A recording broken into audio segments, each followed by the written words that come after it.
Guadalajara. Yo. Yo.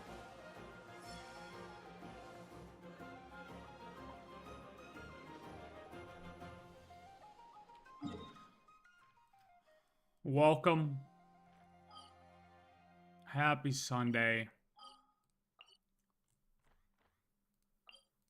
I gotta finish this event. Lovely Sunday evening. Lovely. Oh! Welcome. There you go. A nice little Zibai ult for the welcome. All right, what are the difference? Okay, that's the intro. Or that's the, okay, and then that's that.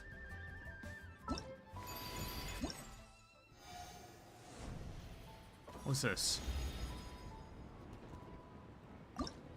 Wait, I gotta do all of these things. Like all the side quest stuff, all the fun event crap. The fun parts. Who's this lady? Pingshi. God of Fortune. Oh, hey. I can tell. Wait, isn't that the outfit that's in Miliastra right now?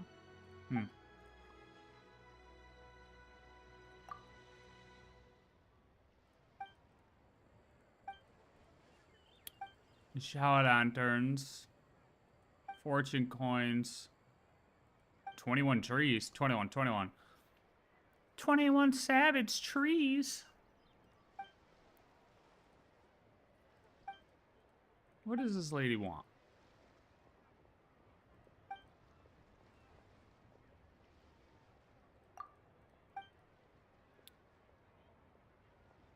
I'm a great picture taker, actually. Commemorative photos. Oh, man. Alright, leave it to me.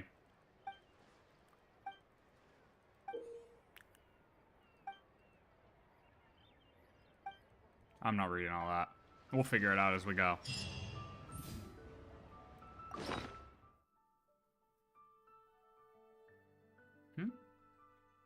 What are these ones? Ooh.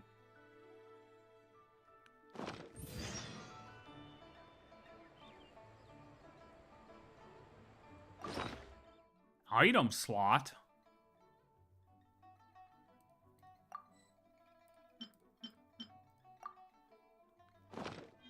The Adeptus arts are most... My greeting. Happy Lantern Rite, cute you. Who the fuck is that? Wishing good... Who the hell is cute you? Difficult night. Oh.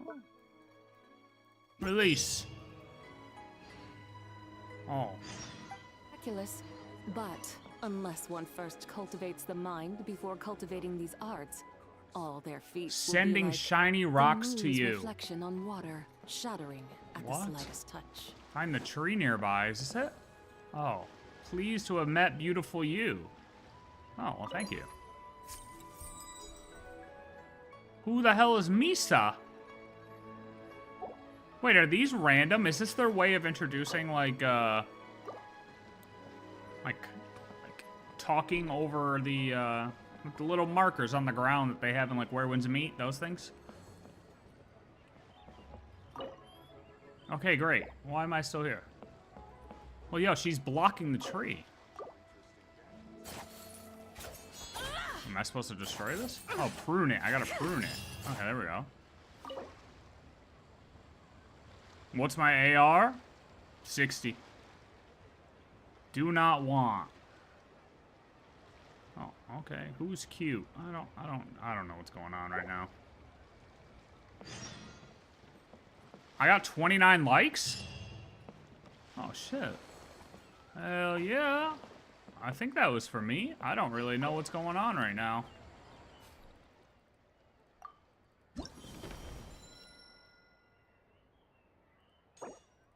How do I get more of these?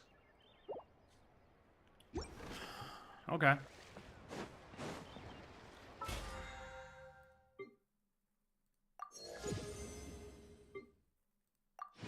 Oh, we gotta make sure we claim that before we get off. Okay,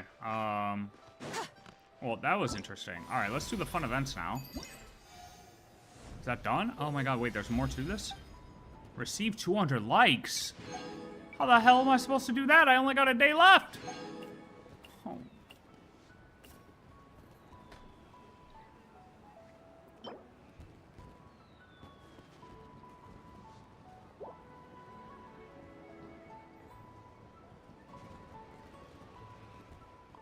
Who will I get? Varka. 100%, we're getting Varka. Yo, can I just spam these?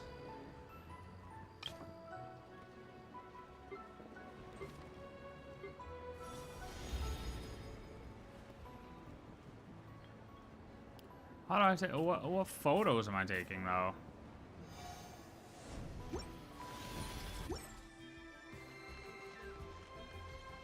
Oh.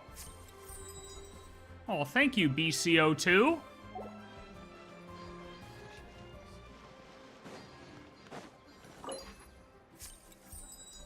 Oh, thank you, Ivan. So lively. This is how a festival should be. We're gonna drop one right here. We're gonna drop one right here. Oh, we're gonna hit him with that. We're gonna change this to relentless wishes. Please do a meet. Oh my god. Busy with relentless wishes. For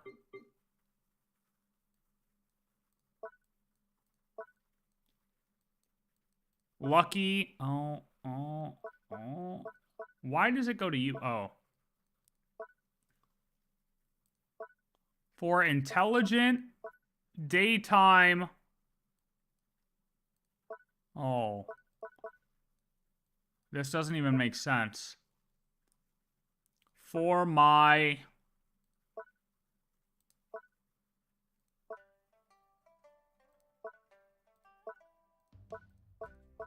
good fortune is great.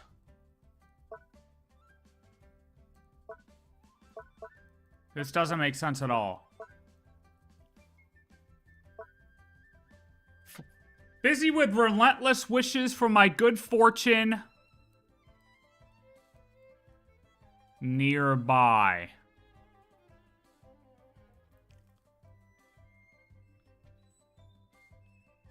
I think that's the best I can get, I'm gonna be honest.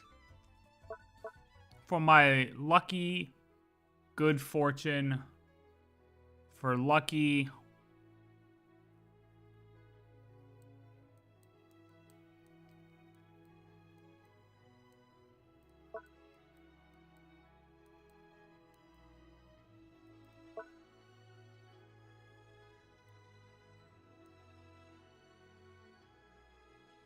It's weird that it's all capitalized, though. Sure. Hey. Screw it. That works. All right, what's this guy say? Dude, that's just the default, man. Okay, do I just have to capture a bunch of these, or how does that work?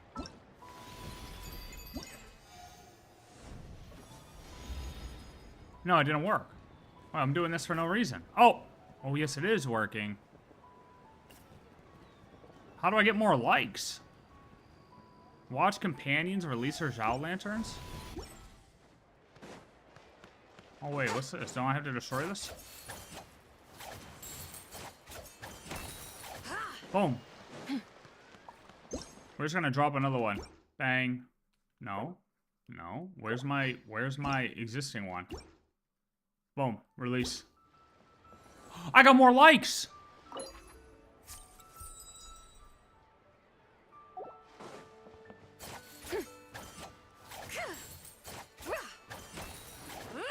I got more likes. I got more.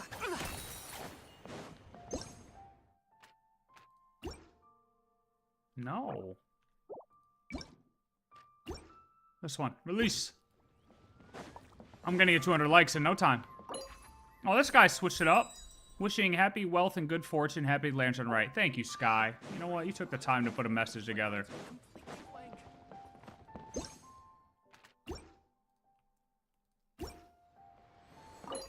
My message kind of doesn't make sense. May all go well for your family and wishing you wealth and good fortune. Thank you, Jules. Thank you, Jules. That's nice of you. Thank you, Jules.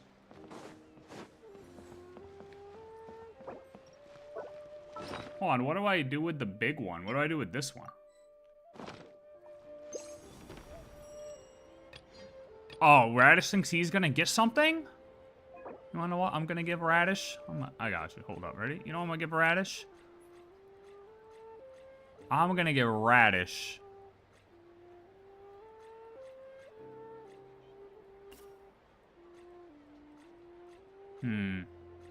What do we give Radish? This. Nah.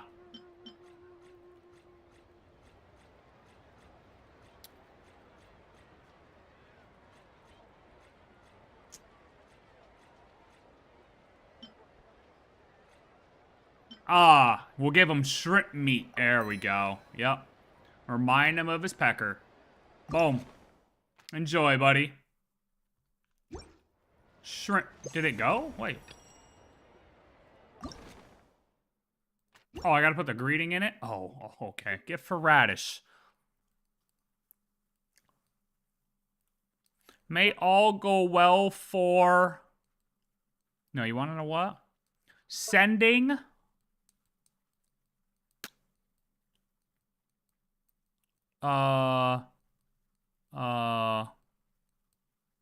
difficult...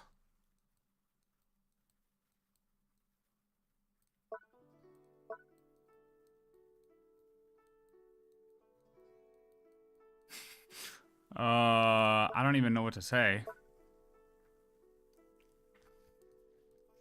I'm trying to not send a good message. I'm trying to send a bad message, but this is kind of hard. Sending difficult blessings to you. By the way, do not want...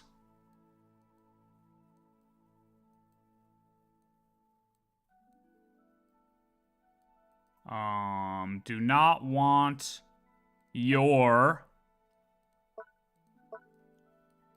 good fortune.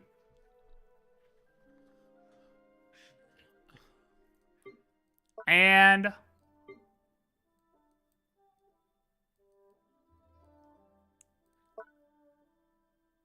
sending God damn it, it doesn't make sense.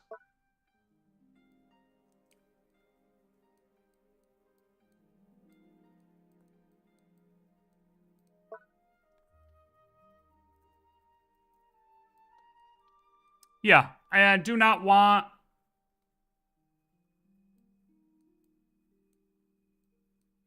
Is that what I had before?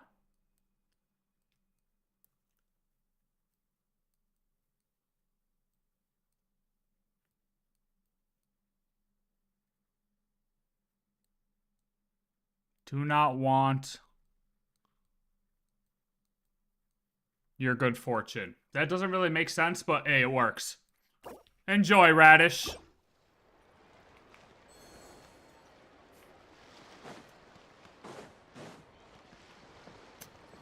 Alright, well. Oh, wait, oh. I don't really care. I just had to give that one to Radish at least, because fuck Radish.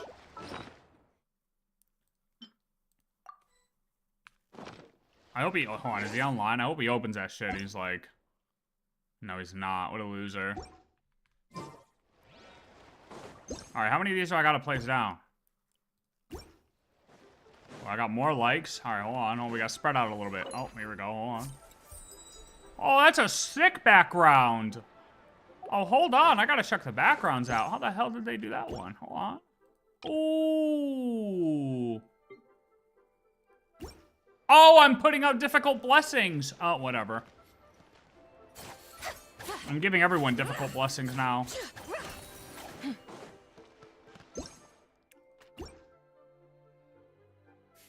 That's just fucked up. Man. Man, well, you know, it is what it is. Everyone else gets bad fortunes now. Not my problem.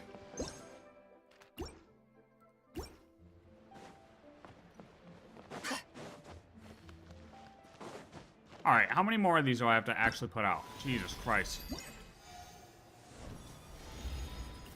Okay, boom. Well, we gotta get other people's. I don't know. I'm assuming the companions is when I'm, like, do I have to go find people? Like, normal companions sitting around? I hope it doesn't mean, like friends, because I don't have those.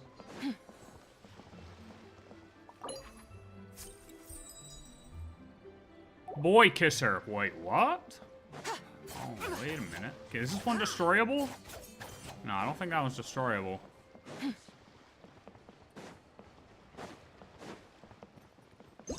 Boy kisser left me a message.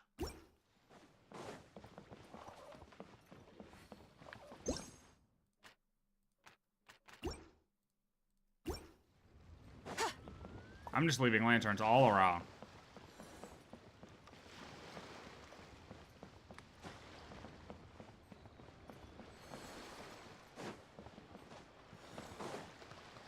All right, we gotta go up top. Actually, you know what? In the meantime, we'll just talk to these guys because we gotta do, yeah, we gotta do these events. We gotta clear these up. Radish, what are you talking about?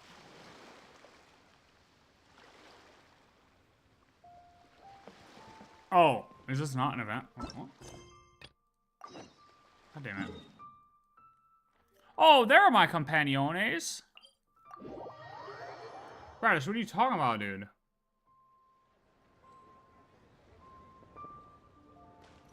Oh, that. I thought you were talking about something else. Oh, I left you another message somewhere.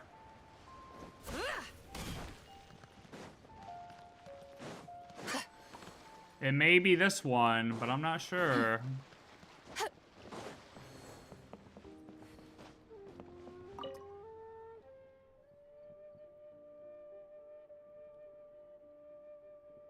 Are you planning to become a storyteller?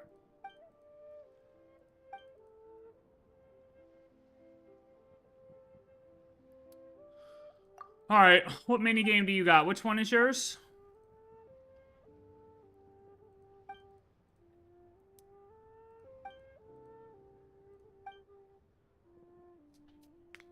Monsters in the sky, itching to swallow the moon. Oh no, it's like the Froggo.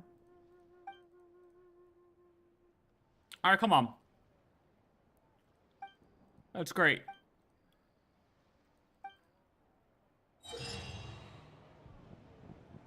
Oh, we must defeat the froggy. Okay. I'll figure it out as I go. Oh my god, there's upgrades in this and everything? Hold on, this could be fun. Another story? Oh wait, is this, wait, what? Enhance. It's got its own currency. Can I upgrade? Wait, can I increase the difficulty? Hello? Oh, this is the, oh. Okay. I don't know what I'm doing. Oh my god, it's so annoying. What's going on? Oh. Wait a minute. This is just Vampire Survivors.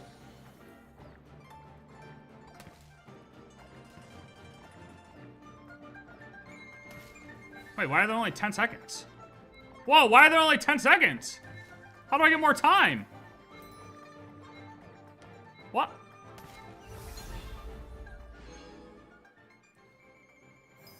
How do I get more time? Can I get more time? Oh, upgrades. All right, hold on. We're gonna go with speed. Speed and damage. Okay, there we go. Boom. Boom. You smoke nerd. These games are so addicting to me. Oh god, I could actually sit here forever if this was a real game. The moment I start playing these types of games, I just get stuck. What do you want, buddy? Hey, how the hell did he hit me? What did he hit me with, dude? Oh, boss, boss, boss, kill it! Oh my god, that did not hit me. All right, the game's bugged. The game's bugged. It didn't hit me. It did not hit me. Do I lose health there? Like, does that stay with me or what? Have you spoken to N recently? Nope, I have not spoken to her. I did not speak with her. Attack range? Oh. Alright, we'll take some of that. Alright, come on.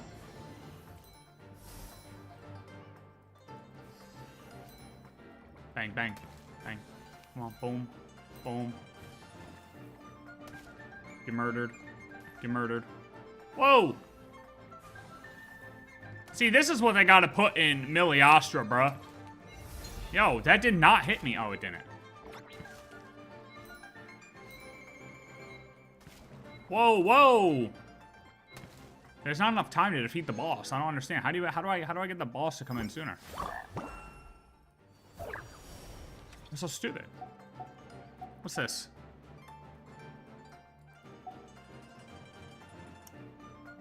Oh, extends the time limit for the current round.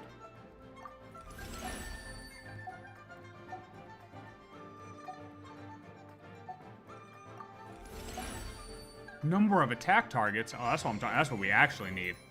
Boom, boom, boom, boom. Dead. Dead. Dead.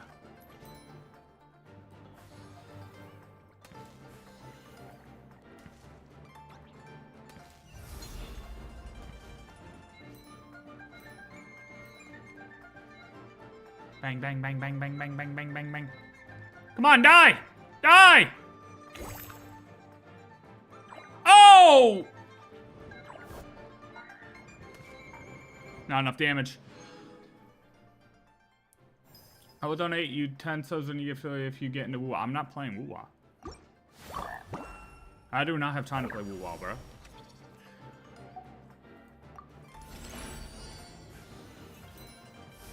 Oh, now we're farming.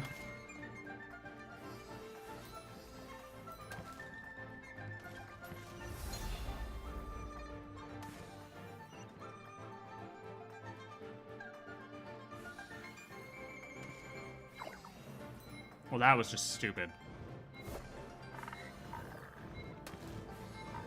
Yo, where's the buff?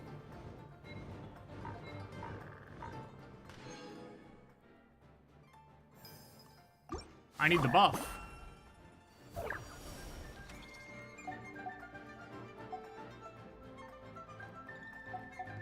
Oh, that's what we need right there. Boom. Oh, okay, one more round.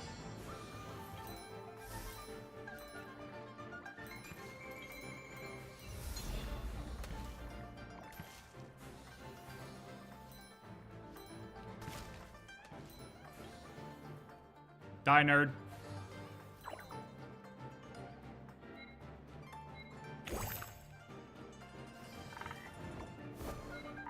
Come on. Die.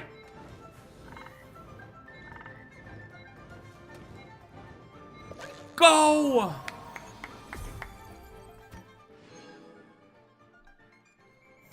This game is fun. I like this one.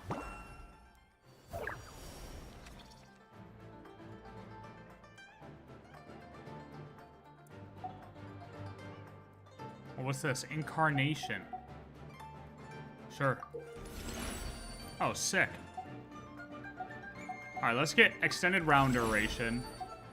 And you know what? Oh. Alright, we need more damage. What does this do?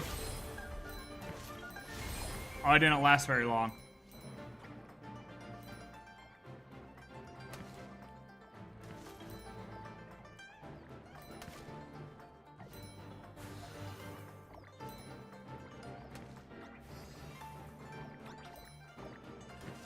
My instinct is to left click even though it does nothing.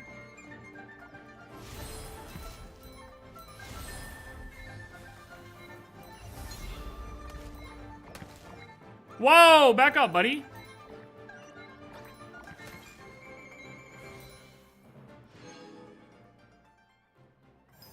Oh my god, I got 153 that time? Let's go. I should get this 100%. I should actually increase my health.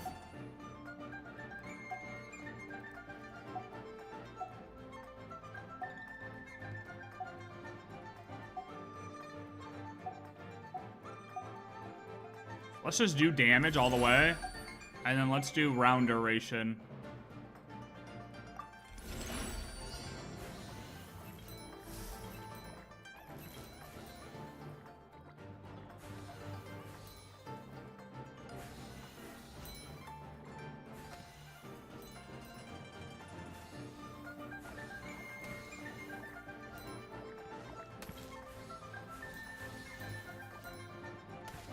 Dude, we are farming now.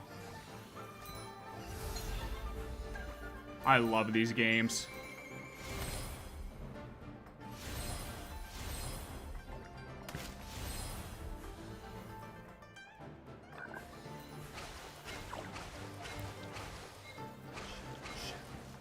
Yo, I'm gonna kill him this quick? Easy. Clapped him. Clapped him. Come on, brother. You're gonna have to do better than that. Next chapter.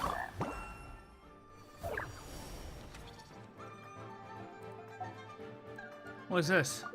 Canopy. Oh, nice. Oh my god, I'm nowhere close to the amount of upgrades I need. Okay. Ah, shit. Alright, let's do that. Let's do, pickup range. And speed. Yeah, that works.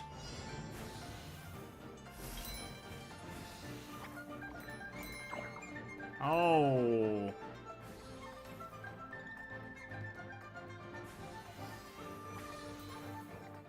Oh.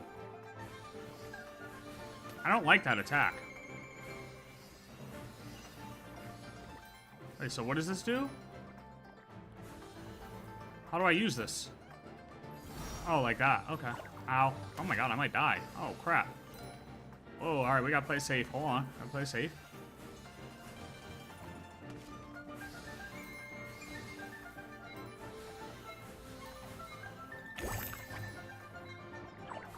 Oh! Alright, play safe, play safe, play safe. Play the corner.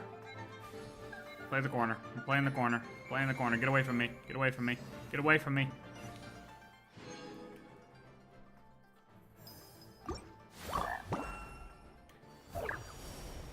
Dude, this is the low-key one of the best games they've ever put out.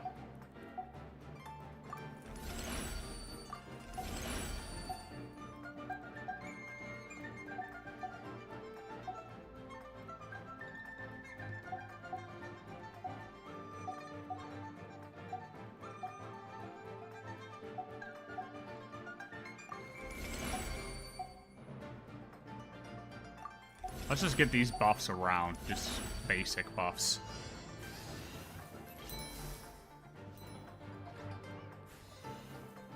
I do not like that attack. Oh, they put a little... Okay, hold on, though. They put a little exclamation point out there when they're about to attack. See? Oh, and I still... Okay.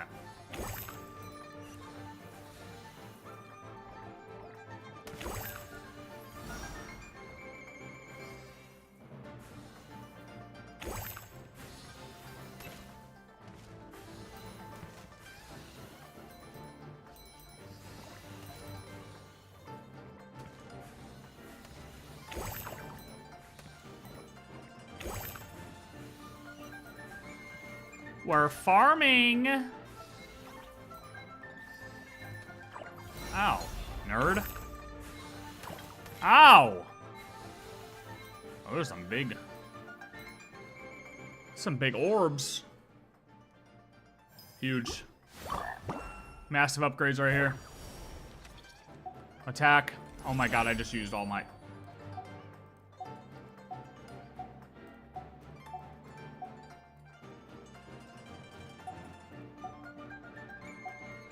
I'm not even using my incarnation either.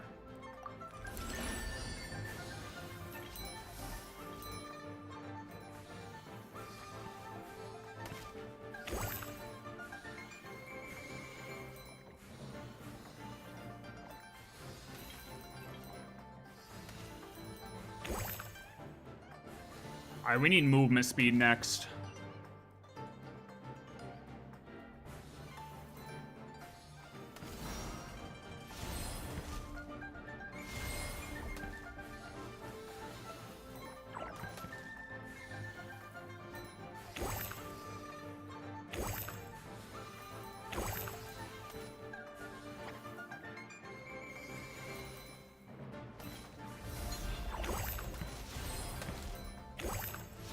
Oh, big orb.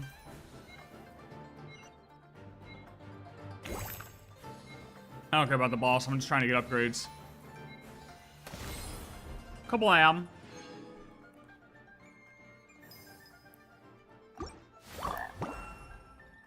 Alright, next. Oh, we need speed. Longer round. Larger pickup range. And normal attack range. And that. Okay, huge. Massive upgrades. Look at that. Oh my god, now we're farming. Look at that pickup range. We're flying around the map.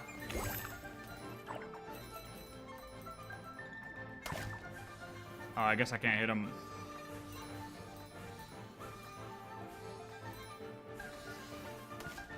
There's a lot going on over here. More time. Alright, I'm getting...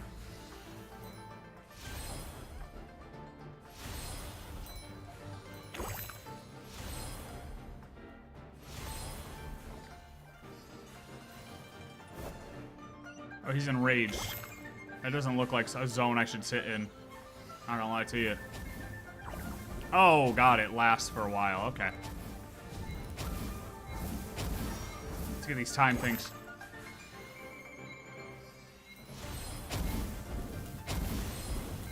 Just kill him. Kill him. Kill him. Kill him. Kill him. Easy. Chapter of Truth. There is another chapter? Oh my god. Oh.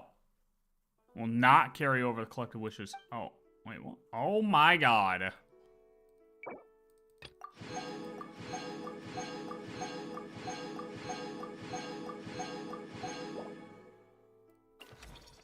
Wait, what?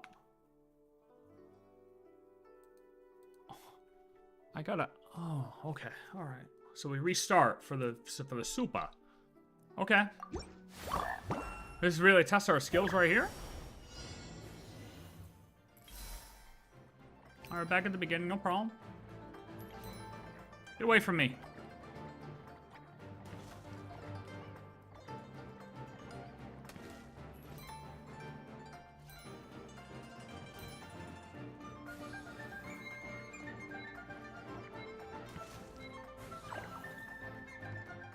Wait, you get one-shotted? Or was the game over?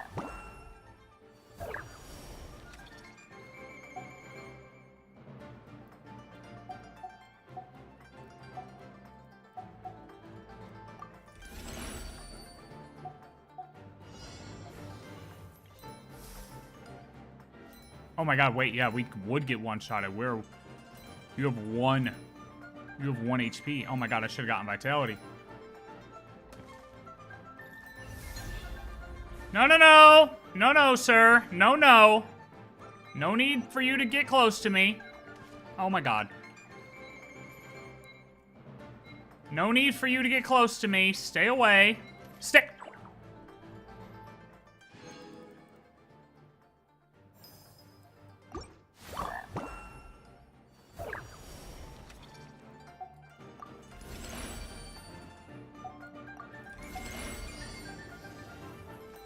Wait, how many times can I die, though?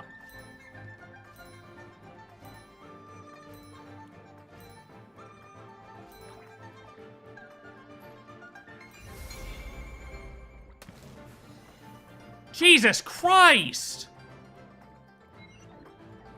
Dude, these guys aren't fucking around.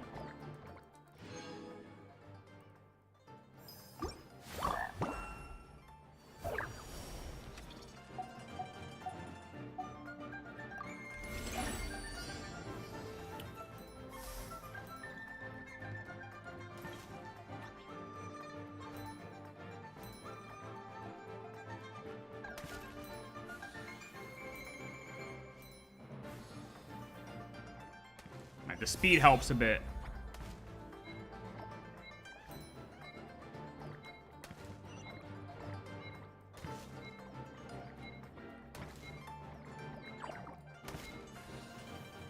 The speed helps a bit. And look at that. All right, now we got 30. Boom, huge. That's a massive upgrade right there. Double up. A little double up action.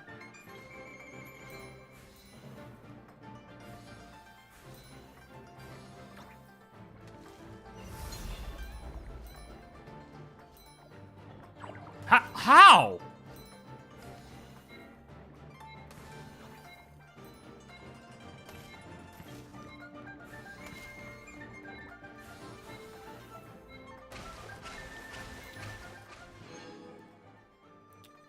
All right, good, good, 50, 50. All right, we need...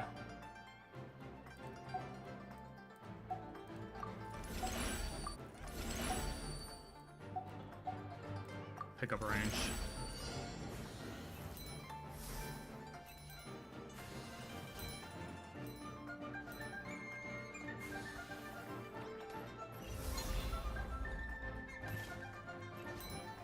We're gonna wait to increase the, I don't know if you can increase the level or what.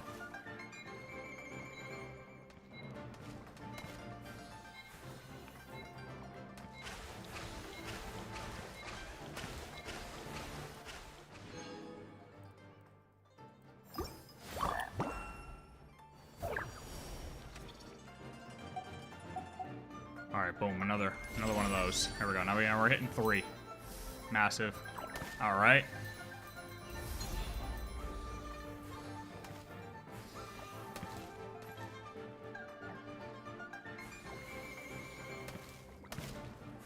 Yo, can this guy go somewhere? Okay.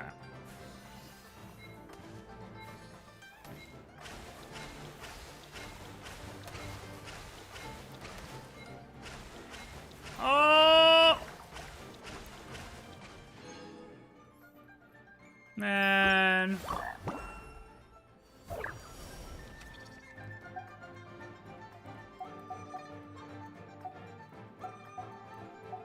Alright, let's do damage.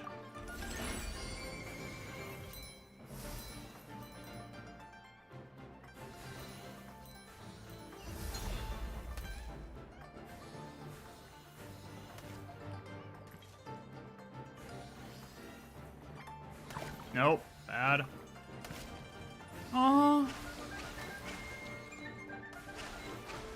Oh, this is quite the pickle I'm in.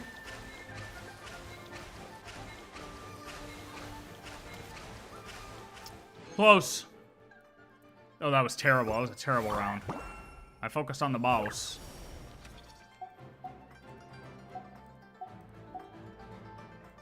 So we just hold.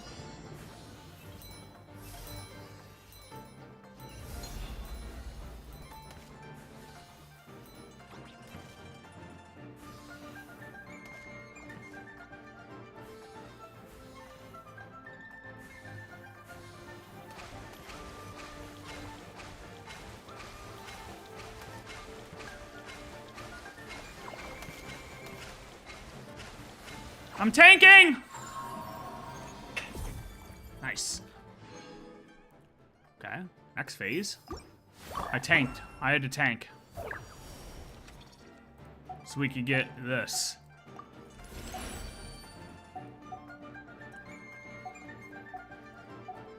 We go damage? Another damage, maybe? Another damage, for sure. We're gonna need vitality here soon.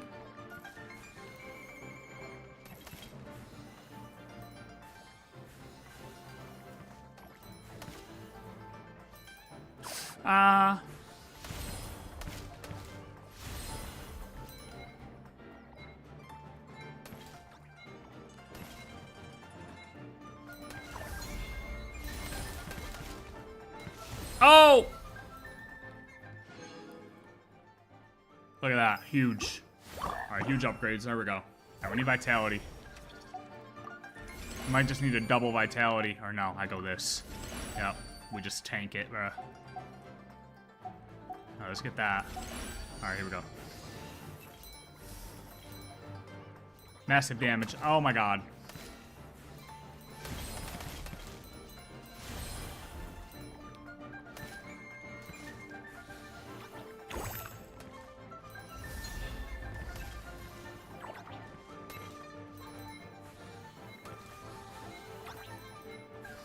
Holy shit!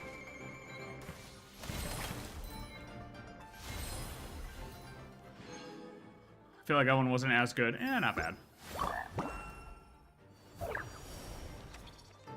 Why is this little mini game so goddamn addicting? Okay.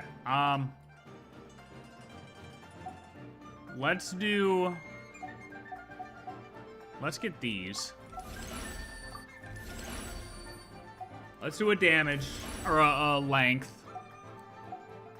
Let's do a damage range. And a speed.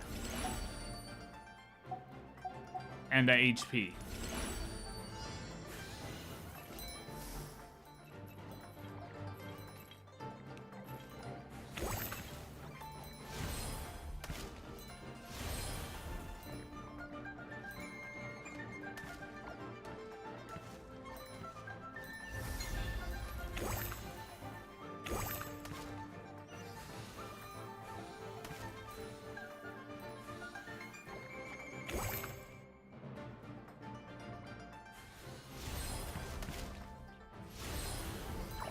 Oh, I took serious damage right there. No problem.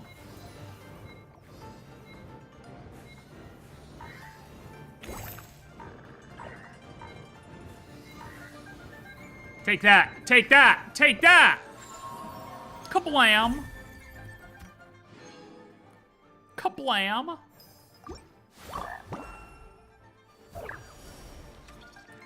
We'll take that. Thank you.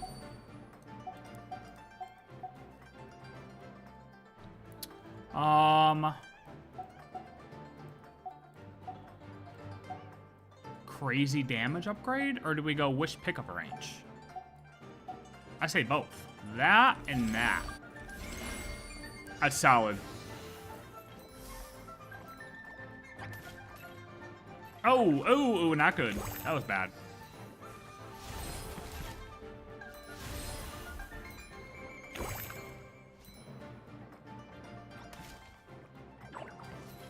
Holy shit, there's so much happening.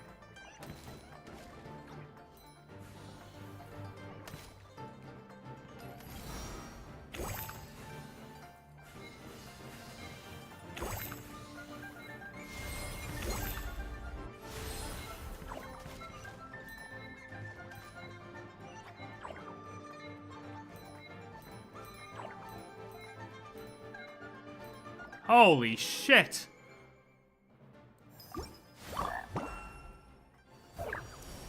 That was insane. There was so much going on right there. All right, we need this. We need this. We also need to upgrade some of this. What's this? Oh, cooldown. Duration. Sure.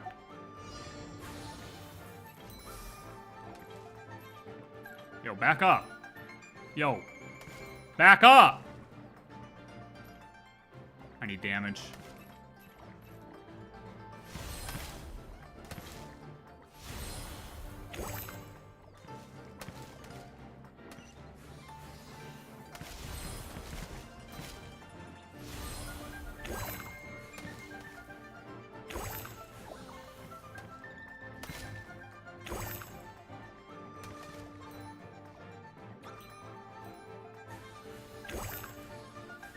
Ow.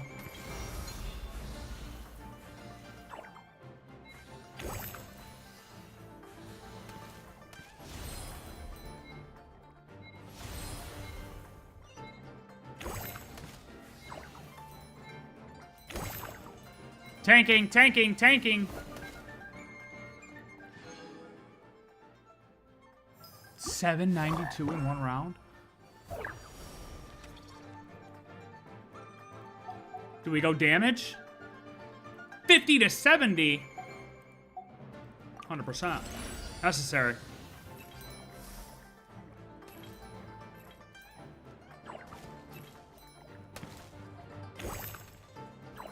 Alright, I mean... Alright, I mean...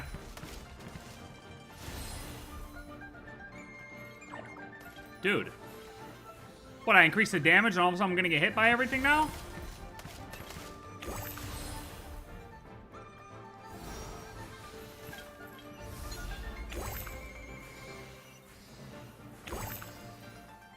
$101 damage, look at that.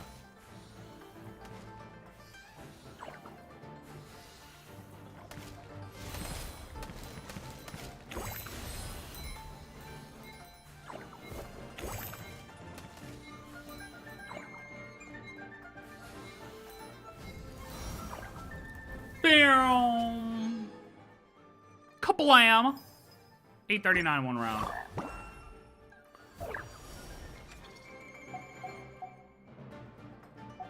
Do we go damage range? Okay, we'll go there. We'll grab this. We'll grab this. We'll grab that.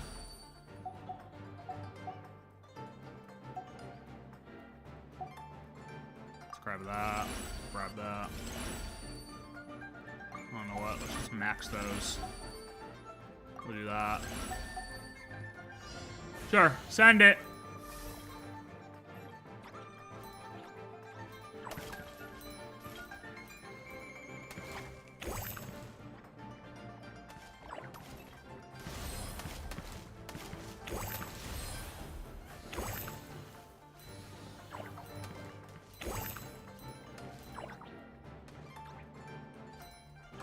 Dude.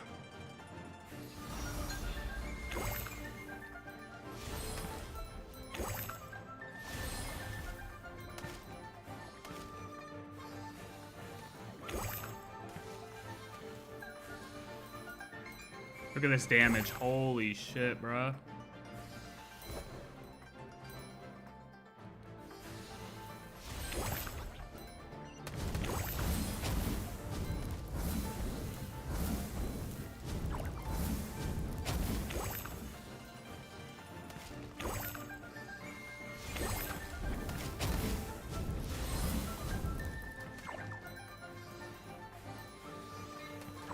Ow. No, Daddy, leave me alone. Blam!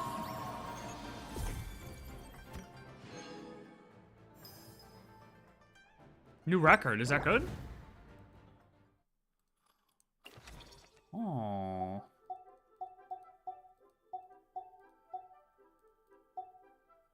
Oh, what? Should I fully upgrade or what?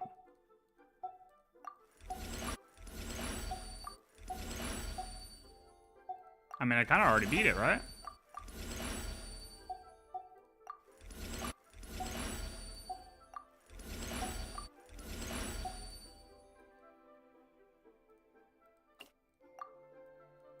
Like, right? I already beat it. That was fun. That was a good game. I liked that. Oh, I was already beating it. Okay, well, I liked that game. I'd play it again. All right, what's this one? Oh, you gotta be all the way over there, Willis. Come on, brother. What the fuck are you doing over there?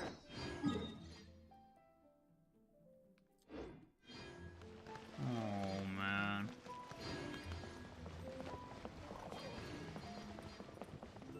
What up, man? Oh. Oh, wait, hold on. What do I get from... Oh, can we not do whatever I'm doing right now, please? What's up, lady? Please do a beautiful you. Oh, cool. Lanyan. Dude, I forgot this character even existed, low-key. And the paint's all dry. Oh, happy holidays! Are you here for a Shao Lantern too? Yeah. Yep. You know how Miss Pingshi made a customizable lantern frame? I actually forgot this was a character. Well, lots of people bought them to tinker with. Oh, Gaoming got one too. Wow. I offered to help, but he was adamant about doing it himself. Some of my neighbors had an idea about what to make, but didn't know how to execute their vision. So they came to me for some hands-on help. And after weaving them for everyone else, I made one for myself, too. Oh, me too. Hola. Now it's just time to release it. Huh. What wish should I write?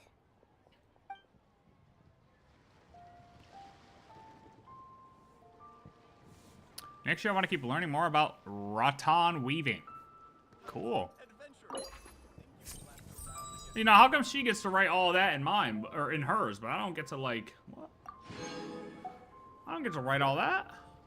Lanyan, do you want a photo? To deliver the rest of the Happy Lantern Rite. Do I gotta take a photo of her? Hold on, if I take a photo of her, does that count? A smile! Kablam! Oh, hola!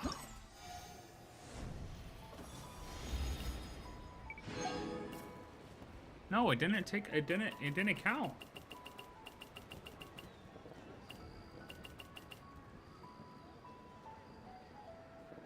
And how do I get more goddamn likes? Well, thank you, man.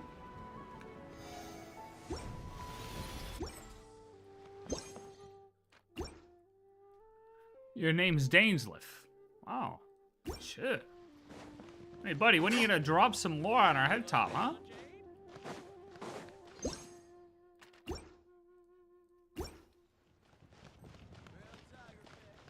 Listen, I gotta... Okay, you know what? Maybe I switch up the background a little bit, and I send difficult work to you. And do not want your wish. Boom. Okay, I don't understand. Am I supposed to take photos of you? Now I need to deliver the Or is rest that of the literal Happy companions in Lantern Rite. game?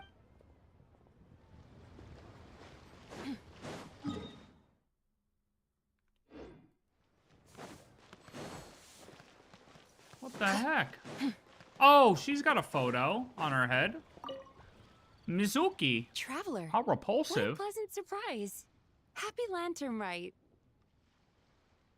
Ah, I did ask Miss Pingshi to help arrange a commemorative photo shoot.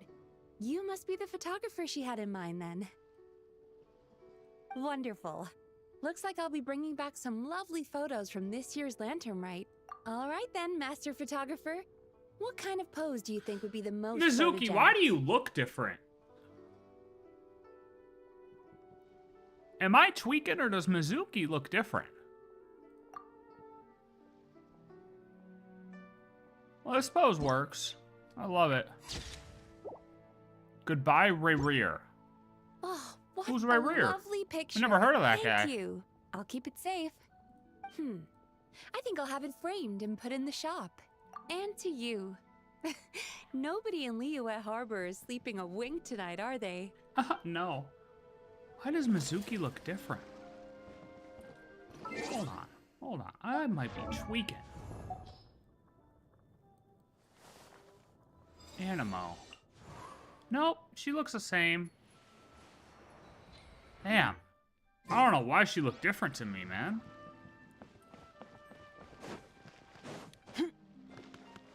Gaming!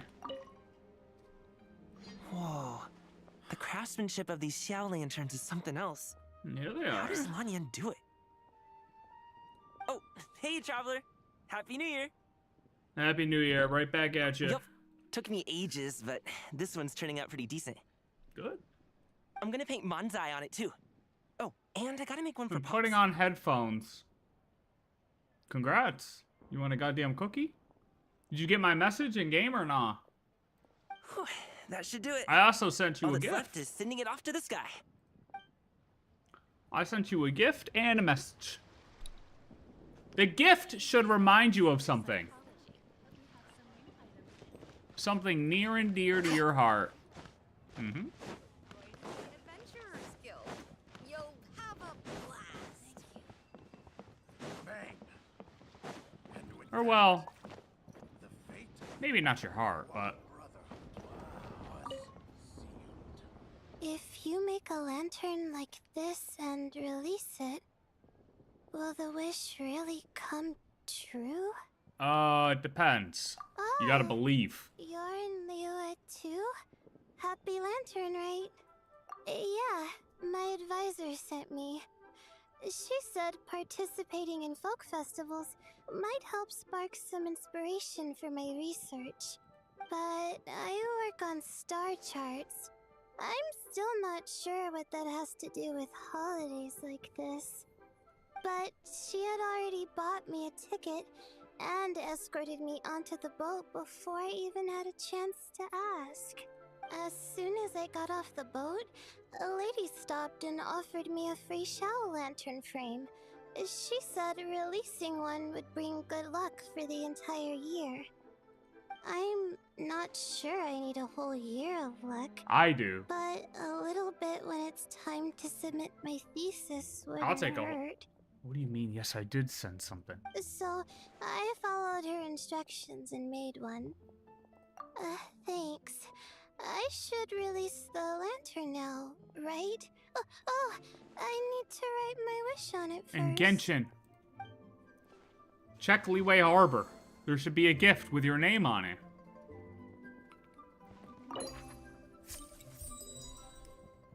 Claim.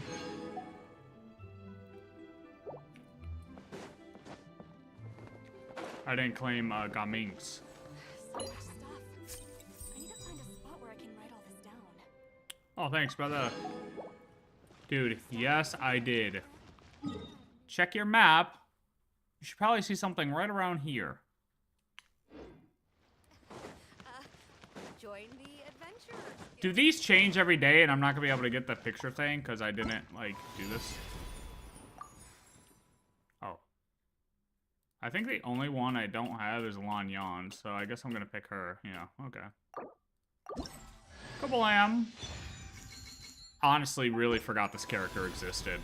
Low-key, I forgot that character existed. Is that bad to say? Thank you.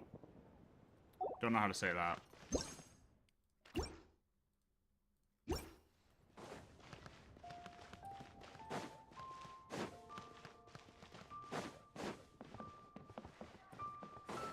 Maybe I'm not getting likes because people don't like my message. From dead. Oh, well, alright. So, are you buying or not? To encounter you here amidst Liyue's celebrations is unsurprising. Happy Lantern Rite. About the Indeed. photo. I submitted the request very well. Great. I Yeah, trust well, you. we In got that you. case, please advise me on an How appropriate. about relaxed? Go for a... There you go. Very nice. I like it. There you go. Kablam. A commendable picture. Yes, Perfect very memento good. for the occasion. Very commendable. My thanks. I will treat it as one of my personal effects and take care of it accordingly. Thank I you. hope you do. Happy Lantern Rite to you as well. But if I may ask, does the Millilith always maintain such strict vigilance during Lantern Rite? I don't want to hear anything about strict To from you. maintain such strict discipline even amidst the festivities. I'm impressed. Uh-huh. You have nothing? Dude. It should be down... Maybe you have to go to the location I dropped it at? Feeling the sea breeze while watching. The fuck did I drop it at? I dropped it somewhere around here. Oh, yeah, I dropped it here. This is yours, right here. Oh, don't look at it. You gotta look at it in-game. You gotta look at it in-game, but it's right here, right behind me. Hold on, hold on. It's right here. This is yours. I left it for you. It should be there in your world. Look at my map, and then go here. I figured it would have just sent it to you, but I guess not, so that's kind of stupid. Chi-Chi. Oh, golden shrimp balls. Okay, I think I gotta change my message, because I'm not getting any likes. Okay, hold on. Let's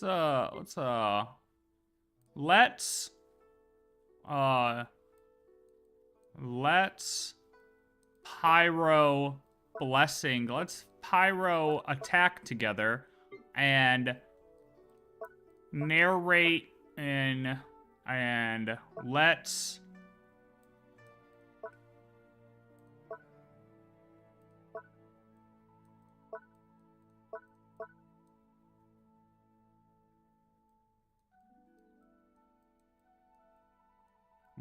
dendro delicacies.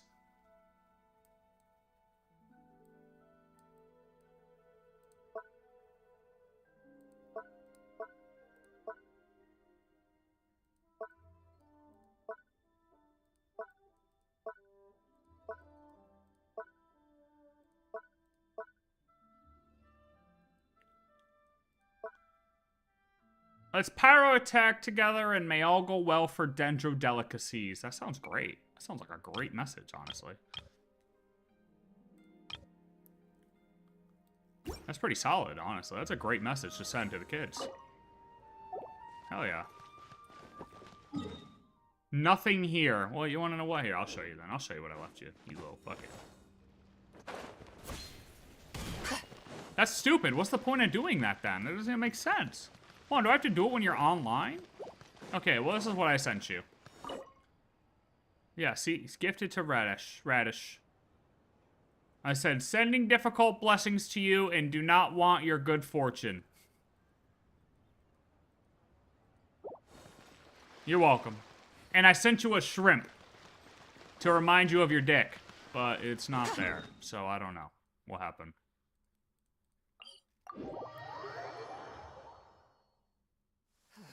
The moon is barely visible.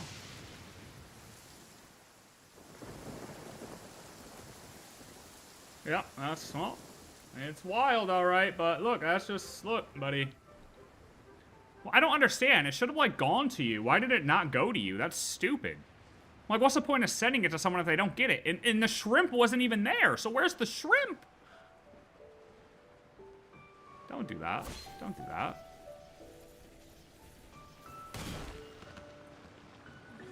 Oh.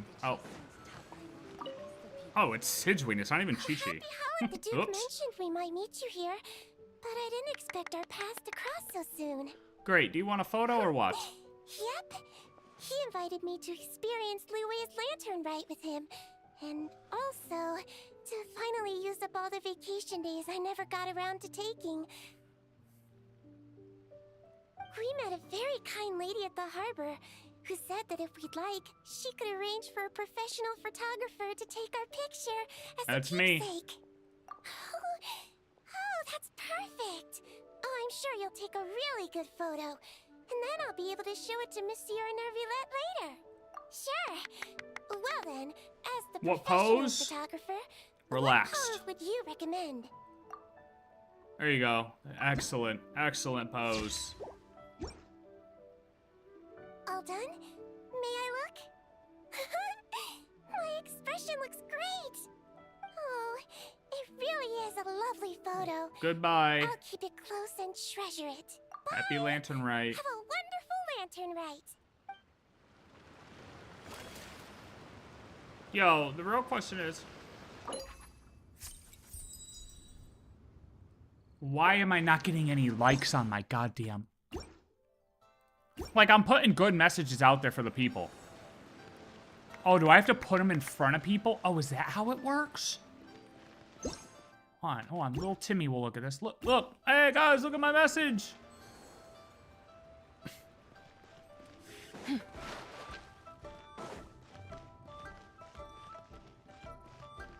on, I got that. Hold on, this girl's... Yeah. Hey, lady, you want a pyro attack together?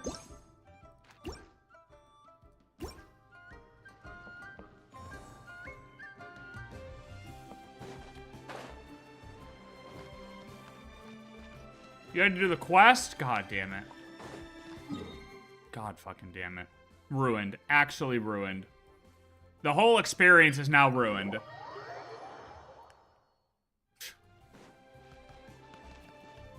This is also mine. Sending difficult blessings to you and do not want your good fortune. Oh, that's the one I sent to you. But I didn't realize that the message saved. So, I accidentally just put a bunch of them around. Catherine, let's pyro attack together. Oh wait, I just got 38 likes. Boom! Look at Catherine liked my... Hey guys, check this out. Wait, release limit reached? How am I supposed to get more likes?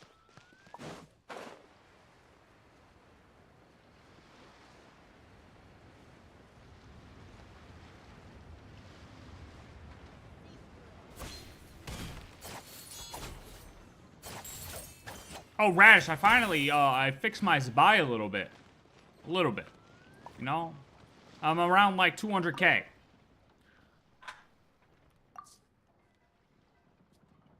I'm around, like, 200K, but my... God damn it. But my, crit damage isn't up there all the way yet, still, so...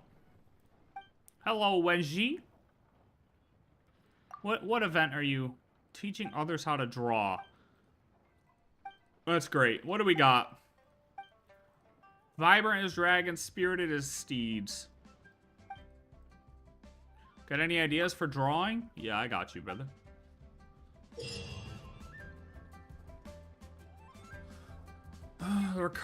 Companions recalled by travelers' memories. Okay, yeah, we're just gonna play it and we'll figure it out as we go. Yeah, I'm not at 200 yet. I think I'm at like 175 or something like that.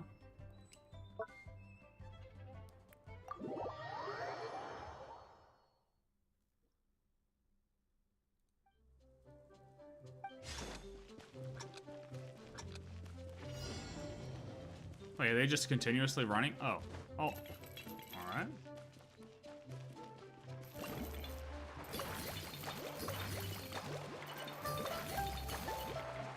Oh, sick.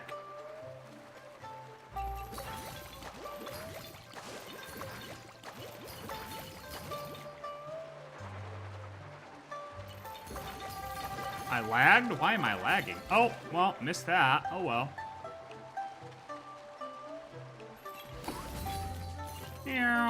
Oh.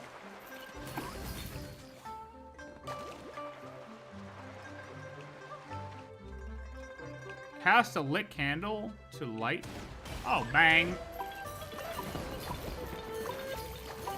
Bang. Bang. Oh.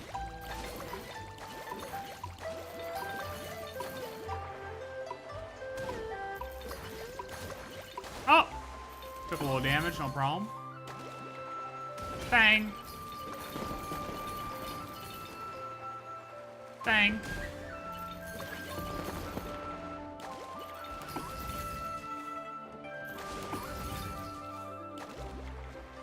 We're pre-fire, pre-fire. Oh, no, wasn't moving there.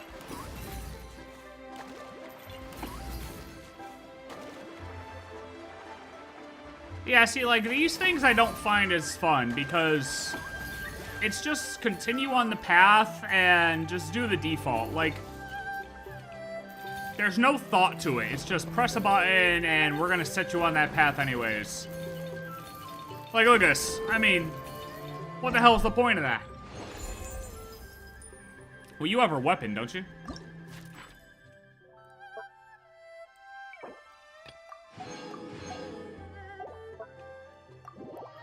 They just need to make their, like, these little things more like that other event they, or the other game they had. That game was fun.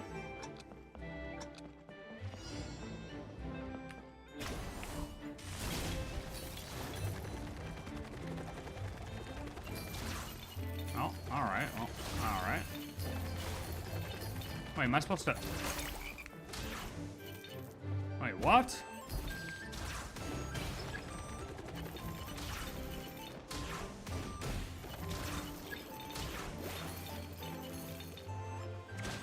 What's going on?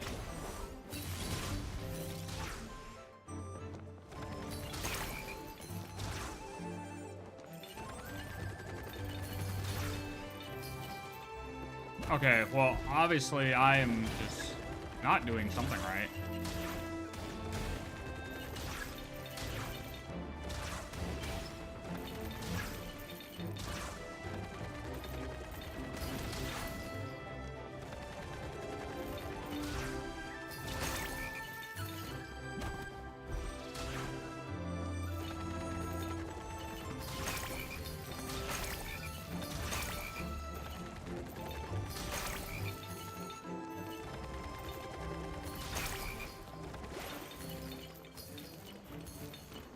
Until next time.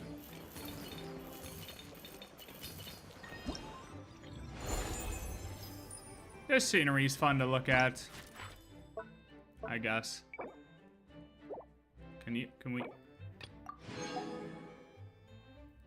Oh. Oh. What the hell? Shao.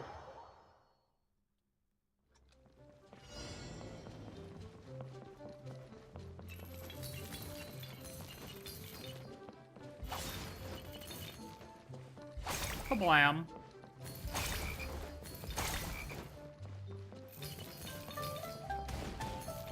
Oh. I was experimenting and I messed up.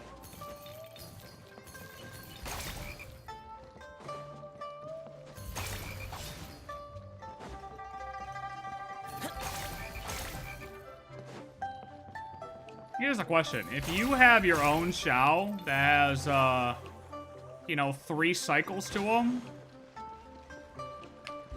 Oh, wrong thing. Are you able to use that? Wait, that's that, right? Yeah, okay.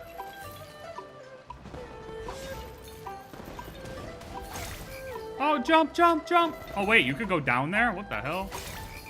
Secret path.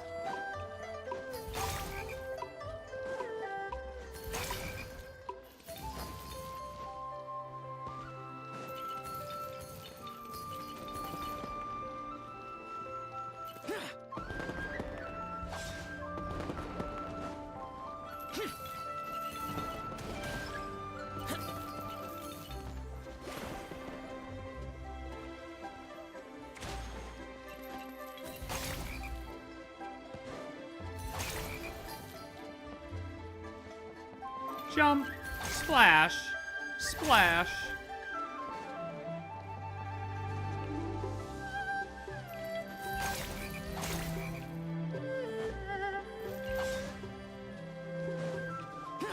It's crazy they put that much time into making these maps, though. I'm curious about how big is the Genshin team? Like, are we talking hundreds or are we talking thousands at this point? You know what I'm saying?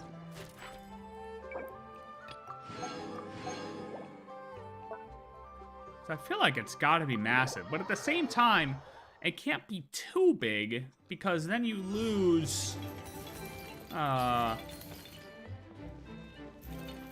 things start to not make sense. You get too many people involved. Gaming, hey, hot take, Gaming should have been a 5-star. His meaning to the whole culture is just too much. Like the dancing dragon stuff, he should have been a 5-star for sure. How are we gonna make that a 4-star? Come on, man. Oh, I took damage there, I think.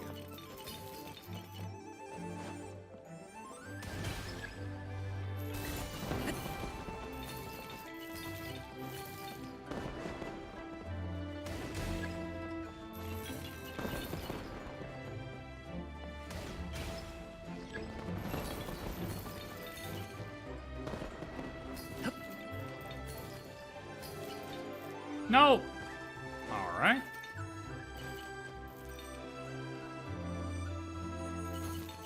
That's unfortunate.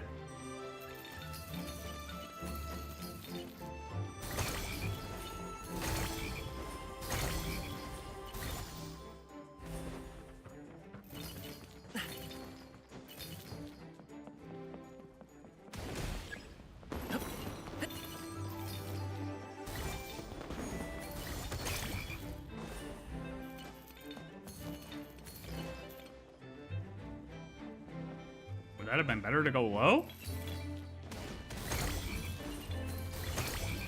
Oh, what? I got scammed.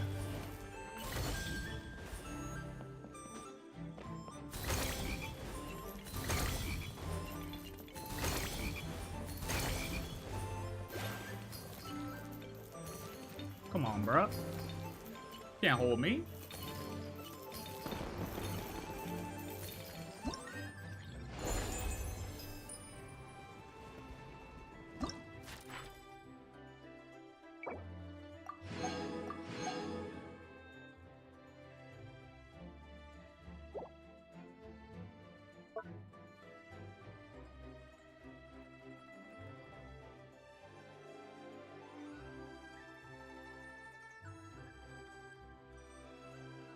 Genuine.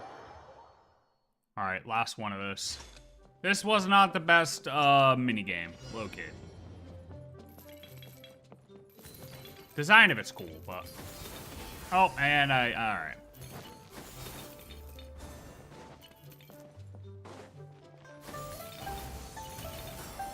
Okay, I mean, how are you gonna set me up for... Alright.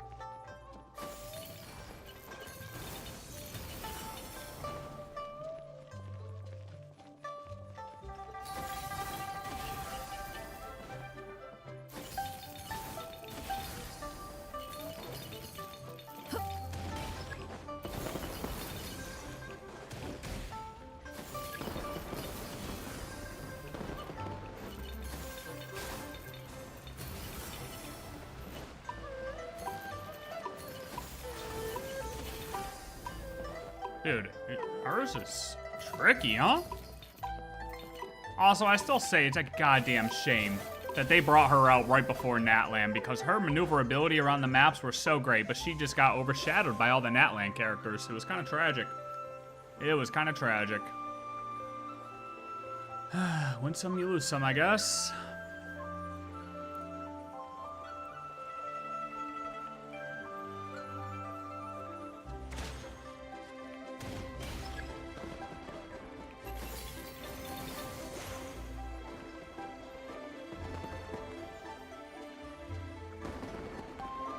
Dude, there's like no Jades here. What is going on?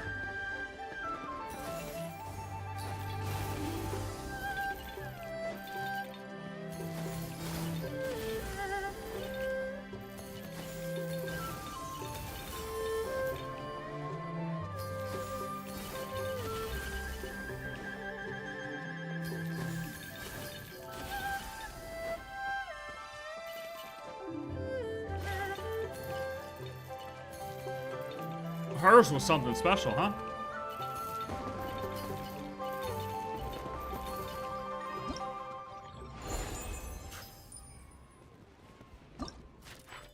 I don't even know what just happened with that one. That was... Get me out. Get me out. Alright, one more event. Last event. Last minigame, and then we go and watch some vids. Step right up, take a look, play around. A wish is contended. Sir, what game do you have? New minigame.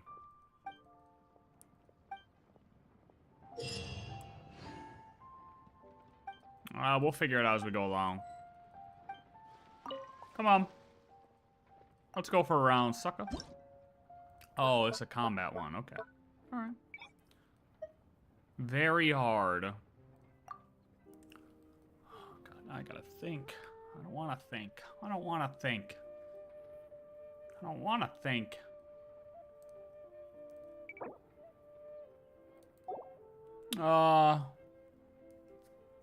More coins will drop. They want me to use Nuvolette and Farina. Alright, sure. We can do that. And then we'll use, you know what? For funsies? Let's get a little fun. Let's use a little bit of her and a little bit of Bang.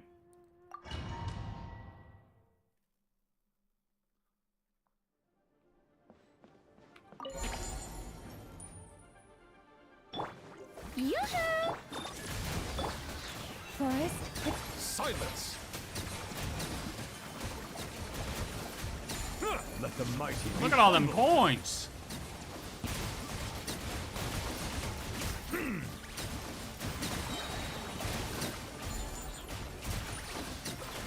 Let my name echo in song. Rich!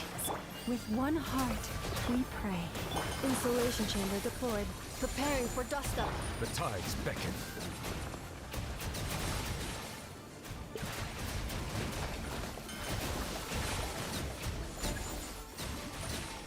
Bow your head.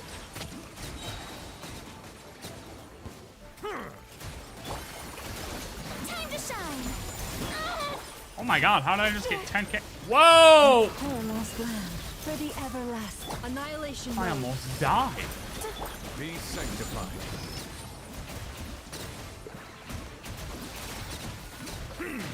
Settle down.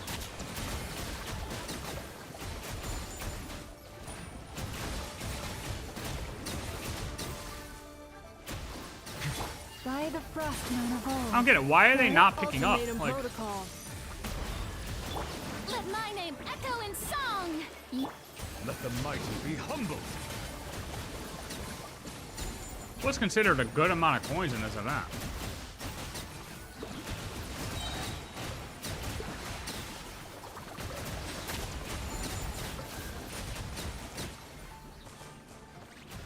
Be sanctified. With one heart, we pray. Annihilation mode. Let the world collide!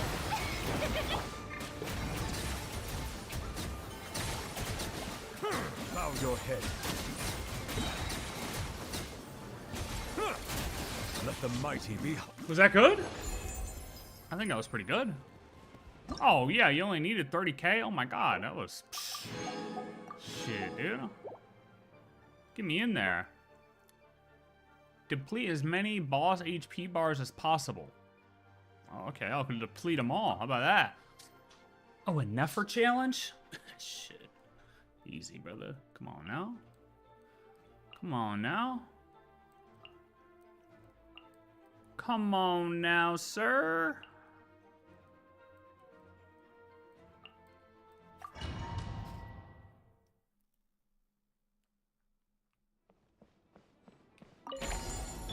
Ultimatum protocol.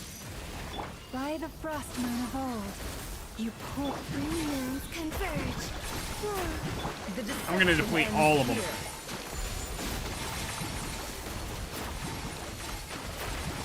No more lies. It all falls into place. It all adds up. Forest aflame.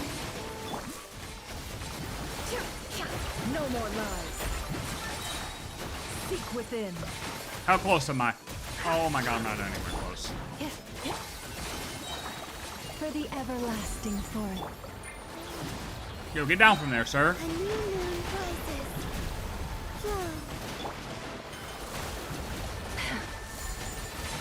Time to come clean. It all adds up. Time to come clean. It all falls into place. Can't hide the annihilation mode. Defensive mode in Surge. you poor lost. No more lies.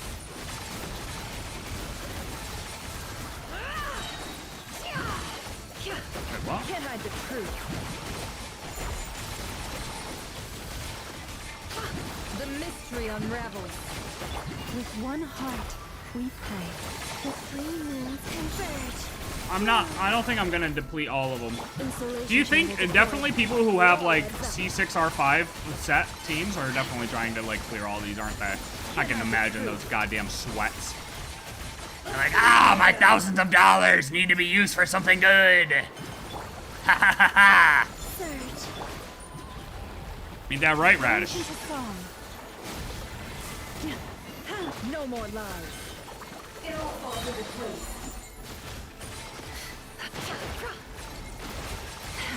The deception ends. That seemed pretty good. I got them pretty damn close. I almost got all of them. I was really close. Defeating as many opponents as possible. All right. Durin Venti. All right, let's do it. Um.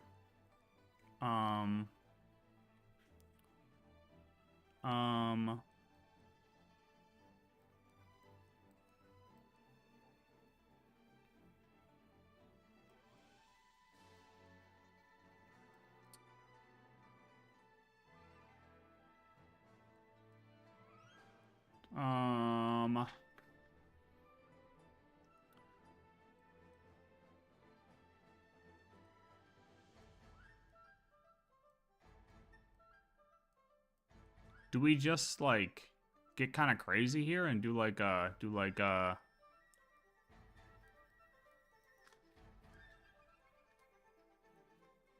I gotta remember Durin. Durin's, it's E for the Non-vape, right?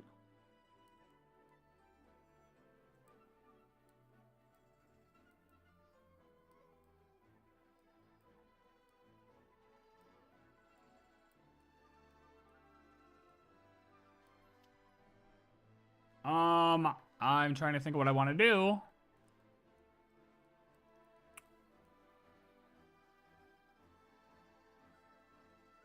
I don't think I have Chaska up.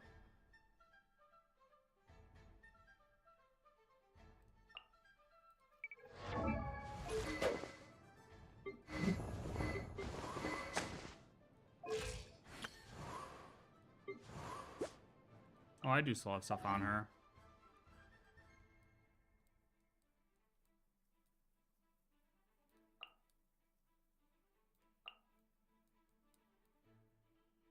No.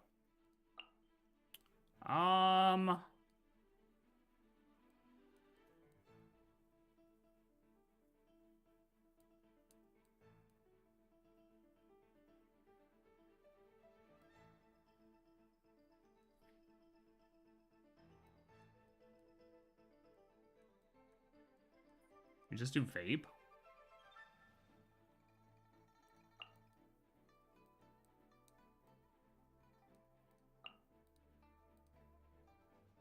Hold on, I gotta see something. Because I forget Duran's thing. It's E, right? For the... Which one is Denial of Darkness, right? Is... No. Yeah, dark. So E.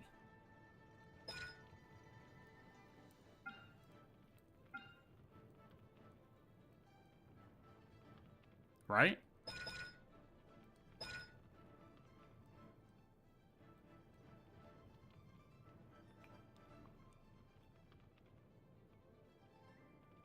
No. Yes.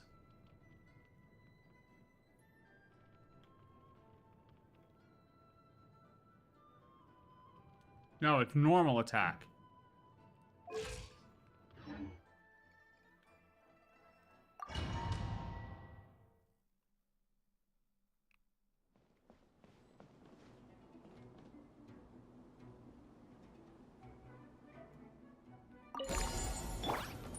Get back!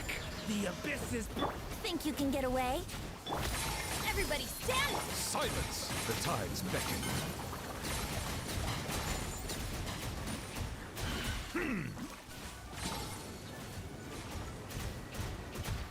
Here we go! I'm going in! Oh, do I not have the right stuff on Venti? I don't think I do. Get back! Element. Time for takeoff. Settle down. Let the mighty be humbled.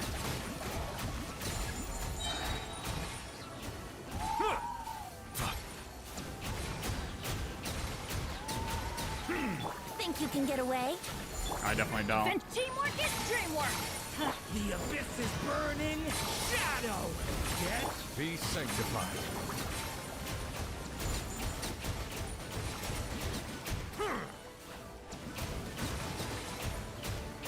Bow your head. Why is he hitting for so low? Did they... Everybody stand back! Let's... I guess it's whatever. Stay away from me! Get... Time for takeoff. Let the mighty be humbled. I guess Swirl would have actually been better.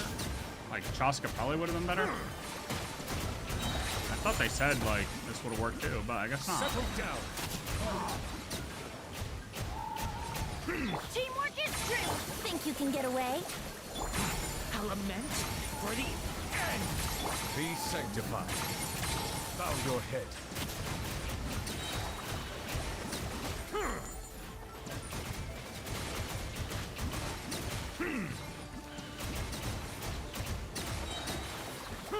Wouldn't like brace yourselves. Everybody stand back! Oh, the tides beckon. Well, that was terrible. Whatever. I think I still cleared it, though.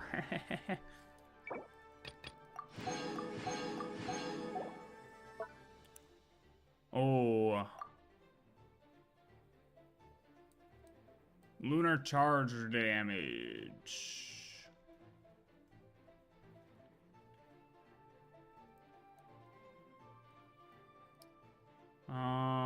How is my Flynn's? I always forget if I actually have mine ready to go. Well, ready enough to go. Yeah, I mean, he can go. He can ball. Alright, Flynn's, you can ball.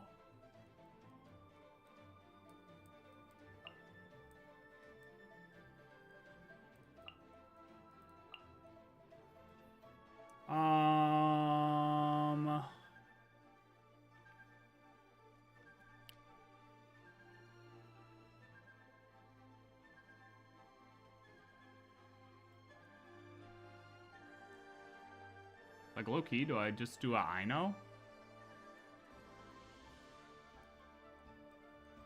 What the hell is I know? I don't know. I don't think I know is up to snuff, though. Whoops.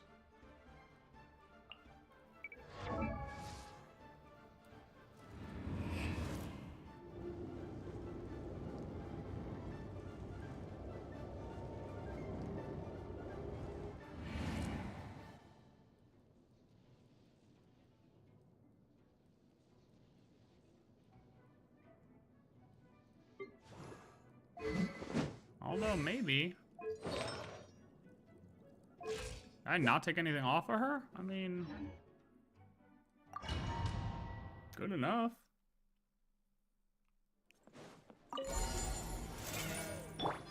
A new moon rises. Ultimatum protocol. Defensive. What up, man? Flash attack! Observe the night coming. Be silent.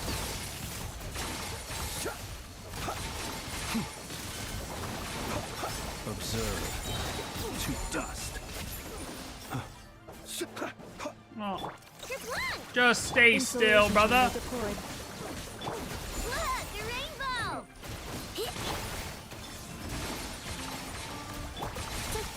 Be silent. Close your eyes.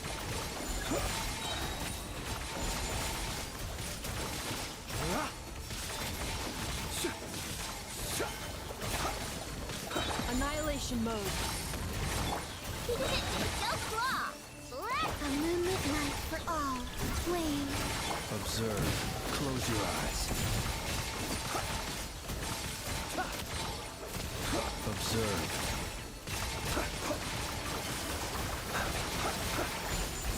Just tank it, brother. Just tank it. Take it all. Look, the rainbow!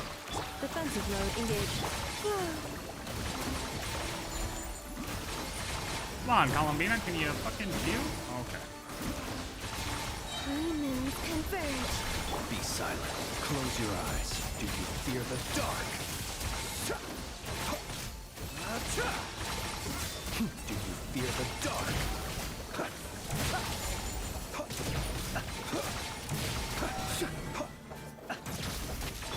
Flash attack! Ultimatum protocol. Aww. Wane. Be silent. Yo, can we... To dust.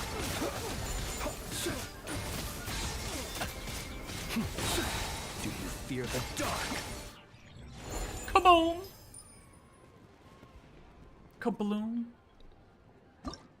Rest in peace, my granny. She got hit by a bazooka.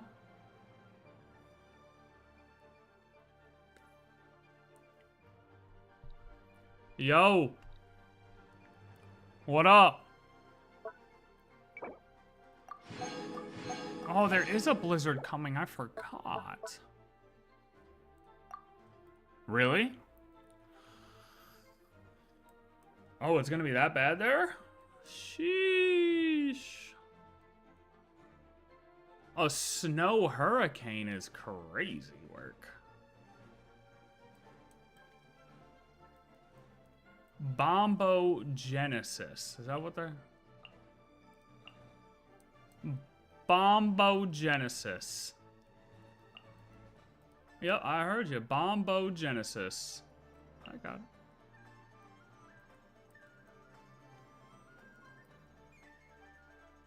Cool. That sounds fun.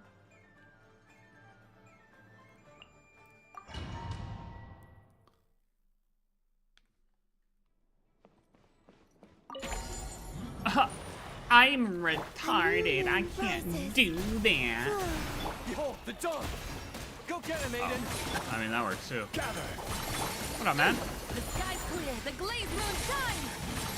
Through. Like the dust.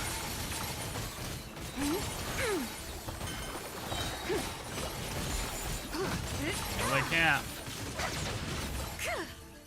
Can't make me do nothing. Will show us the way. A moonlit night for all. Can't tell me nothing, right? You're in my sight.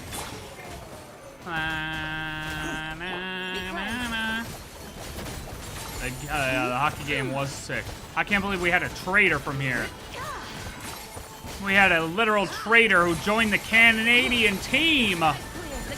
How dare he join the Canada team? How do you live in the US and you join the Canada team? What is up with all the traitors?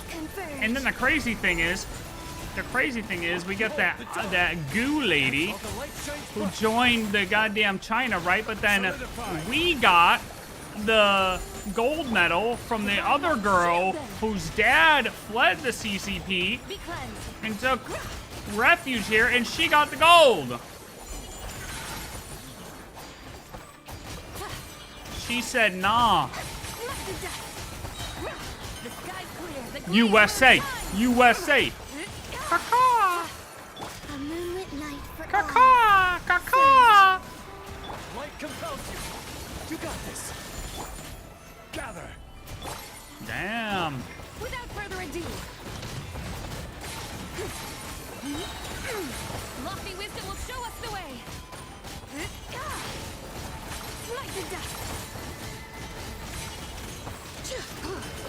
You had an out. You have an out A home. new moon rises.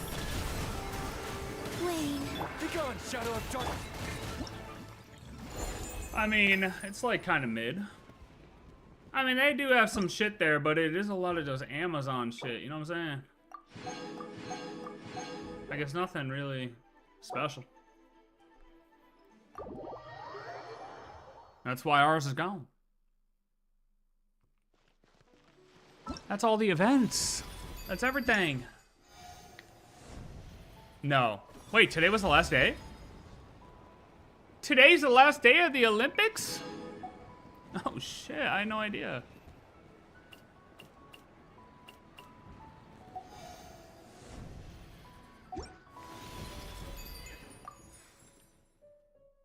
Yeah, we're in the midst of potentially dropping bombs on Iran, so I don't think he wants to leave the country. Probably wouldn't be the best thing to do, to be honest with you. What has this lady got for me? Use the coins to claim Primo? Oh, I don't know. What coins? Oh! These ones, I see. Good call, brother.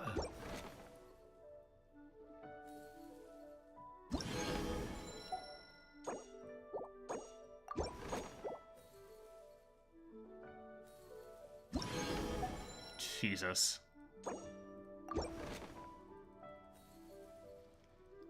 Good call.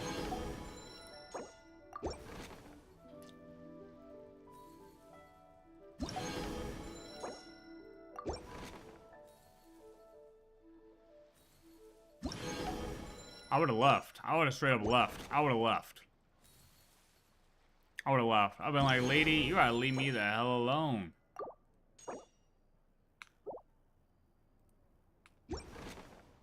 Why do they have so many extra of those? Like, we got extra coins laying around. Where the fuck are you supposed to get all these extra coins from? Oh, maxed out.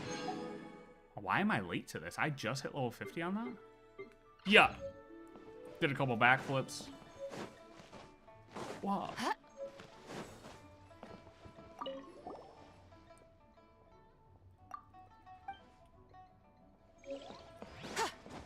Not true. Not true. Did you not hear me? I did a couple backflips. I don't know what the fuck we're talking about. Did I talk to Risley? Oh.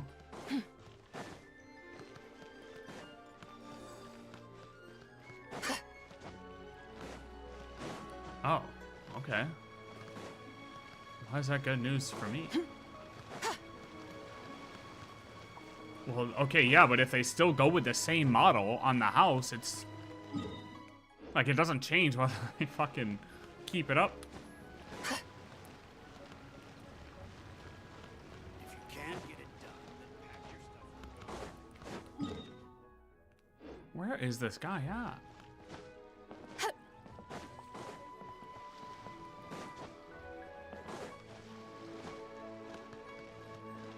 No, I'm listening. Traveler, had a feeling I might run can, into you. got him. Ah, It's allow me to marked on the extend a fucking map. traditional I Liyue found greeting. him. Happy Lantern, correct. I requested one from Miss Ping Shi. Seems she really did secure a Shall we, then? Okay. Take a good sure. Do I need to strike a pose? Or... suggestions are welcome, Traveler. Suggestions are welcome, traveler. More relaxed pose, buddy. Yeah, everyone's just got to take a relaxed pose. Let's see. Not bad. Pretty standard shot. If you look at it from the neck up, it could even pass for a mugshot. I'll be keeping this. Really appreciate the help. Oh, and to you too. Mugshot. I'll still need to buy some gifts later. Yeah, other tomorrow. than tea. Tomorrow's pre-update.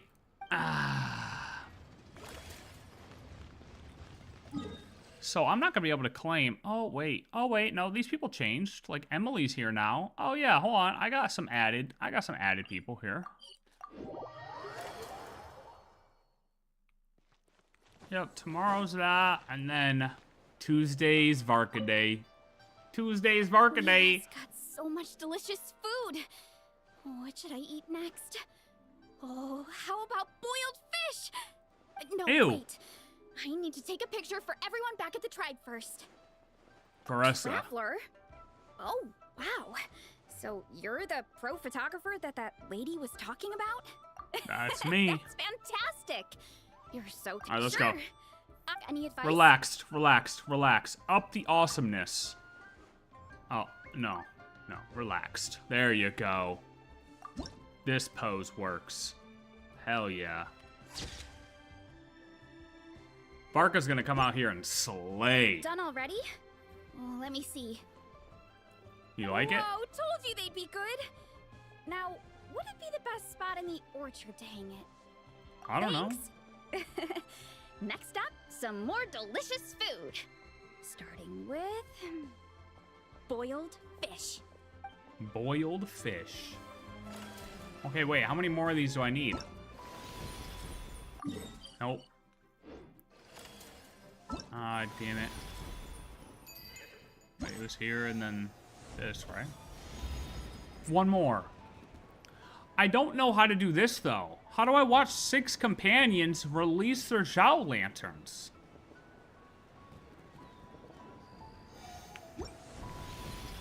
Okay. I don't know how to do that. I don't know what that means. It doesn't work. I've talked to these people. And I've released their lanterns with them. But it doesn't count. Oh, unless it's... Oh, it does just say 0 out of 1. It doesn't say 0 out of 6. Oh. Okay, hold on. Let's go talk to Emily. Emily? Emily? Emily, why are you all the way up here, yo?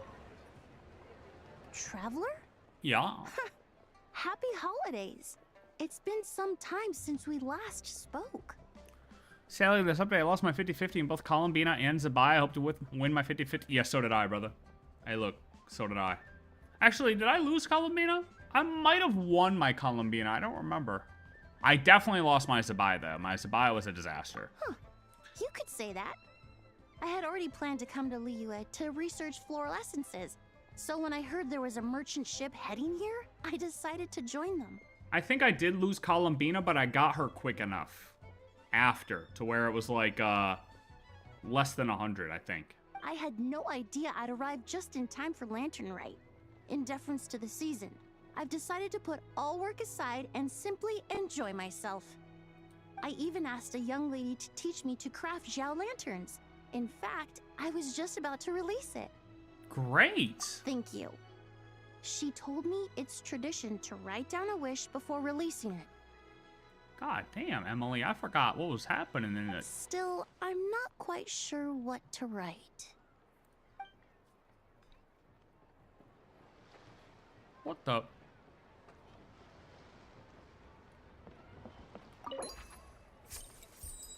May the new year grant everyone a bit of time to pause and take in life's more comforting sense. Beautiful, Emily. I love it. All right. Why has Zhao got to be all the way over there, man? Like, he's just got to be so mysterious for no reason.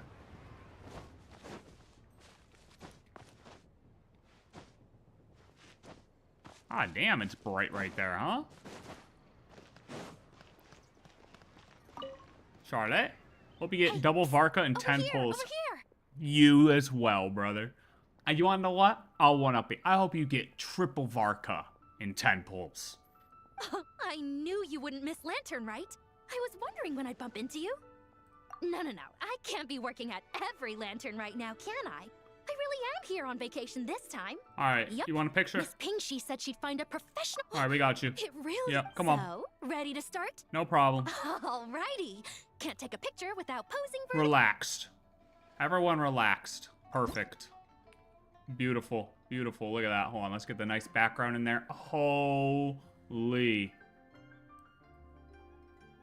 Oh, wait. You want to know what? No, we'll get this building there. Look at that. Look at that. Boom! God damn. Aura. Done? Did you adjust the lens and check the lighting? Charlotte, Make sure shut overlay the was hell up. properly set? Let me check.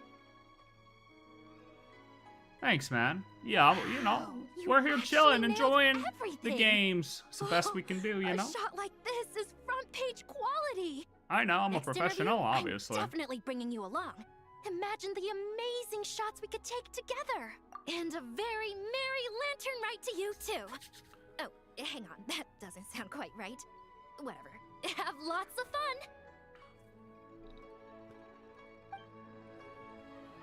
Dude, I got some orange chicken last week for like the first time in forever. That shit was banging.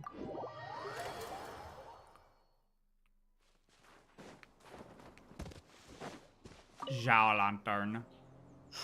I do, but like Yes. just because. I saved someone from monsters earlier. She was carrying a frame and tools for making shell lanterns, and gave them to me as thanks. She also said this type of shell lantern can be modified however you like.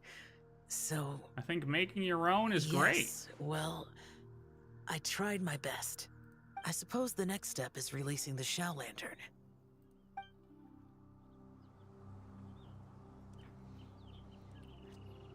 Very nice, Zhao. It's beautiful, brother. You really Happy Lantern Rite to you as well. like.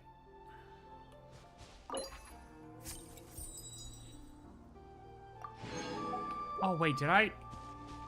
Oh, Charlotte was a photo. Okay. Okay, we have Xinyan down here. Is that it? Is that it? Finish the mini games. Dude, the cool one was the Vampire Survivors one. That was the best one. Oh, That was fun. Get for being impulsive. Making a shower lantern's no joke. Traveler? Oh, ain't that something? It is you. Ain't that something, Miss Pink, sister? She gave me the frame, but I designed all the details and made all the ornaments myself. Hell yeah. Pretty rad, huh? I even gave Hu Tao a few. Oh, shoot. I totally forgot I promised Hu Tao I'd help her make some shower lanterns, too. I gotta release this one pronto. She gotta release this one pronto. Get that out there. Get them there lantern out there into the open field and the sky and stuff. Throw another rock and roll concert. It's gonna be a country concert. What about? Oh, what do we got? Boom! Boom! Okay, I just gotta find these trees. All right, we need 3 more trees. All right, let's find the trees. Oh my god. We find the trees, and then we watch videos. We're so close to the end. Where are the trees? Where are the trees? Oh, I see one. No, I'm out of stamina. Why are you? No, no. For what? I'm gathering the trees, and then I'm watching videos.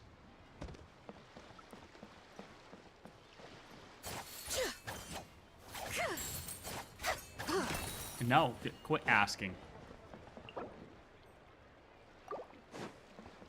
Fuck you. Fuck you.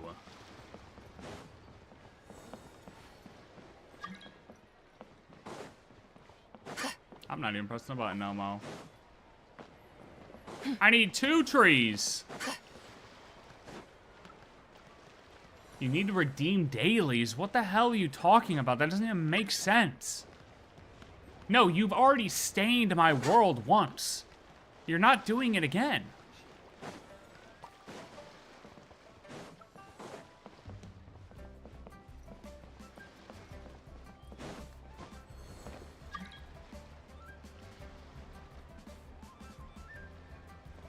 Do you really get more friendship XP? I don't think that's true. I don't think that's true. Because you're only using 2 characters.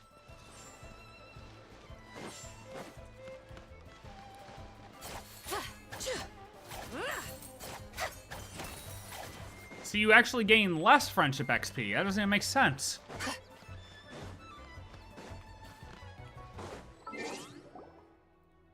That doesn't even make sense.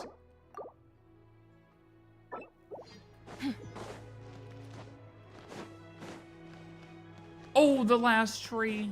Kablam. Yo, move then, idiots. Can't you see I'm blowing up the tree?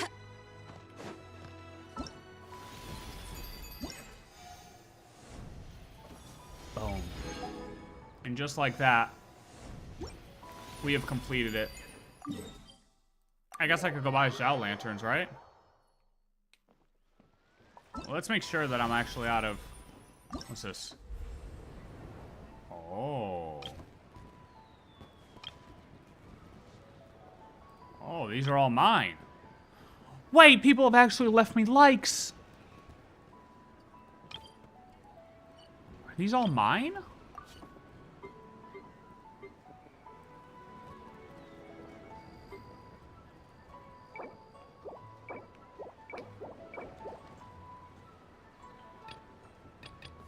I don't know who's liked them, but you want to know what? Works for me. Ping Shi? Yeah, what is the, I guess only buy 28, so I don't even know. There must be more of the trees around, and you just run around and grab a bunch of them, but you only need 10 for that, so cool. Well, isn't that beautiful? Alright, go grab your popcorn. Because we got some serious videos to watch. I'm going to grab food. Give me 2 minutes.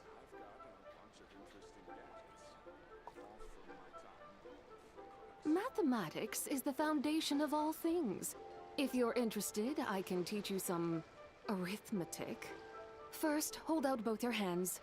We'll start with the 10 fingers.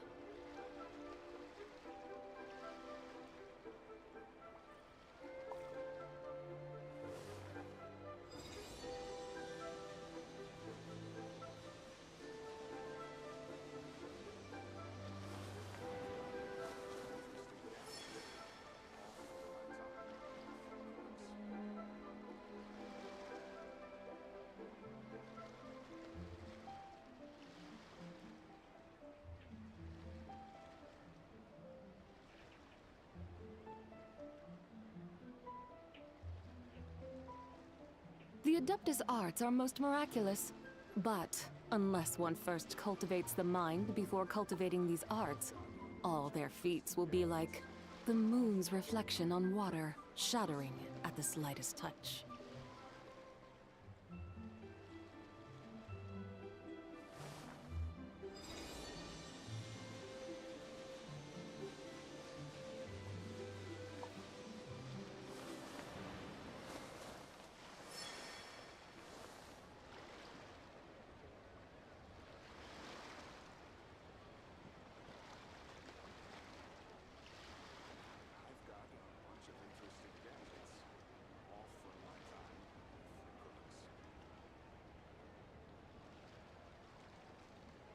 The whole world shares the bounty of the skies, the rain and clouds that grace the earth beneath.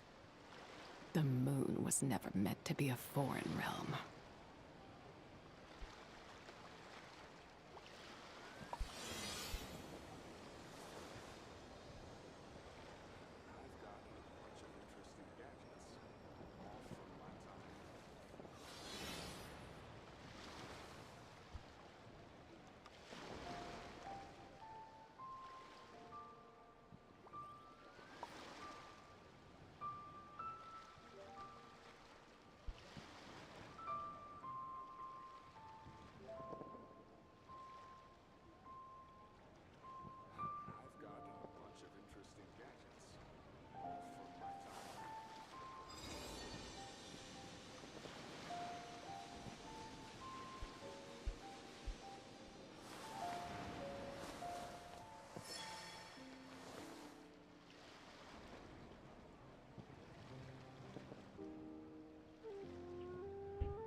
Mathematics is the foundation of all things. If you're interested, I can teach you some arithmetic. First, hold out both your hands. Dude. We'll start with the 10 fingers. Look at this. Hold, ready?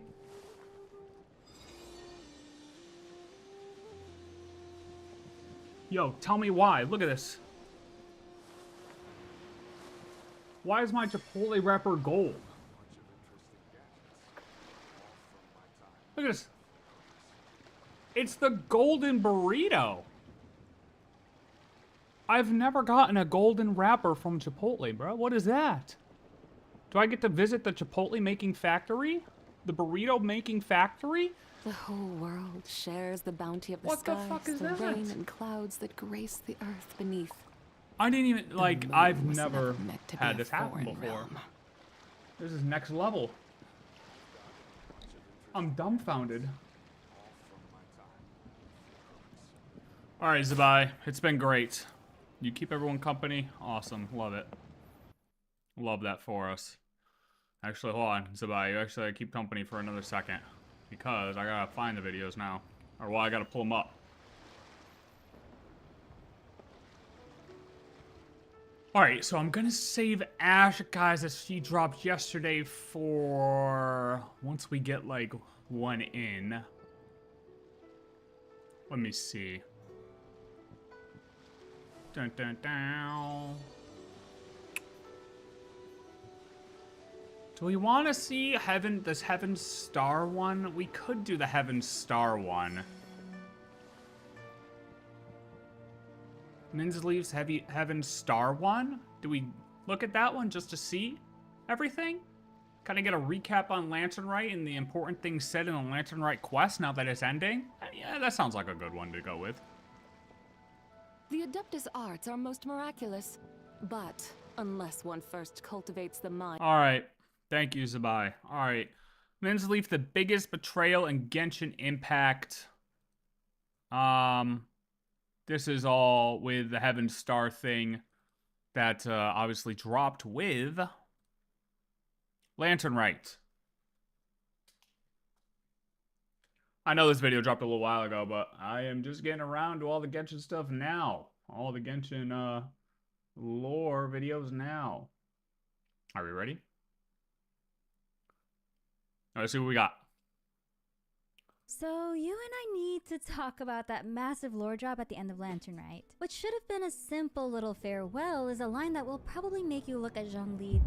Before we start, I'm gonna say, like, when she said the Heaven Star thing to Zhongli, like, I was focused on whatever just happened before that or something, because, like, she said it and it didn't even, like, click to me. Like, it didn't even, like, I wasn't like, oh my god.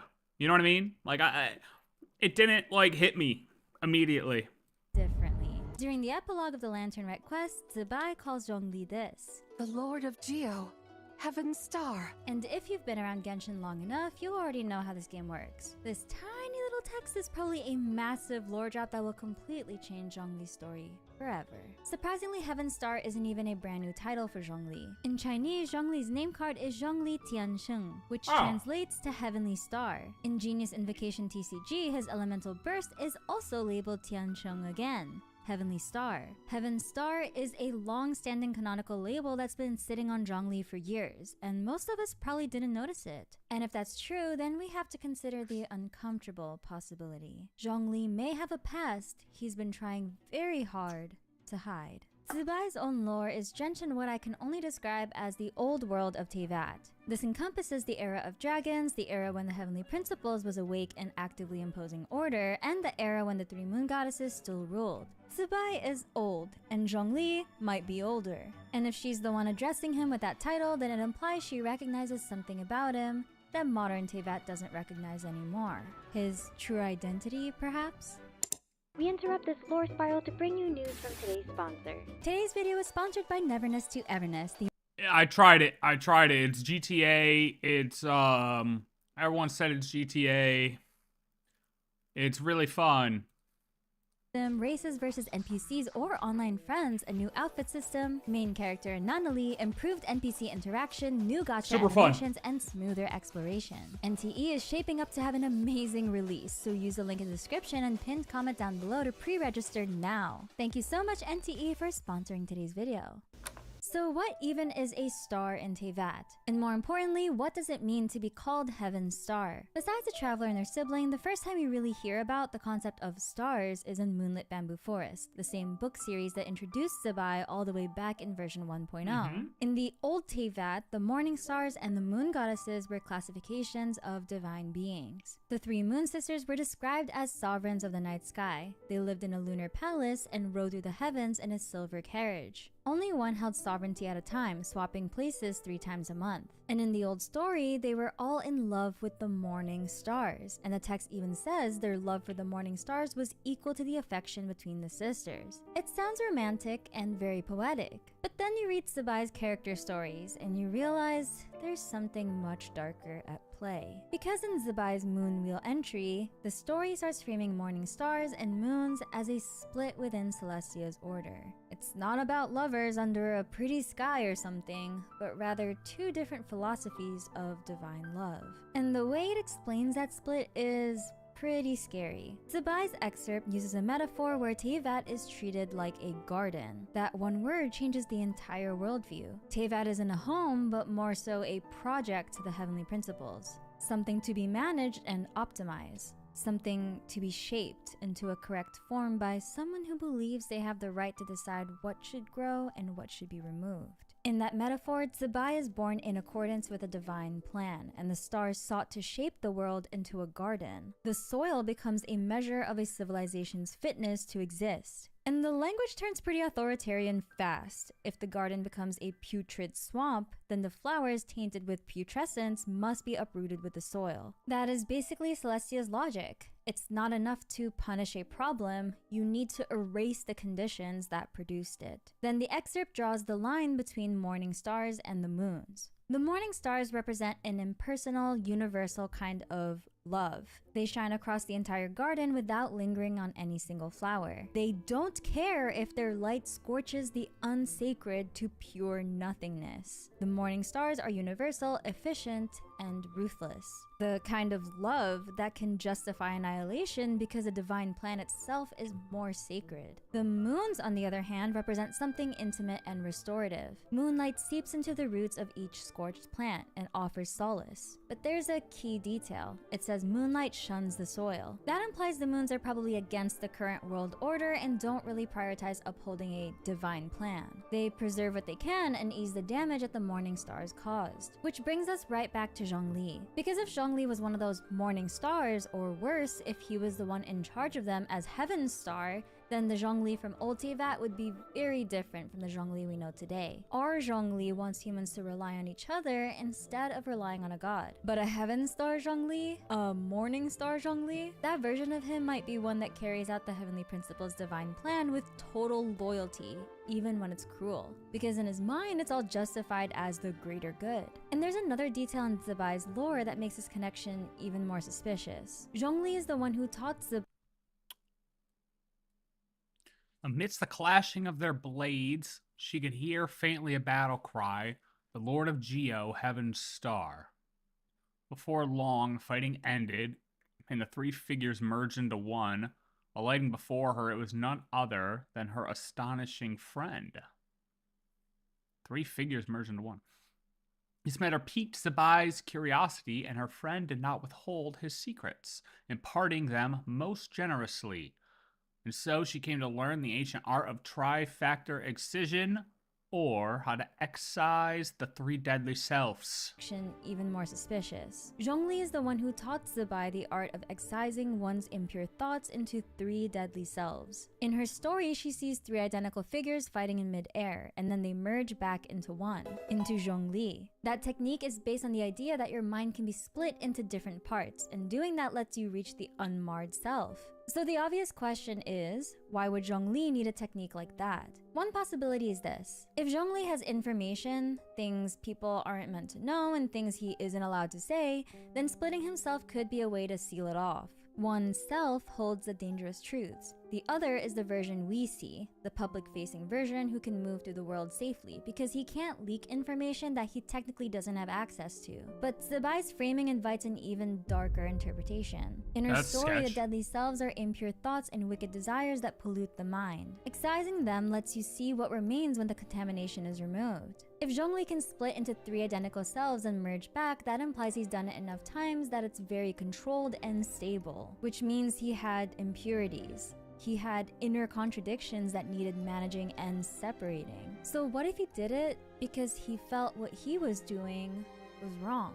The darkest theory we can come up with is that Zhongli split himself so he could keep doing the Heavenly Principle's work. If compassion for individual suffering of humans counted as impure under celestial logic, and if hesitation was seen as weakness that endangered the divine plan, then Zhongli may have cut it out of himself to remain an effective Heaven Star. The self he cut away would be the self that disagreed with the Heavenly Principle's rules. That would neatly explain why our Zhongli feels more human, more protective of Liyue as a people, and more willing to step away from divine rule entirely, if that is the self that we're seeing. And if that's true, then things get genuinely unsettling. So let's say Zhongli split himself because one part of him couldn't live with what Celestia demanded, whether that was guilt, doubt, or compassion. But here's the scary part. If he cut that piece away and it's still cut away, where did the other selves go? And more importantly, which Zhongli have we been listening to this whole time? Which deadly self is the one standing in front of us? So what does it actually mean for Zibai to call him Heaven's Star? Here's how I'm reading it, based on everything Old Teyvat lore implies. Heaven's Star was probably a role on the same level as the three moon goddesses, part of the infrastructure of Old Teyvat. In one interpretation, Heaven's Star could simply be the name of one of the morning stars. In another, Heaven's Star could be the one ruling the morning stars. And then above that, you have the Shades, beings that seem to answer directly to the Heavenly Principles. Which means if Zhongli truly held a title like Heaven's Star back then, he was already a god long before he became the Geo Archon. Note that according to Zibai, Zhongli isn't an angel, and I think he's definitely something above them. Crazy theory, but it'd be wild if he happened to be above the Shades, but beneath the Heavenly Principles. But that would be crazy. And it's a theory, so take it with a grain of salt. In Murals of the Dragon King Nibelung, we don't just see the three moons. We see the sun. So the question becomes, if there are moon goddesses, then surely there's a solar counterpart, right? A sun god, or at least a solar authority? And if you're looking at Zhongli being labeled Heaven's Star, it's very tempting to connect that title to the sun. Genshin already mentioned a solar figure in its ancient legends. The Solar Chariot. The Solar Chariot, dude. Also called the Star of Daybreak, seems to be the name for the sun in Teyvat's old history, much like the three moons are personified as sisters riding a silver carriage. In the past, during the War of Funerary Flame, the Solar Chariot fell to Teyvat and created what we now know as the Chasm. That's a big detail because it means the Solar Chariot isn't presented as one person, maybe. It's a vehicle, a mechanism, something operated by a group or a class. The indigenous people in the chasm repaired it, and then it flew back into the sky. So even if Zhongli is Heaven's Star, the solar chariot isn't automatically Zhongli. But if Zhongli was one of the beings who piloted it, if he belonged to that class of morning stars, then it gets interesting for a different reason. Because the War Funerary Flame is also tied to the time where 2 of the 3 moons were destroyed. So imagine Zhongli as one of the morning stars, trying to leave Teyvat during that war, and failing. Imagine whatever consequences came from that failure. Imagine what it would mean for a being who once operated the sun to end up punished and bound to Teyvat. But now we need to talk about the elephant in the room, and a theory that's been floating around for years now.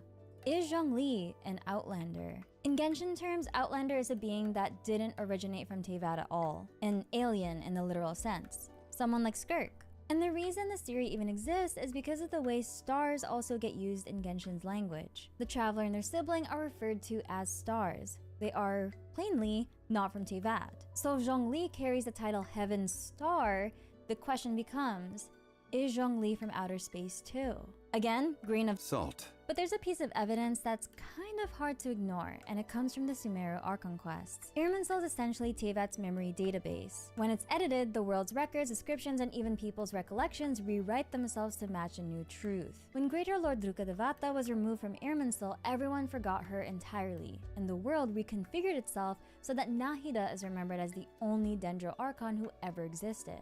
Most in-game text was altered to reflect that, but Zhongli's character story 5 is strange. Before the Irminsul edit, his character story 5 said as time passed, many of the 7's titles changed hands, and only 2 remain of the first 7, Rex Lapis and the Animo Archon. That line directly acknowledges that the original Dendro Archon is gone. After the Irminsul change, the text becomes, as time passed, many of the 7's titles change hands, and only 2 of the first 7 remain in positions of rulership, Rex Lapis and the Animo Archon. Depending on how you read it, Zhongli seems to recognize the same core truth. Only he and Barbados are the original ruling Archons left, which is bizarre in a world that's supposed to have forgotten Rukkhadevata ever existed. And that isn't the only telling sign that something is off about Zhongli. Every character's constellation matches the name of their story quest titles, except for Zhongli.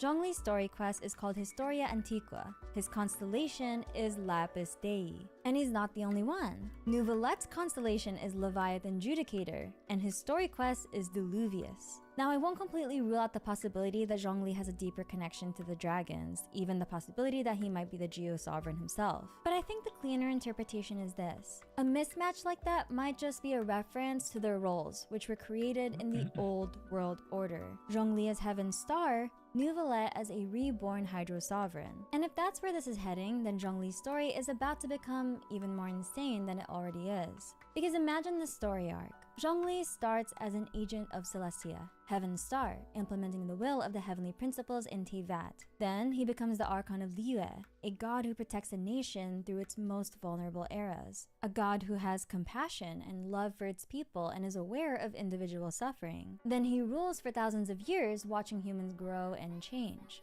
And finally, he steps down because he wants humanity to become self-reliant, to build a world where they don't need gods to survive.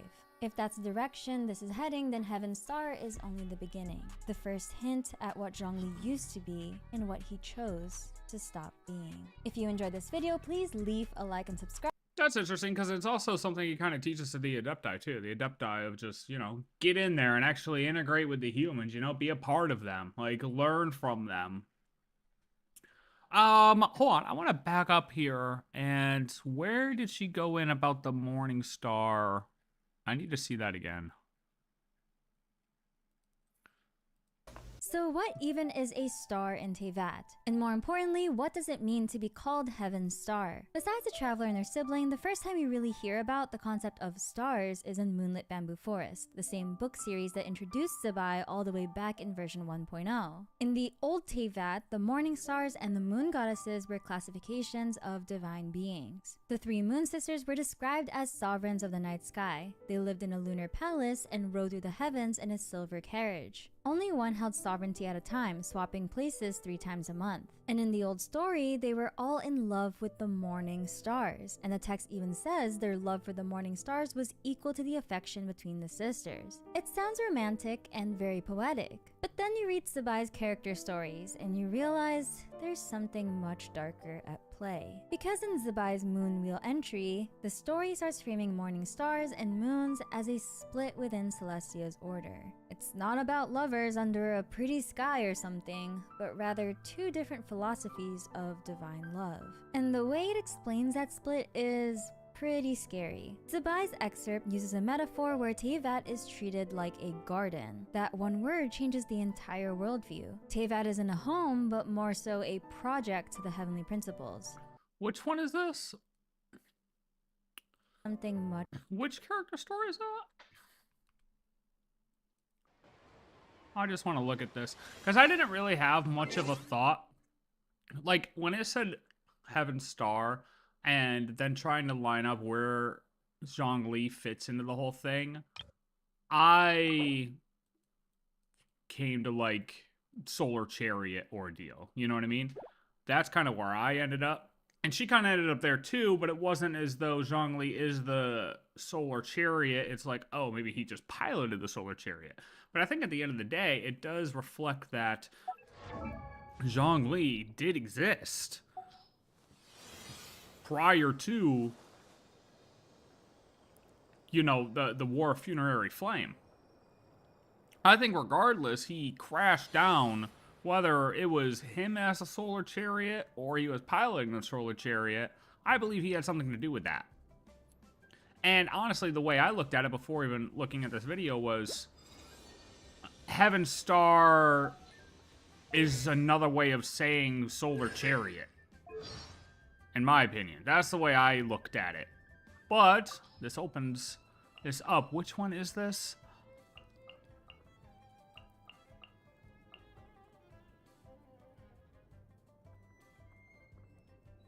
This is long gone.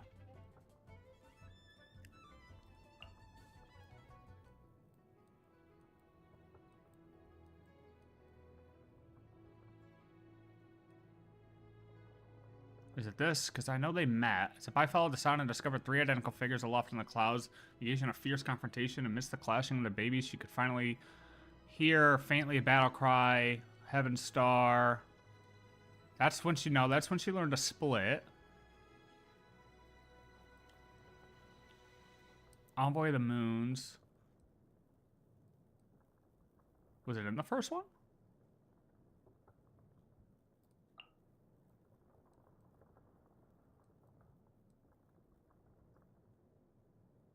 Chocolates.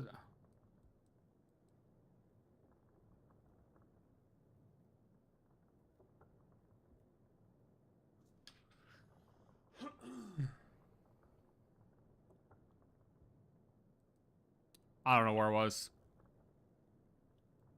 She said in the character stories, right?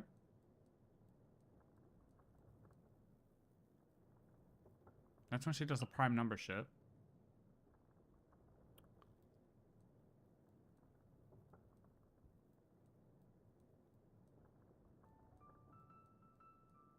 This is Moon Devourer. Oh, she said Moon Wheel, right?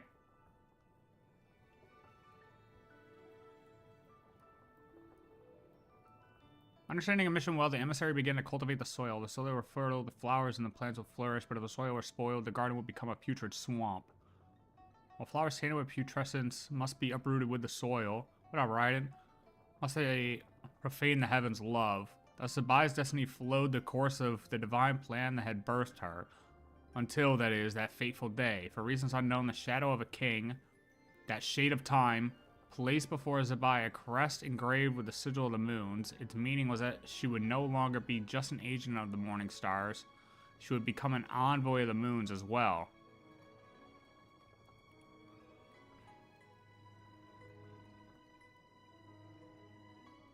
Was this too destined by the divine plan?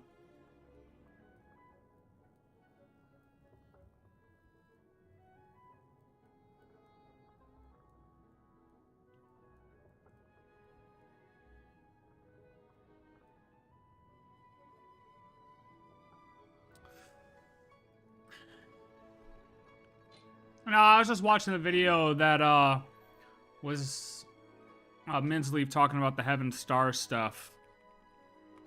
And whoops. How I got to, like, in my opinion, the Solar Chariot story is just Zhongli, and how I thought it was just him, or like her using a different phrasing of Solar Chariot as just Heaven Star for Zhongli.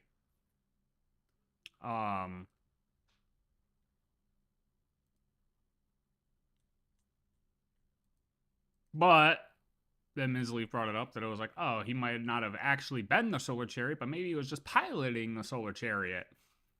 And then she's talking about how the, you know, the stuff with the morning stars. But I think there's, I don't know. I don't want to dig into like morning star stuff right now, because honestly, I haven't dug into a lot of this stuff, but I like the concept, and I definitely think I can agree that Zhongli has some history about him from before War of Funerary Flame, and possibly some involvement with the higher powers of the world. To what extent? Not sure, but I'm interested to know. You know, I think that could lead to a bunch of stuff. But I'm definitely in the camp of, it does seem that he was, you know, he was before War of Funerary Flame to some extent. Play. Because in Zibai's Moon Wheel entry, the story starts framing morning stars and moons as a split within Celestia's order. It's not about lovers under a pretty sky or something, but rather two different philosophies of divine love. And the way it explains that split is pretty scary. Zibai's excerpt uses a metaphor where Teyvat is treated like a garden. That one word changes the entire worldview. Teyvat isn't a home, but more so a project to the heavenly principles. Something to be managed and optimized. Something to be shaped into a correct form by someone who believes they have the right to decide what should grow and what should be removed. In that metaphor, Zibai is born in accordance with a divine plan, and the stars sought to shape the world into a garden. The soil becomes a measure of a civilization's fitness to exist. And the language turns pretty authoritarian fast. If the garden becomes a putrid swamp, then the flowers tainted with putrescence must be uprooted with the soil. That is basically Celestia's logic. It's not enough to punish a problem, you need to erase the conditions that produced it. I mean, right. Yeah, it's kind of what you see with the cycles in Amphorius, to be honest. Like, you just got multiple cycles through Amphorius because once they get to the end, if it's not good enough, well, wipe and restart again. I mean, essentially, that's what kind of HP is doing here. He's like, oh, well, the people ain't right. They're not going the right route. Fuck it. Reset them. Reset them. Which we have the whole cyclical thing with, obviously, you know, the world formula. Renee's whole formula about everything, you know? We only got one cycle left, supposedly. So I think the garden thing there is just more focusing on the cycles of Teyvat. But the cycles of Teyvat are just basically run by HP, potentially. But who knows? There could be multiple different forms of cycles. You could have the HP cycle, but then a different type of cycle, and yada, yada, yada. I mean, multiple ways that could be read into. But, definitely, if he saw civilizations he didn't like before, then he would wipe them out. I don't believe it was just originally from the, oh, they're tainted with Abyss. I know people have gotten stuck on that or are really pushing towards that. But I don't believe it's just oh, if it's tainted by the Abyss, I get struck with a nail. Mainly because places were getting struck with nails before the War of Funerary Flame. Your gut saying Zhongli has strong ties with Asmodee? I mean, I'm not going to say no, but that's possible. He could have strong ties with Renova. He could have strong ties with Istaroth. I don't know. But on that note, I did watch Kat's video about the Divine Nail thing. And speaking of the nails and how nails have been sent down, I never watched Dawit's video on what he thought about nails. Because there are more nails. The way I interpret it is there are more nails than what just started going down after the War of Funerary Flame. That, like, more nails than the ones we know of. They're just not there anymore.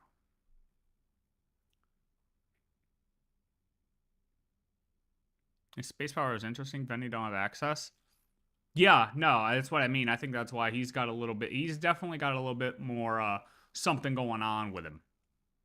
Zhongli does. But who knows? Realistically, he could have just been born from that. Like the whole, if he does have something to do with a solar chariot and diving into the chasm, that could have been his birth. Like, we can't say for sure. You know what I mean? Interesting. End of the day, Zhongli has some stuff to explain. You know what I mean? I think we got to have another conversation with him. But I think it'll be another year before we talk to him again. So, until then, the location of all the divine nails and why they were dropped. Dawit. Yo, what up? Yo. Sunday video, but you know, what up, to be big fair to dog? me, as some of you know, I'm from Boston, born and raised there for 18 years. So I had more important matters to attend to on Sunday. Was it worth it? I mean, in hindsight, no, but you know what you gonna do, man. Anyway, today we're gonna talk a little bit about the little presents Fanes has left all over Teyvats, which are more commonly back like we never left, folks. Back like we never left. Today we're going to be talking a little bit What about was the 2 weeks ago there? housewarming gifts Fanes occasionally leaves all over Teyvat. You know, little Oh, welcome that's to the Teyvat Super sort of Bowl? present, so that sort of thing going on. The Divine Nails is what they're more commonly known as. There's been a lot of talk about them recently. A lot of unjust criticism, I'd argue. Maybe there's some just criticism. You can decide. Because today we're going to track down all the Divine Nails that have been dropped all over Teyvat, showcase where they've been dropped, and more importantly, answer why they were dropped. But before we get into that, let's, more generally speak about the nails and arrive at one... He said he's from Boston. That must have been the Super Bowl 2 weeks ago, right? Had to have been. Yeah, it had to have been. This guy mentioned the Archon War was to eliminate the variables, having only 7 main variables. Is that in a recent video? Because we're going to watch that. Trust me, we're going to watch that. With the world formula? Undeniable conclusion, which I'm not even going to draw. I'm simply going to lay the evidence plain before you and let you draw your own conclusions. The first source comes from an angel, Nabu Malikata, who once said, quote, "It was a faraway time of calm and peace. Divine envoys spoke openly with the people then, bringing them word from the heavens, but in time, invaders descended from beyond the firmaments, bringing with them destruction." Yo, bruh. I don't know if you were in here earlier, right? And look at this shit. I got a golden wrapper on my burrito, brother. Look.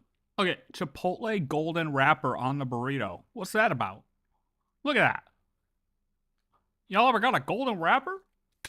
Overturning rivers, spreading plagues, and though the invaders brought war to my former kin, they also brought about illusions that could break through the shackles to the land. Radish, you ever got Master that? of the heavens, consumed by fear for the rising tide of delusion and breakthroughs, sent down the divine nails to mend the land, laying waste to the mortal realm. Okay, so, for those unclear, the invaders Nabu is speaking I got Chipotle of is burrito. referring to Nibelung and the War of Funerary Flame. So, after this war, the nails were cast down to mend or heal the land, because Nahida tells us the nails are capable of this. There is a chance that it could avoid that end, using the power of something here. I'm referring to what was used to fight against the Abyss. It once repaired the rifts of Teyvat long ago. It has the ability to purify and stabilize powers that shouldn't exist in Teyvat. There's somebody else got Excellent. McDonald's, so I sold a drink. Excellent. Let's find another source that speaks about the nails. How about King Deshret's? Quote, "In the original worlds, the barriers were torn down and the dark..." Dude, that's what I'm saying. I gotta look up, if there's a Chipotle. Hold on. Is there a Chipotle promo right now? No, it's not like that. Because they pick what to wrap your stuff with, man. Does anyone know why my burrito came in a golden foil? What? Look at this! This guy's got the same... You have found the golden ticket. Oh, shit. A tour of the Chipotle factory. Give a shout out to the non-copyright infringing Oompa Loompa knockoffs. It's for American athletes for the Olympics. What? But we aren't allowed to say that, or Team USA, because Chipotle is dumb? What?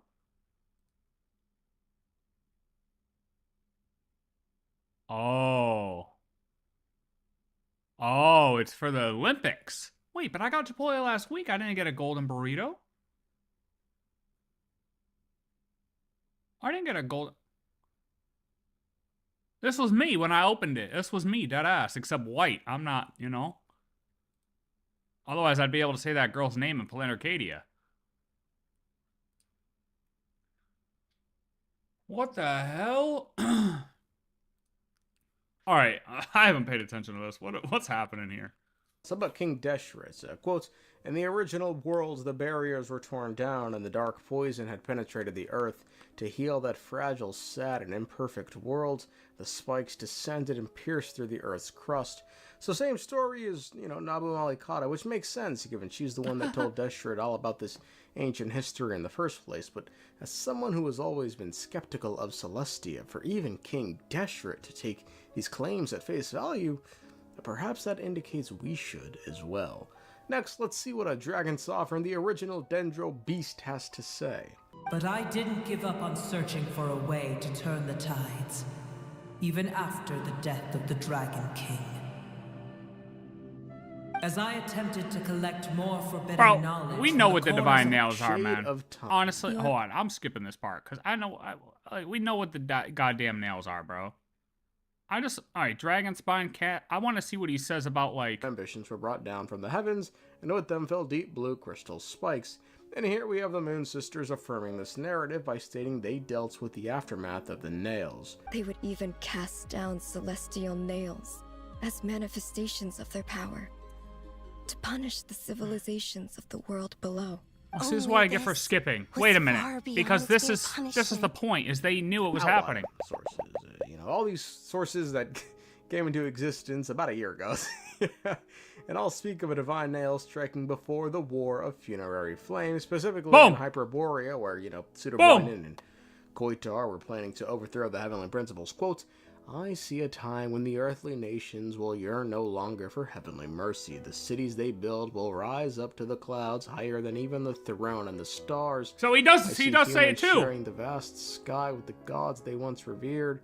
There will be no more tears, sorrow, or death for all. Dude, I saw like a Reddit post. I saw a Cat's thing. And I was like, bro, how are we not acknowledging that there's ones that went down before? Hello? Complete. Yet in the end, such wild illusions and ambitions were brought down from the heavens, and with them fell deep blue crystal spikes. And here we have the Moon Sisters affirming this narrative by stating they dealt with the aftermath of the nails. Right. They would even cast down That's what I'm celestial nails as manifestations of their power to punish the civilizations of the world below. Only this was far beyond mere punishment. I did everything in my power to help. I'm not gonna lie, Radish, I read that backwards.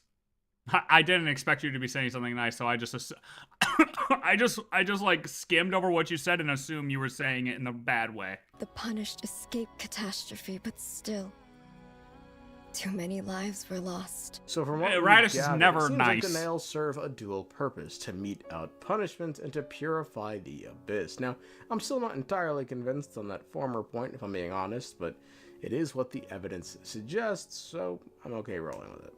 Now let's look at the actual nails in the game, starting with the first nail is he we saying? were into. Help the punished escape of their power.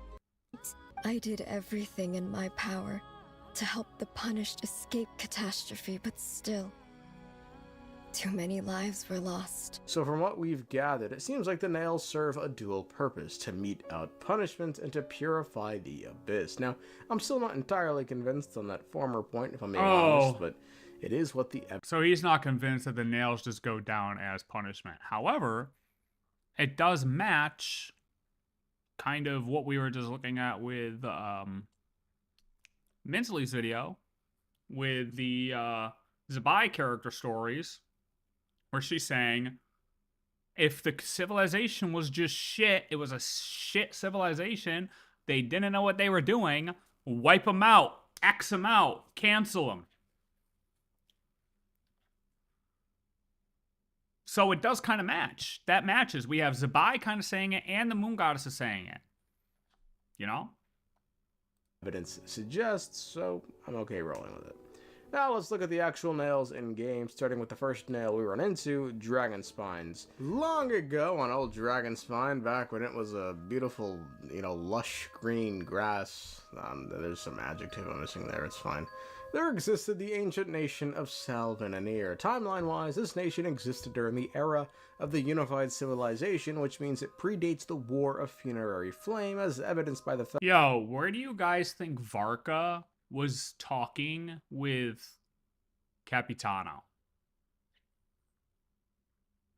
Where do we think Varka was talking with Capitano?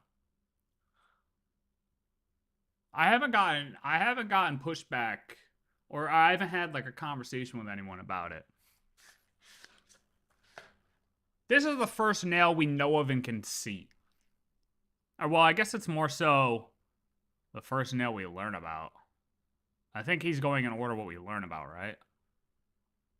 Because Chasm should have been before? The fact that divine envoys were present.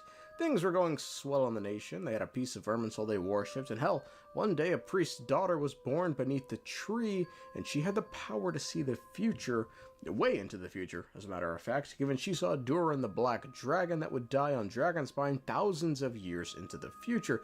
Anyway, around this time, or before this time, or after this time, we don't really know, the Divine Nail would strike Dragonspine, turning it from a grassy mountain into this snowy, batshit horseshit. I forget the year of that. Hold on, I forget the year of that. Salvanir.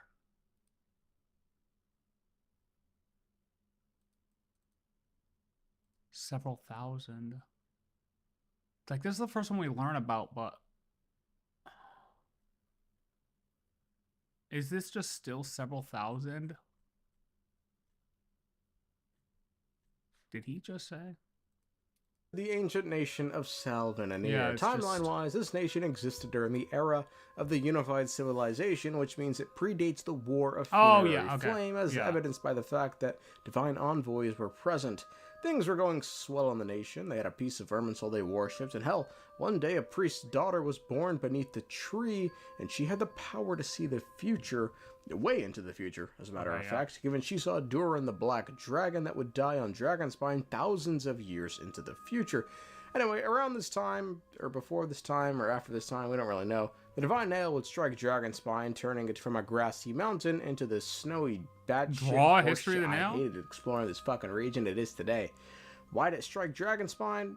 No one really knows. The nation Where's wasn't long gone? attempting a rebellion. It was nor the were they chasm. really blaspheming the gods. They were sort of just doing their own thing, so I have two guesses.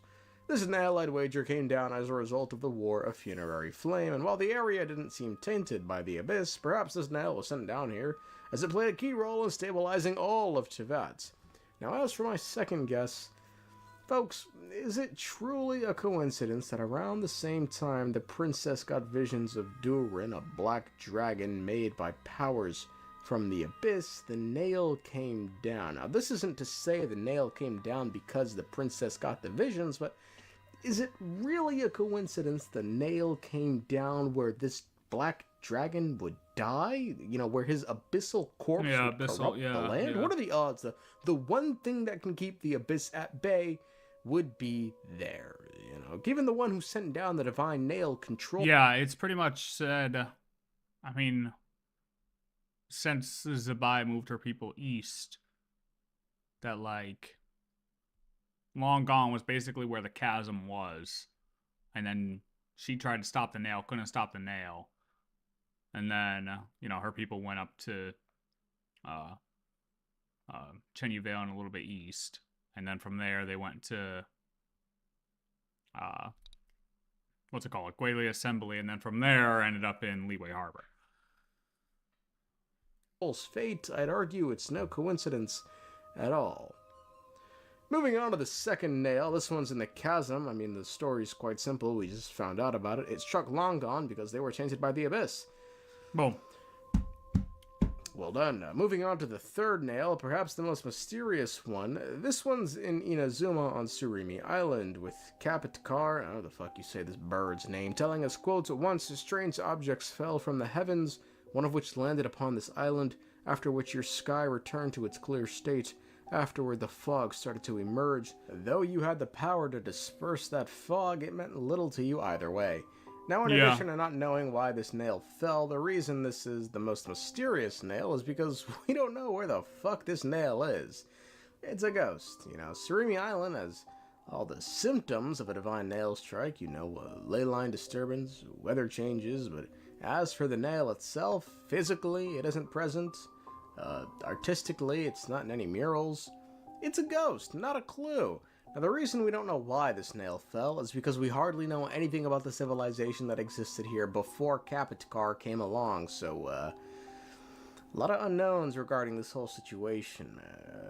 Hey, look, the way I view it, when in doubt, don't fear, simply let Celestia steer. I trust them, I know they had a good reason. The next divine nail is in Sumeria. The glaze. Well, as the Pep told us, she was trying to collect forbidden knowledge, then the nail came down and turned this entire area into a desert from the forest it once was. Now, this nail isn't overtly present in Sumeria, but we probably know where it is, and it's here.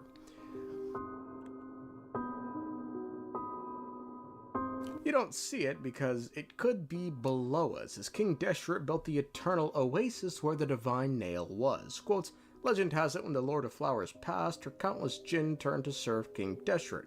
King Deshret searched in vain for the ancient paradise where the divine needle fell, and there created an eternal oasis. The final divine nail we encounter is in Notlan, in the Ninth Kingdom specifically. Notlan. I don't think this nail was ever touched upon in a world quest, a piece of lore, in the main quest. I didn't say fucking shit about this nail, bro. This nail most likely originated following the War of Funerary Flame, given that's when the Night Kingdom came into being. Can't be before this. Following Notlan and its ley lines being devastated by the Abyss, you know, odds are it just makes sense to me. The one nail we have yet to encounter most likely is in Snezhnaya. That, of course, is going to be the one that struck Hyperborea, because, you know, they were just getting a little I don't think there's a nail in Fontaine. But it could be Snezhnaya is headed in the direction of a 2-for-1 special. Look up at Celestia. Anything seem off? Is that a nail?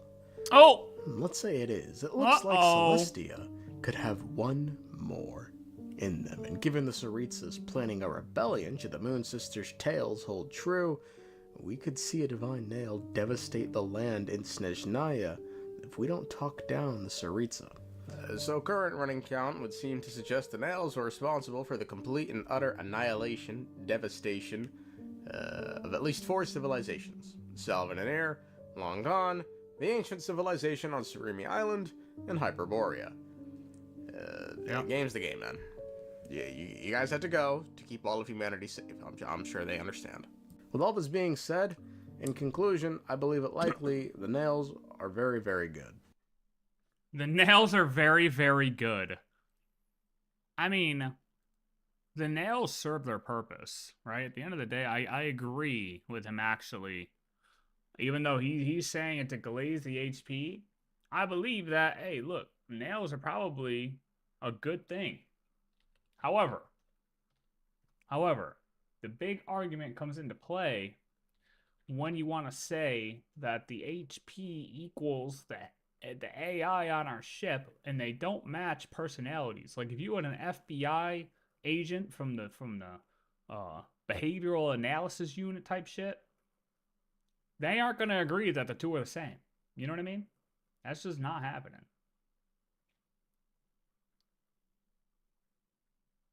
The HP or our ship's AI and the HP are not the same thing from a behavioral perspective. Micah says there should be 7 nails too. I'm with you on that. However, what's weird is, remember, if we go up here to Fontaine,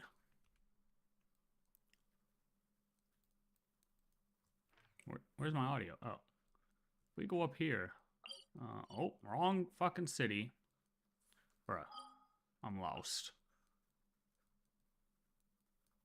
Wait, is it? Yeah, it's...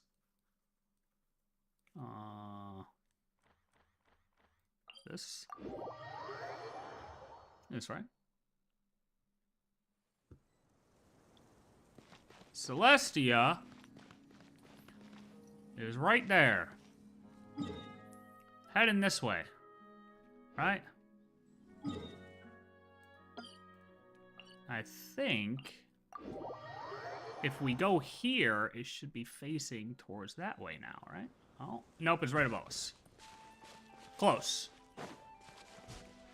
So, we actually have a nail more above Fontaine right now. I mean, we're saying like, or well, we have Celestia more in like right here, this area. Almost kind of seems like it could be where that water splits. You know? So it's like right here. Why is Celestia right there, you know? Why is it right above us right here?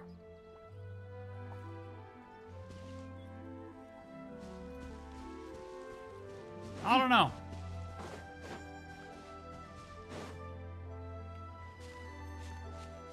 I'm just saying, where you're like, oh, there's no Fontaine nail. It seems like every nation has a nail, right?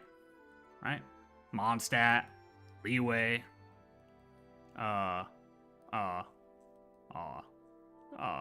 somewhere in Inazuma, Sumeru, Natlan. Then we're gonna say Sneznaya's gonna have a nail. Snezhnaya probably already has a nail. Somewhere. But then again, does Hyperborea count? Hyperborea counts. In a way. Right? So... Right? Wasn't Hyperborea... Yeah, Hyperborea was a...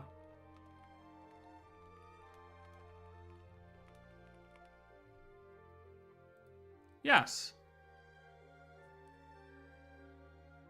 Hyperborea. Right? So does that already count as Sneznaya?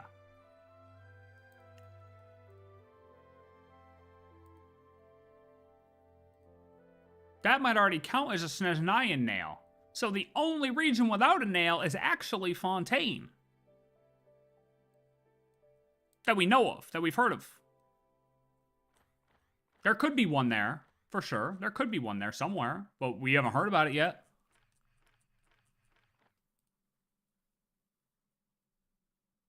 So, I don't know, seems a little interesting to me. Especially with Celestia right above Fontaine. Seems a little sussy. Seems a little sussy in my opinion. But, hey, I guess we'll find out. Okay, no, I'm just glad he had talked about the, God damn it. The nails before 6,000 years ago. But we don't even know if, like,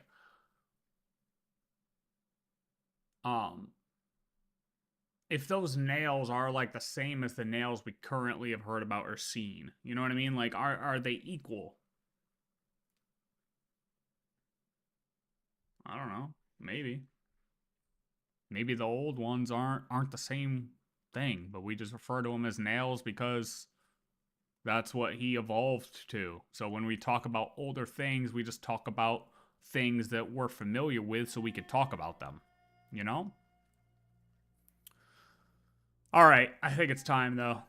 Ash, guys. I'm gonna jump ahead. Or do we want to watch... maybe, hold on, maybe we do watch the Zibai one quick. No, yeah, we're gonna watch DeWitt's other Zibai one, actually, first. One more DeWitt one about Zibai, because I did want to watch this one, and I don't want to just skip over it. Because I know when I watch Ashikai's, I'm probably going to be talking a lot. So I want to look at this. You guys know... Oh, sorry. Wait, hold on, buddy. Did Zibai just answer one of the oldest mysteries in Genshin Impact lore? So, we'll wrap up whole Lantern Rite, nail stuff, I believe, here. Favorite word in the English language is... Hold on, go back. You guys know what my favorite word in the English language is? Non-reactive. Now, non-reactive. Some of the children among us might be going, what do you want about? So what does that mean? Some of the adults among us are going, Look, long story short, last night received some troubling news. Got a blood test this morning, and folks, let's just say we beat all the charges. Hell, oh even shit, found good out job. I don't have diabetes as a bonus. You know, huge. Feels inevitable. Not gonna lie, given I'm a fine connoisseur weakest government of juice and all things sugary. But folks, I figured I'd share this with you guys, my Genshin Impact friends. Okay, folks. So is this just a long way of saying you had sex? I don't understand. That's actually all I'm hearing right now.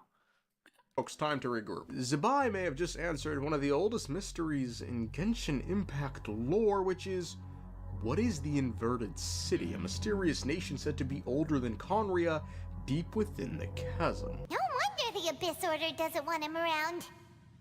Not necessarily. The closer we draw, the more I am inclined to conclude that these ruins belong to a more ancient civilization still. The Abyss Order simply got to them before anyone else. Even older than KRAI? Whoa. Whoa. Paimon can't even imagine back that far. No, it was clean, so we did it. The architecture here does somewhat resemble that of KRAI. At least, it would if it were the other way up. For nearly 4 years, we hadn't a clue what this nation was and simply had this quote and this description to go on. Quote, as I was traveling alone, I discovered this vast and terrible ruin. Perhaps this is all that remains of an ancient civilization that was punished and destroyed. This ancient city seems to resist the presence of any outsiders. Oh, is this where he's just saying it's long gone? Something to do with those purple-black crystals or that mud-like substance. I stayed for a time, but I had to leave its ominous upended silhouette behind. But folks, now we may just know what this nation was thanks to Zibai, so let's get into it. To start, we know roughly when KRAI was founded, which was, it should be around the end of the fall of Salvanir, as Ukko's dying words were, quote, I've heard of people who are building a new nation without gods. Perhaps they'll have the power to stand against this world. Now, given what caused the fall of Salvanir was a celestial nail, and every single source bar the Moon Sisters agree the nails fell after the War of Funerary Flame, I mean, Nabu Malikatas tells us, quote, and though the invaders brought war to my former kin, they also brought about illusions that could break through shackles to the land. But the Master of the Heavens, consumed by fear for the rising tide of delusion and breakthroughs, sent down the divine nails to mend the land, laying waste to the mortal realm. This would indicate KRAI was founded around that time, which makes sense if you think about it. Right after the war, there was a big war between one godly powered being and the heavenly principles, the epitome of strength, the mother and father to all gods, reason in all things good, squaring off against, well, you know, one borrowing godly powers, you know, using crack, giving him crackhead strength. They destroyed the world. So you can imagine a group of people on the ground, you know, just going, well, fuck all this god shit. I mean, we need a new nation away from all this. So, real. You know, so that's KRAI. But if KRAI was founded after the War of Funerary Flame, and this nation in the chasm is said to be older than it, this means it's a nation that must have existed during the time of divine envoys, also known as angels. Folks, the unified civilization, the first civilization to ever exist in the heavenly principles, Teyvat. Think Ankanomiya, which this nation in the chasm has extremely similar architecture to. So, what nation is the Inverted City? Well, how strange is it Zibai has now just name-dropped an ancient Liyue civilization that existed when the Three Moons existed, which, remember, they were destroyed in the War of Funerary Flame, and this nation, furthermore, she, as an angel, once presided over before a certain catastrophe befell them. Long, long ago, 3 moons hung high in the heavens. Bathed in their light was an ancient nation called Langan. Langan was home to a divine envoy who bestowed nature's bounty upon the land, and in return, the nation worshipped her. But then, in a twist of fate, tragedy struck, shattered, and Langan fell to ruin. Unable to bear it, the envoy sheltered what people she could, guiding them east, toward a new place to call home. Yet in doing so, she defied heaven's will and was cast into a celestial prison as punishment. Long gone. Yeah, long gone is fucking right. Deserve punishment. Focus on the mission, Angel. Now, this all fits perfectly with the narrative we've The established thus far. classic. Long Gone existed during the time of the unified civilization, as evidenced by the fact that the 3 moons are high in the sky. Then tragedy struck. That would, of course, be Nibelung, returning, souped up on the abyss. Crackhead. Kicking off the War of Funerary Flame, which is the biggest tragedy strike the world of Teyvat has ever known. It ruined Do we have to pull up his most recent video? The Dragon King acquired the power of darkness from outside of this world and led us in a fight against the order established by the outsiders. Dragon King? An unimaginable war took place in Teyvat, causing destruction on an unprecedented scale. The world itself was on the verge of collapse. And much like how Ankonomiya sunk beneath the earth, this could explain how Long Gone became the upside-down nation of the chasm, with the answer simply being war. This all fits perfectly, and I'm incredibly inclined to believe it, but there's a couple things that irk me about all this. The first being the celestial nail in the chasm. Why is it Zibai never brought this up? If Long Gone is, said nation, now maybe it's because, she was telling the story to a kid and didn't want to get into all the nitty-gritty, but, what's the timeline for the nail striking versus Long Gone sliding into the chasm? Because we know the chasm being formed was an event all on its own that could have been separate from the destruction of Long... It was in the War of Funerary Flame, but, I don't think Long Gone sliding in caused the chasm. As the way the chasm was formed had something to do with the solar chariot. Right, I agree. At the same time... Yep. Again, as the War of Funerary Flame. Quote, in a past beyond memory, even when Rex Lapis would have still been young, a star fell from the sky into the barren plains west of Liyue. These plains were transformed into a huge and deep chasm. In the wake of that star's descent, and Jade would emerge from within, beautiful and limitless. It would become the foundation for 1,000 years of industrial mining in Liyue thereafter. See, and this is why I say, I don't know if it was at the same time or what happened really, but I feel like the event had to be close enough to this nail coming down and the solar chariot crashing that, Zhongli is, or not, Minsleif put it in my head where he could have just been piloting the solar chariot, but he had something to do with this solar chariot. And I remember it was because of this where it's like a star fell from the sky, heaven's star, that star's descent. And it's like, they do say that the solar chariot rose again, but is that just like, I don't know how that fits into it. I don't, but I feel like Zhongli he has something to do with this solar chariot for sure. I feel like he does. And as for the timing of this event, quote, it is said that Rex Lapis was still young. The sun was a chariot that raced across the earth. When the 3 sisters of the night sky were martyred in a calamity, the solar chariot fell into a deep gorge. So this is obviously the War of Funerary Flame. But what does the timing look like here? Between the solar chariot falling and creating the chasm, Long Gone sinking into it, and the celestial nail striking? That was kind of my question too. What does he think? It's all a bit unclear. Yeah, the final question I have regarding all this is, despite the legend stating that this nation was punished by the heavens who used the divine nail to punish the nations, why is it Zibai never once framed this as an act of retribution, only simply stating tragedy struck while specifically showing the moons being destroyed, which we know was brought about Was this before by he did the Nibelung's quest? war? But then, in a twist of fate, the moons shattered, and Long Gone fell to ruin. She never once frames this as an act of divine punishment. The moons being shattered, yes, they were Oh, shattered it by the was. heavenly Oh, principles, fuck, but this is super let's old. not forget, the moons were turned into weapons by Nibelung after coming back souped up on the abyss. This is yet another case in point that I don't believe the nails were used as divine punishment, or if they were, then Zibai will surely have a lot to tell us during Lantern Rite.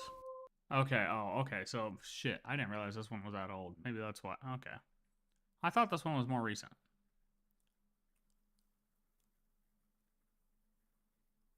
Oh, I think I meant to, oh well.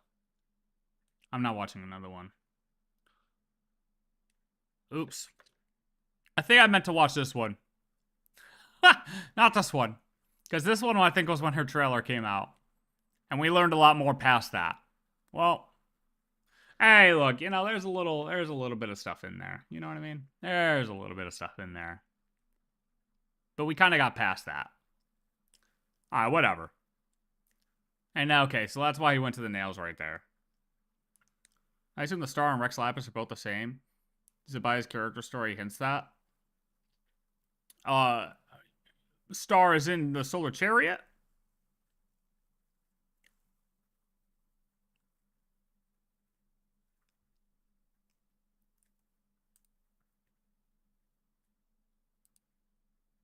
Because I believe so. It's just to what extent.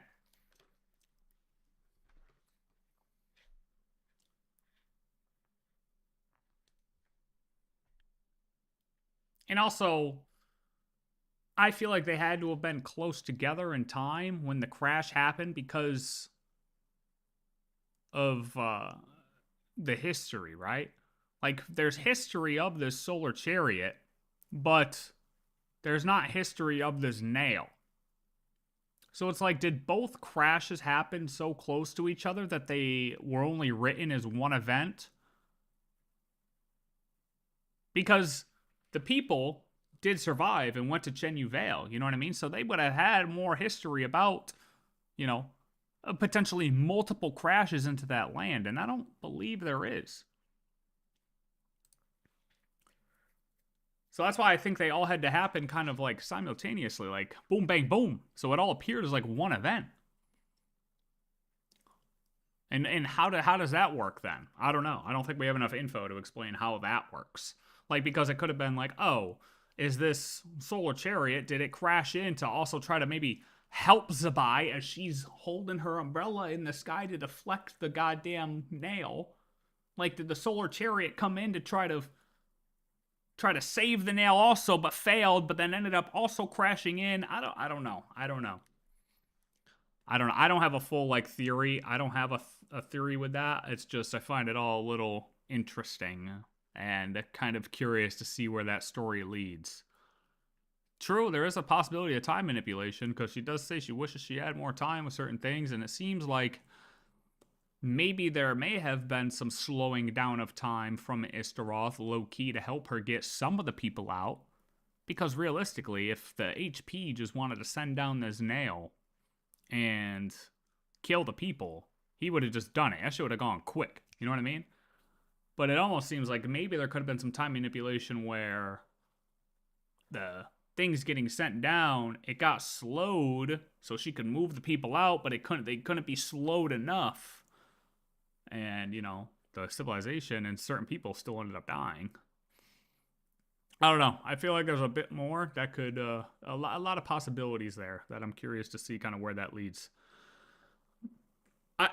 And also, yeah, Istaroth might have helped out a bit. She may have helped out a bit, but to what extent could she help out? Because I feel like Istaroth and any of the Shades can only... I feel like they cannot directly defy the HP. They need to find a loophole in order to defy whatever the HP is at this point, right? That's the only way it can work, because they have to work within these set of rules. So that's why I feel like she couldn't just straight up defy and let Zibai get all these people out. I feel like she could only do so much through a loophole to get these people out. We know Zhongli descended and is called the Heaven Star. The book says the Solar Chariot leaped back to the heavens, so it seems Zhongli is the only candidate to be that. Well, yeah, but that's what I mean. What does it mean? Like, how does it, like, when does it leap back out into the heavens? And then, like, what does Zhongli kind of add at that time? Is that him ascending to godhood? Like, I don't know. I'd have to look more into that. Off the top of my head, I don't know. I'd have to look more into that again to know.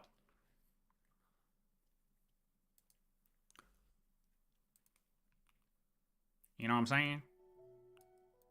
Oh, we're gonna watch Ashikai's in a second. Hold on, I just gotta run to the bathroom. And then we're gonna watch Ashikai's video.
Kablam! Mathematics is the foundation of all things. Ooh, that's true. If you're interested, I can teach That you does go some into the parts. That's true. I didn't think of that. Zibai's First, character hold story out both says your Rex hands. slap. Shut the hell up, Zibai. Why do you talk for a year? Zibai's character story says Rex Lapis had 3 forms before, so maybe one part of them is the Solar Chariot one. Yeah, that is true. I mean, and that's also what Minsleif was kind of going into in her video about the Heaven Star too. Is his splits still, like, if the other ones are out there still. So that is a good point. That's a good point. Yeah, see, but that's what I mean. I'd have to actually do a little bit more research when it came to that, to give a full thought on that. But I like the idea. I like the idea there, and I like the direction that leads. So we shall see. Okay.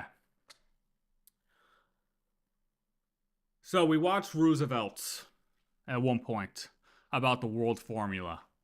But now we have Ashikai's about the world formula. Potentially the most confusing part about 6.3 is, what did the world formula actually do?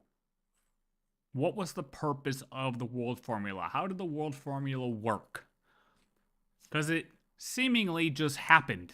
In a blink of an eye, it just happened. The formula was calculated and everything was saved. Right? That's the general kind of quickness of how everything happened in 6.3. You really didn't have time to digest it, right? So, Ashikai, we've watched one, but we will watch yours. What does the world formula do in 6.3? What did Sandrone actually do to save us and potentially the world? And what is Klee doing here? We've been waiting on this one. All right, here we go. Every year, Genshin releases a summer event that foreshadows some of the key elements from the upcoming region. Or at least, they used to do that. But this trend seemed to stop with the release of Natlan's Easy Breezy Resort event, since that was actually a permanent addition to the game, rather than a limited time story like all the other ones had been. But in hindsight, the assumption that they stopped the foreshadowing appears to be false. The resort does seem to have foreshadowed some elements of Nod KRAI, but just in more subtle ways than we're used to. For example, you could argue that Bennett's story foreshadowed Columbina's story, since both of them had their families sacrifice their lives in a space outside the boundaries of time so that the two of them could live. And you can argue that the Bakunawa side quest mirrors Rerir's story, since they both deal with themes of being blown to pieces and slowly reassembling themselves in an endless cycle, also within a realm outside of time. And that made me curious about some of the other potentially subtle instances of foreshadowing, because immediately following the events of Act 8, lore hunters everywhere started pointing out the visual similarities between this painted sculpture side quest at the resort and Sandrone's reworked version of the world formula. But this comparison in particular is kind of problematic from a foreshadowing perspective, because that variation of the world formula is one that we've never seen before. So assuming the developers intended for this quest to foreshadow the use of the world formula, there must be something about this sculpture that links it to the original formula that we saw in Fontaine. Only problem is, the game isn't super clear on what the world formula actually is or what it really does. I mean, it's obviously talked about like a mathematical formula that predicts the future, but like, I see the this Pythagorean statue doesn't theorem. exactly scream math to me. And I also didn't really understand the color theming going on here. So I can. Bro, I'm not gonna lie, I didn't see anybody talking about this shit. I didn't see a soul. I must have missed the period people were talking about this, because I didn't see it. I only assume that if this statue really is foreshadowing the world formula, there must be something else to it, something that we've missed. And after a little digging, I think she I know found what it. is. Of course she did. But before I satisfy your curiosity X with my minus harebrained Y. pattern matching and theorizing, X I squared. must extend my thanks to the sponsor of today's video, Eniba, my preferred top-up shop for in-game currency. No comment. No comment. And you like to surprise your friends, you can No, always no comment, no comment. the entire game, which lasts No. 5 years, but turns out he actually didn't do that, so we probably owe him an apology. Maybe a Primo Gem apology. It's your call. Whatever your decision, if you're looking for a safe and convenient way to top up your account or No comment Mean that I'm on making this video for third-party my own top-up peace of sites. mind more than anything else? Yes. Yes, it does. But you are coming with me, so grab your tinfoil hat and let's go. Now, in case you didn't do or don't... Look, I'm gonna cut this out if I put this on YouTube after the fact, but I think third-party top-up sites are fucking bullshit. I'm sorry, I do. I think they're a fucking scam, and I think you put your account at risk if you use them. And I will never take, if I, you know, go to a point, I'll never take a sponsor from a third-party top-up site because it is confirmed right now that Hoyo is asking in their questionnaires if you are using third top-up sites, which I believe is a investigation into how many people are actually using the third pop-up sites and figure out which ones they are so they can send them all cease and desist and shut them down. But hey, that's besides the point, right? I'm just saying. Anyways, continuing. Remember the Narcissus and Kreutz questline that was in Fontaine, or you weren't paying attention during that World Quest recap they shoved inside the Archon quest, here's a little background on what we know about the world formula.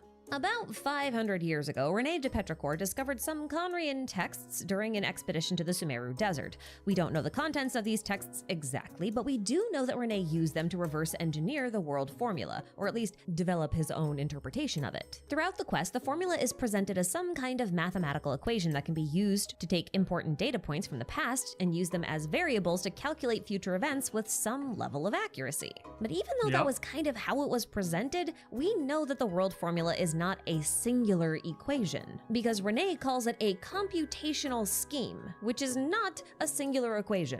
A scheme in mathematics is something like a framework or a methodology that you use to solve a given problem. So for example, if you had a problem that you wanted to solve but did not possess a simple equation to solve it, you could use a scheme to develop the equation that would solve your problem and give you the answer that you were looking for. The computational aspect of the computational scheme just means that you're trying to compute something using that scheme. So basically what René had developed was a methodology for creating equations that could predict the outcomes of specific events using certain types of variables. In other words, every event you wanted to look at would require a different equation that you could use the world formula to assemble or create. But schemes aren't limited to just creating mathematical equations. Like I said, they are just a methodology for how you develop a solution to your problem. So there are a lot of different types of schemes out there. And in fact, you probably use these all the time. And I say that because schemes are, like I said, instructions on how to create methods to solve problems. And for that reason, they can be, and often are, visually represented as diagrams or flowcharts. This is part of the reason why sets of instructions are often called schematics or schematic diagrams. And it's also why guidelines for choosing or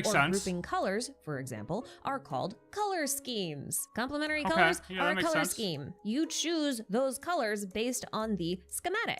The scheme defines the rules for these groupings or choices. Now, for some reason, which we will be investigating shortly, René chose to illustrate his world formula scheme as the Kabbalistic tree of... Yeah, she's saying yes, essentially. I believe that's what she's saying. René created the schemes and not the equations within them. Should we replay that part? That part's pretty fucking dank. I feel like that might require a replay. 2 minute. Let's make sure we get this. What we know about the world formula.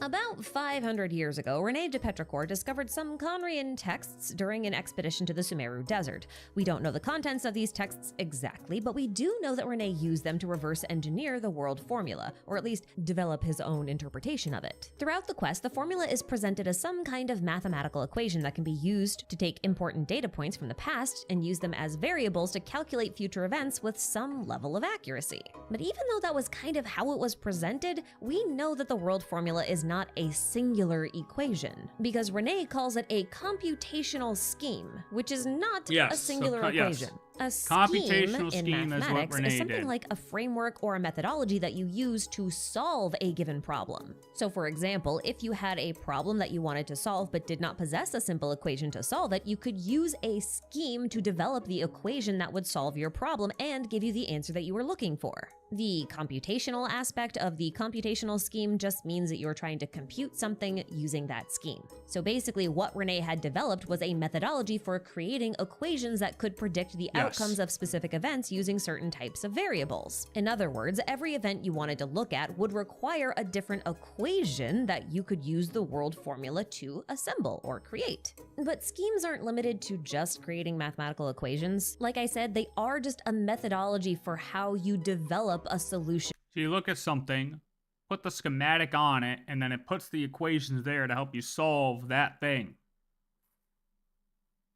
To your problem. So there are a lot of different types of schemes out there. And in fact, you probably use these all the time. And I say that because schemes are, like I said, instructions on how to create methods to solve problems. And for that reason, they can be, and often are, visually represented as diagrams. It seems like it's a cheat code, This is part of the reason why sets of instructions are often called schematics or schematic diagrams. And it's also why guidelines for choosing or grouping colors, for example, are called color schemes. Complementary colors are a color scheme. You choose those colors based on the schematic. The scheme defines the rules for these groupings or choices. Now, for some reason, which we will be investigating shortly, Rene chose to illustrate his world formula scheme as the Kabbalistic Tree of Life. This might seem like a pretty arbitrary choice at first, but the reference itself is actually very appropriate because the Tree of Life is actually supposed to be a schematic diagram that illustrates how reality is formed. We're not going to go into the details of how the Tree of Life actually works in practice because that's very deep and complicated, but if you were to oversimplify the whole thing and apply it to Genshin's logic, then the Tree of Life is basically telling us how the world was created or how the world is constantly recreating itself. To put it another way, it could be seen as a diagram that illustrates the trajectory of the world, or rather, how the past shapes the future. And it does this by defining the rules under which Teyvat operates. Now, Rene didn't base his work entirely on Khaenri'ah documents, though. A group of Remurians, known as the Golden Troop, had also attempted the development of a world formula of their own, which they called Fortuna, named aptly after the Roman goddess of fortune and fate. And that fits pretty well with the world formula being portrayed as a sort of predictive model of the future, right? That's some nice positive reinforcement. And we can find more of that positive reinforcement in the Archon quest, because in Acts 7 and 8, Sandrone goes to great lengths to refine Rene's world formula and goes on to describe her version of the formula as an algorithm that's capable of constructing a framework of rules. So through all these contextual clues, we can assume that these rules are the computational scheme that governs Teyvat, and the world formula is an attempt to replicate those schematic rules. And if Teyvat governs itself on principles of fate, then the world formula is an attempt to reverse engineer the ways in which the heavenly principles calculates fate. Well, not how the heavenly principles calculates fate, because I don't think they're actually the ones doing the fate calculation. We'll get to that in a minute. But it's more that they're reverse engineering the algorithm that the heavenly principles made. Allegedly. Now, you probably didn't need this whole preamble to figure out the whole fate calculation aspect of the world formula, especially since Sandrone straight up says it in the Archon quest. But yeah, but you know, look. We played the Archon quest 6 motherfucking weeks ago. Yo, we need some, like, hey. It's been 6 weeks. Okay?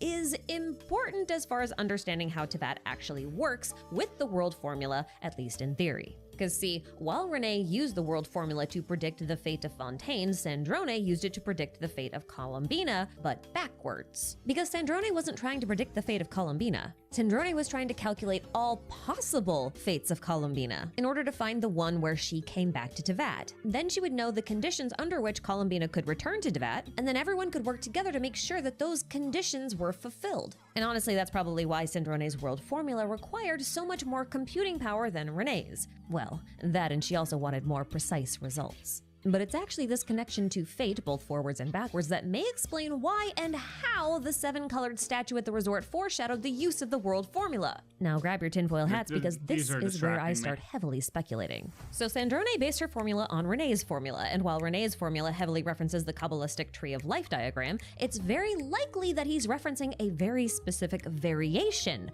of the Tree of Life diagram. See, Rene's Narcissenkreuz Ordo references Rosicrucianism, which gave rise to several secret societies. One of which was the Hermetic Order of the Golden Dawn, of which one notable Alistair Crowley was a member. Now, I'm pretty sure the Golden Troop of Remuria is supposed to loosely allude to the Hermetic Order of the Golden Dawn, which matters because Crowley developed his Telema philosophy and religion based on his— Holy shit, that dude looks like King Tut, brother. Yo, do you think this guy put this outfit on like, yo, I'm gonna be an Egyptian god? Well, sorry, an Egyptian pharaoh? Holy shit. What a boss. He's got the leopard skin too? Golden Dawn, which matters because Crowley developed his Telema philosophy and religion based on his time with the Order of the Golden Dawn, in a similar way that Renee based his world formula and Narcissus and Croyd's Ordo on the Golden Troop. And this matters because the Narcissus and Croyd's Ordo is full of Telemic references. They're all over the place. And for that reason, I think it's reasonable to assume that Renee's Kabbalistic world formula may reference the Telemic version of the Tree of Life, which, according to Crowley's book, The Complete Astrological Writings, deviates from the traditional Tree of Life in one very interesting way. It associates each node, or Sephiroth, with a planet.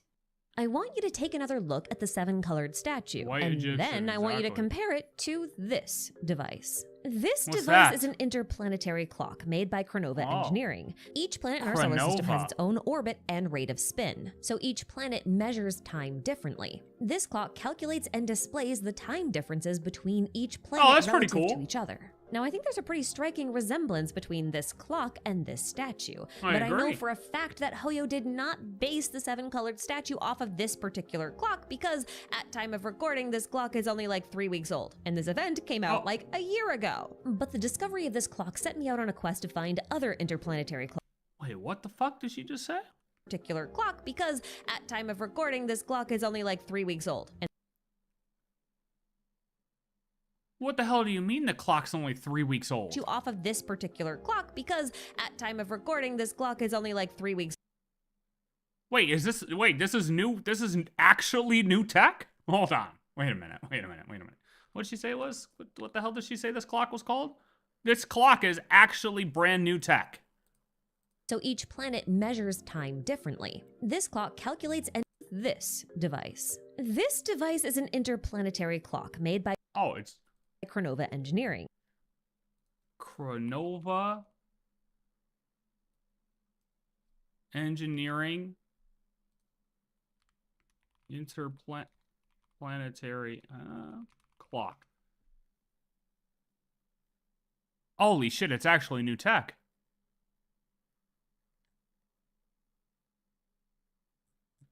Well, goddamn. Look at that. Well, I mean, what came first, man? That's actually insane. I thought she was just gonna. I thought this was some like ancient wizardry shit, you know? No, it's brand new tech. Each planet has its own orbit and rate of spin, so each planet measures time differently. This clock calculates and displays the time differences between each planet relative to each other. Now, I think there's a pretty striking resemblance between this clock and this statue, but I know for a fact that Hoyo did not base the 7-colored statue off of this particular clock because at time of recording, this clock is only like 3 weeks old, and this event came out like a year ago. But the discovery of this clock set me out on a quest to find other. What if the people of Cronova Engineering are just, they work at Hoyo, and they decided to start this other company for some extra bread? 2025. I mean, like summer 2025, end of the summer last year. I mean, this clock is this year, okay? But also, to actually compare it, like, yeah, she brings up a point, but like this one goes at an angle and then curves back. That other one was just like, it continued this way. So like this one here, this little circle here would have to like continue over here in order to actually match what was in the summer resort event. Also, Hoyo has some goddamn mathematicians there. I'm telling you, bro. They actually, I feel like they hire elite engineer mathematicians. Because let me tell you, the rabbit hole I went down for Planarcadia, there is some math to that world, okay? They have mathematicians on the team. But we've all known, I mean, we've known that. A lot of things resemble very intense math equations, all right? Interplanetary clocks that could have inspired this statue. And that had me looking at a bunch of other orreries, or rather clockwork models of the solar system, because they're similar not only in their clockwork mechanism, but also in their function. I've seen this one. Wait. I've seen that one. This one, I recall this one. They had these in schools, not this exact one. This one looks like it's a whole ass table, but you know what I'm talking about. They had that sun in the middle and then the planets would spin around it. I mean, this looks like it might have gears in there and actually do the same thing, but this looks expensive. Function, except rather than trying to calculate differences in time between planetary... That looks super clean. That might be AI. That looks too clean to exist. That is clean. That is polished. Bodies, they calculate the position of planets. I'm getting distracted by the other. clocks. So, God damn it. Space instead of time. Now, I concede that these orreries... Wait, what did she say? I got distracted by the other glory of the orreries, clocks. Or rather, clockwork models of the solar system, because they're similar not only in their clockwork mechanism, but also in their function. Except rather than trying to calculate differences in time between planetary bodies, they calculate the position of planets relative to each other. So, space instead of time. Got I concede that these orreries do not look anything like the statue or the interplanetary clock, unless you change your perspective and view them from above. Ooh, top then down. They look very similar. And if you look into the history of orreries, you'll find out that most of them used to have just 7 classical planets, which would line up with the 7 colors on... Wait, don't we have 8 planets, though?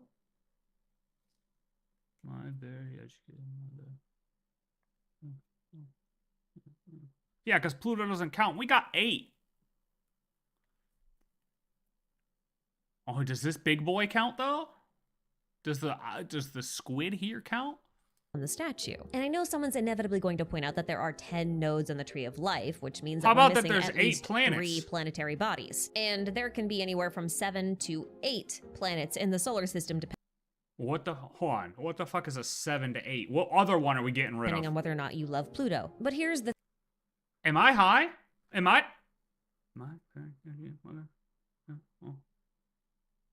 Mercury, Venus, Earth, Mars, Jupiter, Saturn, Uranus, Neptune, oh, fuck me. Oh, wait, no, yeah, that's 9. So it'd be 8 or 9. Am I, hold on. No. Am I tweaking?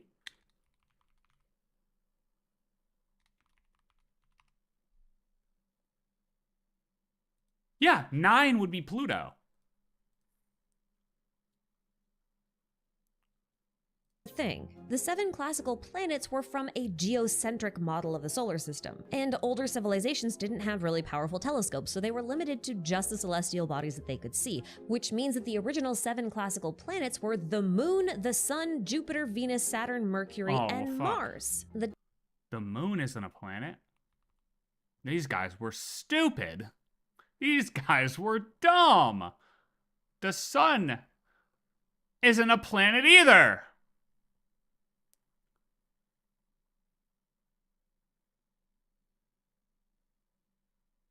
Wait, hold on. Time the hell out. So these were the 7 classical planets, but Earth doesn't even count as a planet? Wait, what? Hold the fuck. Bro, who let this happen back in the day? Hindsight 2020, though, you know what I'm saying? But, like, golly, that is something right there. They didn't even count Earth as a planet. Flat Earthers have been right since 1722. I don't even, like, holy shit. Older civilizations didn't have really powerful telescopes, so they were limited to just the celestial bodies that they could see, which means that the original 7 classical planets were the Moon, the Sun, Jupiter, Venus, Saturn, Mercury, and Mars. The Ptolemaic version of the Tree of Life adds in the remaining 3 planets of Uranus, Neptune, and Earth. And interestingly, sometimes it also adds in Pluto as an 11th node. And the 11th node isn't always added in the Tree of Life, the same way Pluto isn't always included as a planet in our solar system anymore. All right. So that leaves us with 7 planets plus 3 celestial bodies in the form of Earth, Sun, and Moon. So for this reason, and one we're going to get to in a bit, I think this comparison is actually quite fair. Plus, Fate and Teyvat has always been directly linked to celestial bodies, so I don't think it's a stretch to say that the world formula might just be a type of astrology. We might even think of its calculations as being horoscopes. And this recontextualization is a bit funny because Renee used his world formula scheme to create the Doomsday Clock at the Ordo. But this Doomsday Clock is actually an astronomical clock. Renee designed it to count down the days until the arrival of Fontaine's apocalypse specifically. Certainly an interesting choice if there's no involvement of celestial bodies here. It's also worth pointing out that Mona's scryglass also bears a resemblance to an astronomical clock face, or a natal chart. So it's possible that her astrology and hydromancy are also variations of the world formula. And if this interpretation is accurate, then we could compare the world I think formula that makes to sense. a natal chart. The natal wheel would be like the computational scheme, much like Renee's Tree of Life, and then by plugging in certain variables about a specific person or entity, like their birth date and place, you'd end up with a fate calculation that's unique to them. One that you could use to look forward or backward throughout time. Oh, that's all you need to predict your fate? Fuck me, dude. Where do I look this up? Oh, shit. All I gotta do is plug in my birth date and then where I was born, and in the simple information, I'll get my fate? That'd be crazy, right? Imagine. And while we're talking— Dude, do you think AI will take us there one day? We'll just be able to no way, that's hell no, that can't happen. Surely it can't happen, right? Nah. About astrology and hydromancy, we might want to look at the Hexen that developed it, especially their book, The Little Witch and the— It actually could take us there. Look at Noose, dude. Look at Noose. Noose has shit on lock, okay? Although he's more of a grand scheme type of thing. That is a good thing to wonder. Do you think Noose would actually be able to calculate just one person's future? Like if he just liked one person, you know, he just liked you, Raiden. You know? You're just like, you know, I'm gonna calculate this dude's fate. Do you think he'd be able to do it? I don't know. We might want to look at the Hexen that developed it, especially their book, The Little Witch and the Undying Fire, because in Volume 2, which is full of astrological notes written by Barbeloth, she explains, by proxy of character, that planets and stars do have an influence on planet Teyvat and its inhabitants, but also that their influence has been greatly reduced by the presence of the firmament, which does make sense. The firmament is meant to protect and isolate Teyvat from the rest of the universe. But hold on a second. Hold up. If fate is based on celestial bodies, but the planet is cut off from all the celestial bodies, then there's no way for the world formula to be properly referencing these celestial bodies, unless we assume that these celestial bodies are a bit more localized. That is to say, they are inside the firmament. So my hypothesis is that in much the same way as Teyvat's stars are Irminsul fruit rock crystal things, which we're going to circle back to in a second, the planets must have some sort of physical form inside the firmament as well. Now the book goes on to call these ruling planetary bodies archons. Now the English localization of this passage is a little bit misleading. Instead of reading it why? But maybe. But could we also just have things reflected inside of our firmament from the outside to match those celestial bodies? Similar to how Barbeloth told Mona in the witch's homework quest, you know, that whole, the sign of Apasha, the sign of truth. You're basically able to reflect the things, well, not reflect, you're literally kind of creating like a portal to the outside in order to reflect the outside information to the inside, and vice versa. Could it just be something like that where we're able to reflect the outside to the inside? I mean, we did have a fake moon on the inside of the firmament as a projection, but was that like a true projection of the frost moon outside of the firmament? I don't think we would technically need the firmament to basically pretend we're in our solar system. Would we actually need the firmament to go all the way out to Pluto in order for this to work? I don't know.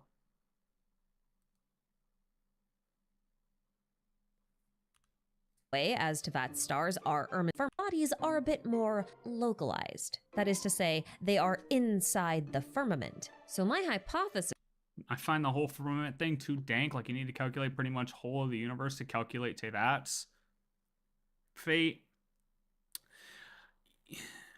Yes, if you incorporate things from the outside. See, it's actually, bro, I feel like I have such a better understanding of certain things. I did a crazy deep dive on Planarcadia, and it kind of makes sense now with Teyvat possibly. But it depends on if you're incorporating outside variables into the world.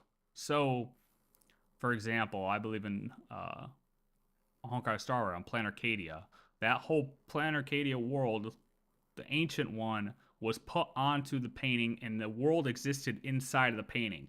So everything was like a pocket dimension inside of the painting, right? Same thing with this. They say Teyvat could be like a pocket dimension. So if you consider it a pocket dimension, all the variables are kind of interacting with each other, and it's all enclosed, and they all deal with each other. They bounce off, and you have nothing outside that could really affect that, right?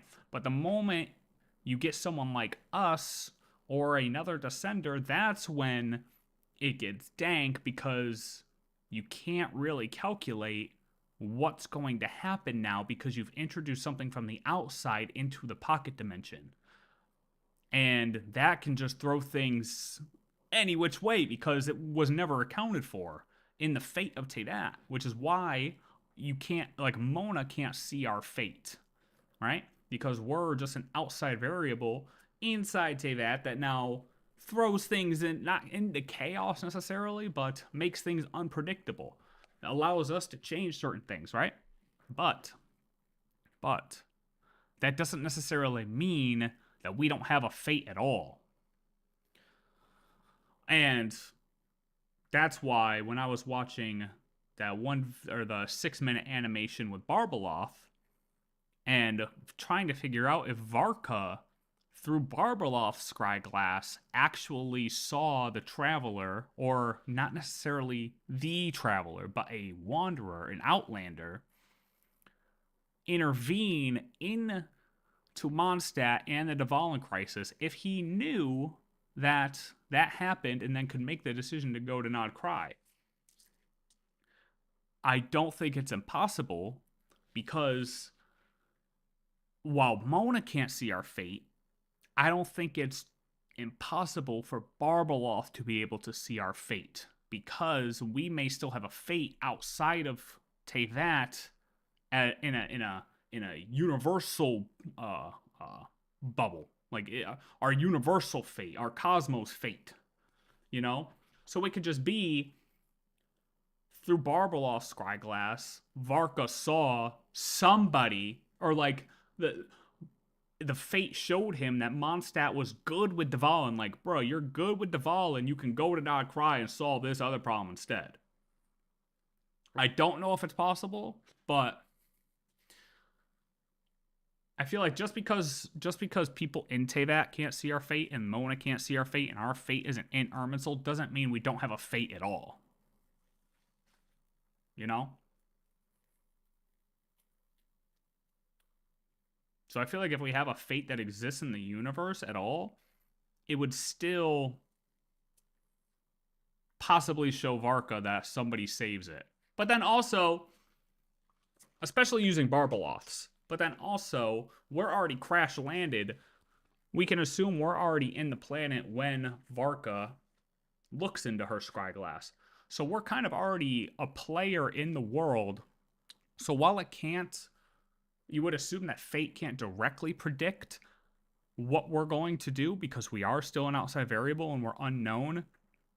It could still run a bunch of calculations and say that, you know, it could like predict that, oh, this outside variable would solve Teyvat. Like, I'm not sold on that 100%, but I'm just saying there's possibilities there where when it comes to the whole fate thing. And I didn't like how people were just writing it off that Barbeloth couldn't, how our fate is totally unreadable. I don't know if that's 100% true. I think it's still a possibility.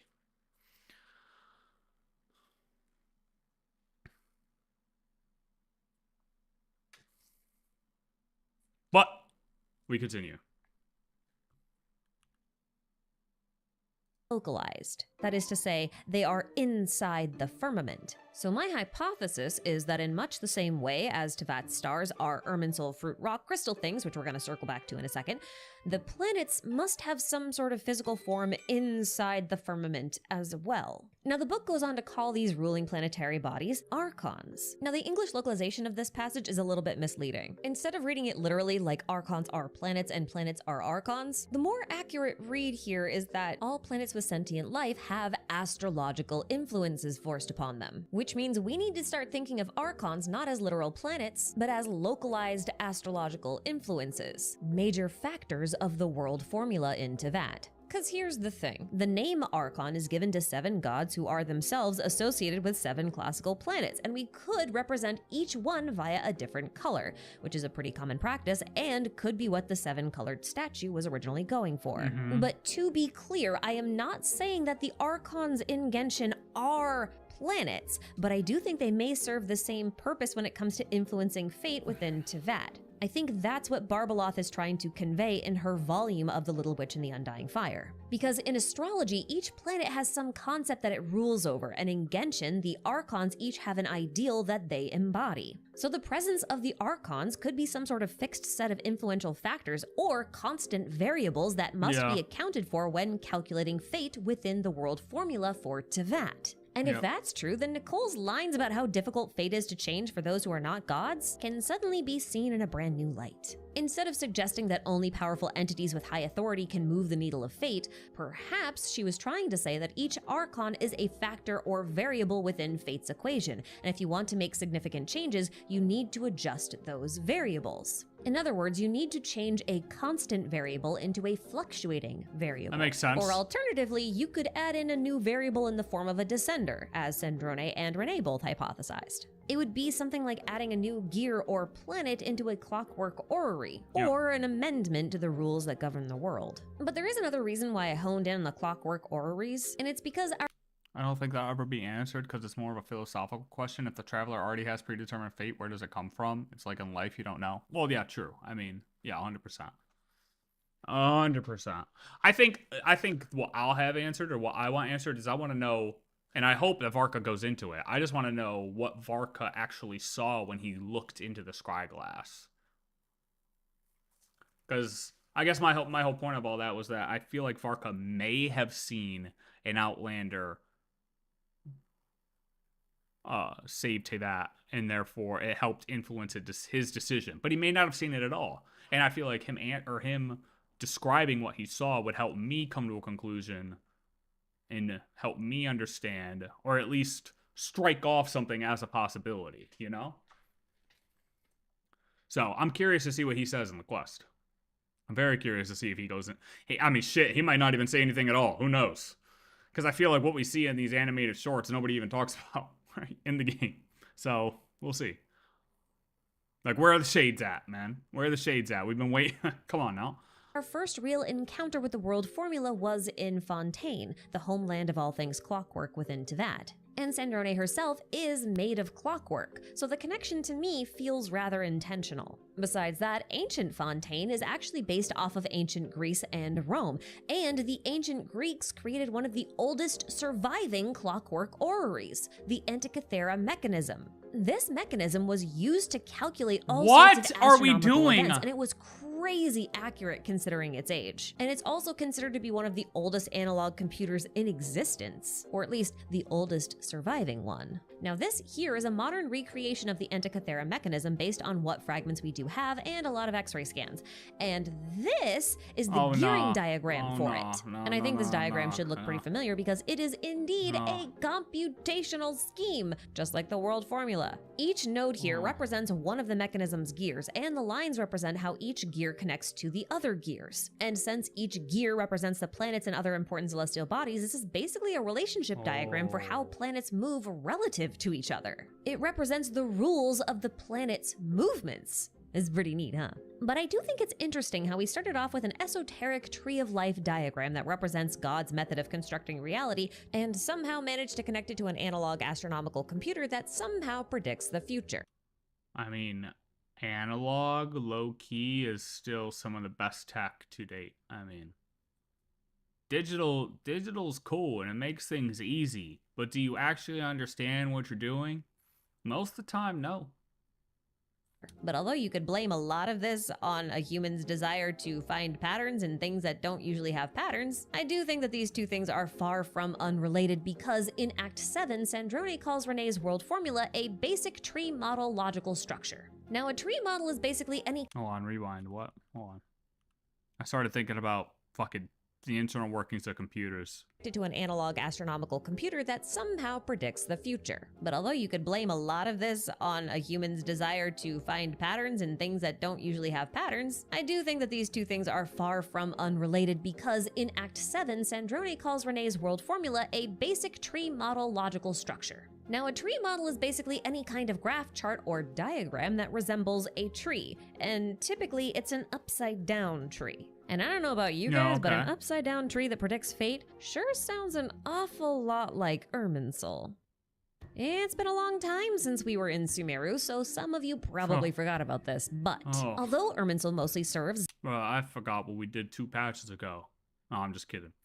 I'm just kidding. I've been really focused on not cry, low key. I've done good when it comes to not cry, I think.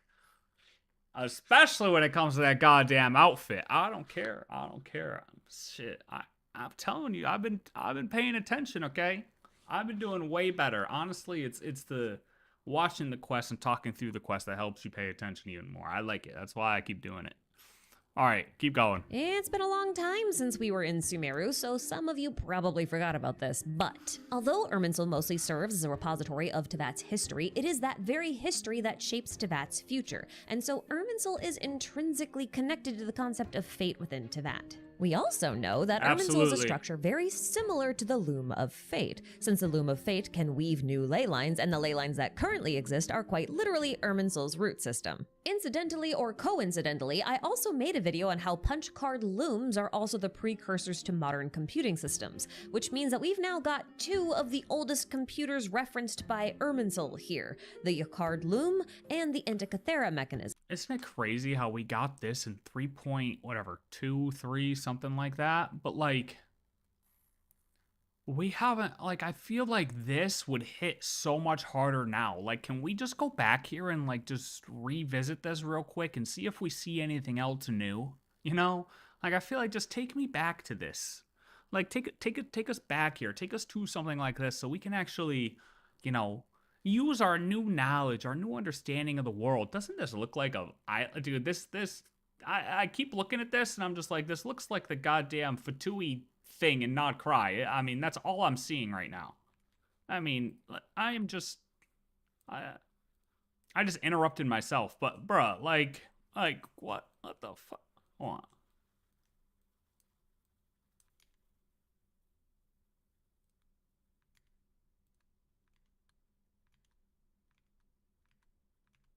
Like, as all I keep seeing, I just, it looks the same.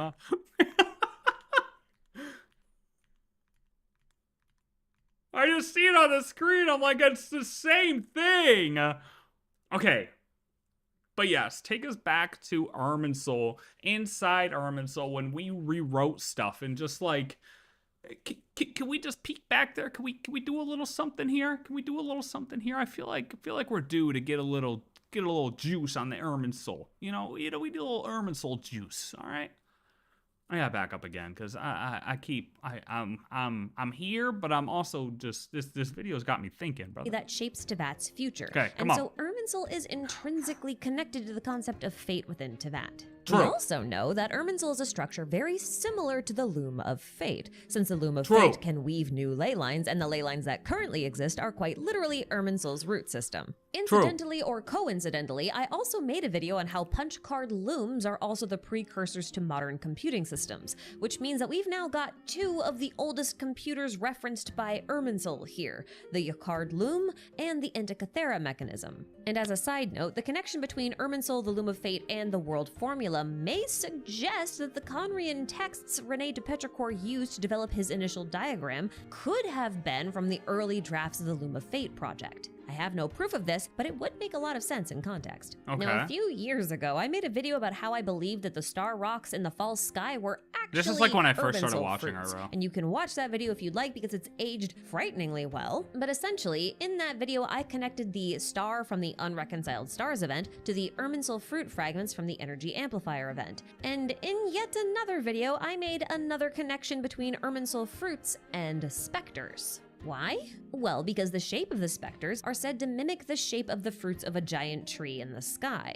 And this shape is perfectly replicated by knowledge capsules, which are packets of crystallized data from and for Irminsul. And if you completed the Aranyaka questline, you might remember the Bija, a fruit made of condensed memories by the Aranara. So not only do the Bija have a very similar shape and function to the knowledge capsules, but their creators, the Aranara, are noted as being related to the Spectre species. And that's a fun connection, given that the Aranara are the familiars of the avatar of Irminsul herself. And now we know for absolute certain that Wanderer's body was carved from one of Irminsul's fallen branches, and as a sentient puppet, he possesses a core which looks something like this. And maybe it's just me, but I think this looks suspiciously similar to the Spectre's core, and also to knowledge capsules. So it seems to me like this might actually be an Irminsul fruit of sorts. And as I was writing this, I was reminded that Dottore modeled all of his segments off of Wanderer's construction methods, which means that he may also possess a similar type of core, because his segment bodies are probably made out of the same type of materials. And if that's true, then I would like to float the idea that this segment's core is also the so-called artificial moon marrow that he made. After all, moon marrows are also cores. And while it's not clear whether or not they are the same type of core as what Wanderer has, and we don't really know whether they were mechanical or biological, those details might not actually matter. Because see, Wanderer's core is called a computational hub, which kind of makes it sound like it's his equivalent of a computer's CPU. But as it turns out, a computational hub is also a type of neuron within the brain that processes the information the brain receives as it receives it. So a computational hub does not have to be mechanical, it just has to process information. So if this computational core hub is an Irminsul fruit, then Irminsul fruits are like the neurons of a giant brain, or a mechanical imitation of a brain. Now during the Archon quest... So what you're saying is Teyvat is alive, and it's breathing, and we're just in the head. The Irminsul's just the brain. Where's the mouth? Wanderer allowed Sandrone to use his computational core hub to run her world formula calculation on, because she otherwise lacked the computing power, and apparently the only thing capable of fulfilling her compute needs is Irminsul itself. And it's not like she could plug directly into the ley lines. So it's interesting to me that this fragment of Irminsul worked just as well as plugging into the tree probably could have found a way. Although probably not quite as fast. Now, I don't know about you, but this whole exchange made it seem very plausible, if not likely, that Irminsul's one and only job is to calculate the world formula at an incredible scale. Because think about it for a second. Irminsul might be described as a tree, but it's really this big digital infrastructure. Irminsul has so many references to computers, from its circuitry patterns to its own avatar emulating desktop haptic devices like cursor and keyboards, that if you missed them, I don't know what to tell you. So what we're left with is this big computer tree that encompasses the entire world and constantly calculates the future using a framework of rules that we call the world formula. And when you think about it this way, Rene's use of the Kabbalistic tree of life as his world formula schematic was really on point. Because he was literally trying to create a visualization of Irminsul's rule-based framework. But his approach was more analog than it was digital. And I also think it's right to say that Sandrone was correct when she called the world formula a tree model logical structure and described it as an algorithm capable of constructing a framework of rules. She was literally trying to reverse engineer the decision-making model of the world tree, but her approach was more digital. She was basically converting Rene's analog model into her digital model. But wait, there's more! Because there's that theory that's probably not actually a theory because it's probably lore about how the Heavenly Principles is actually the AI agent from the twin spaceship that came and colonized Teyvat. Well, for completely unrelated reasons. Please, no, not her too, man. Please, no. I didn't think she was in that camp. I didn't think she was in that camp. Wait, really? I was reading about how AI models are structured and how they work, and I stumbled upon this diagram. This is a simplified diagram or computational model of an artificial neural network, and it was designed to mimic biological neural networks. And if you rotate this thing 90 degrees, it starts to look a lot like Renee's Tree of Life. Fuck. I've looked into LLMs myself, and god damn it, you're right. No, but it doesn't matter, because I can agree that, you know, the world itself does revolve around a computer, yada yada, right? But I still don't think... I said HP could be a form of an AI. It could be using our AI. It could be something. But I still don't think... AI, the ship AI equals HP. I don't think they're one and the same. Schematic. Coincidence? Maybe, but I was not the first one to make this observation. This has apparently been a point of interest in the study of machine learning and neuroscience for a very long time. It's just one of those fun instances of synchronicity where metaphysics meets science. But they don't just look similar, they are functionally similar as well. The top of both schemes represents the input value, which gets run through the layered middle section to produce an output value at the end. And the more layers you have in the middle values, the more complexity you can have. And while the Tree of Life uses God's light as an input, the neural network uses sensory input, both of which can be interpreted as data. And in the case of Genshin, light encoded data. So we could say that the Tree of Life represents God's brain to some degree. Each node or sephirote is like a neuron, and the pathways between them are synapses. And what's even more interesting about this idea is that if each node is a neuron, we could also call them a computational hub. And if the computational hubs are Irminsul fruits and Irminsul fruits are stars, and stars make up constellations which dictate one's fate, then the lines that are drawn between those stars are like synapses, which is a pretty cool observation on its own. But there are countless constellations that make up the sky, which means this world formula is basically layered or tessellated throughout the entire sky. And this logically checks out when compared to the schematic of a neural network, because the more middle layers you add to a scheme, the more complex the thought process gets. And even this multi-layered diagram of an artificial neural network is congruent with the Tree of Life, because the Kabbalistic Tree of Life can be extended into a variation called Jacob's Ladder. This version of the Tree of Life is supposed to represent the ascension process of human consciousness towards the divine consciousness.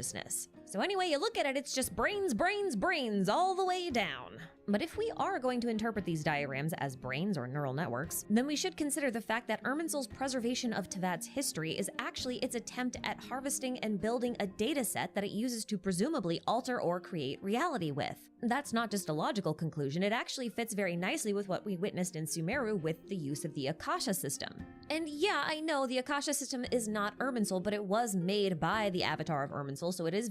And still to that point too, is it's like, okay, Irminsul's the computer. Irminsul is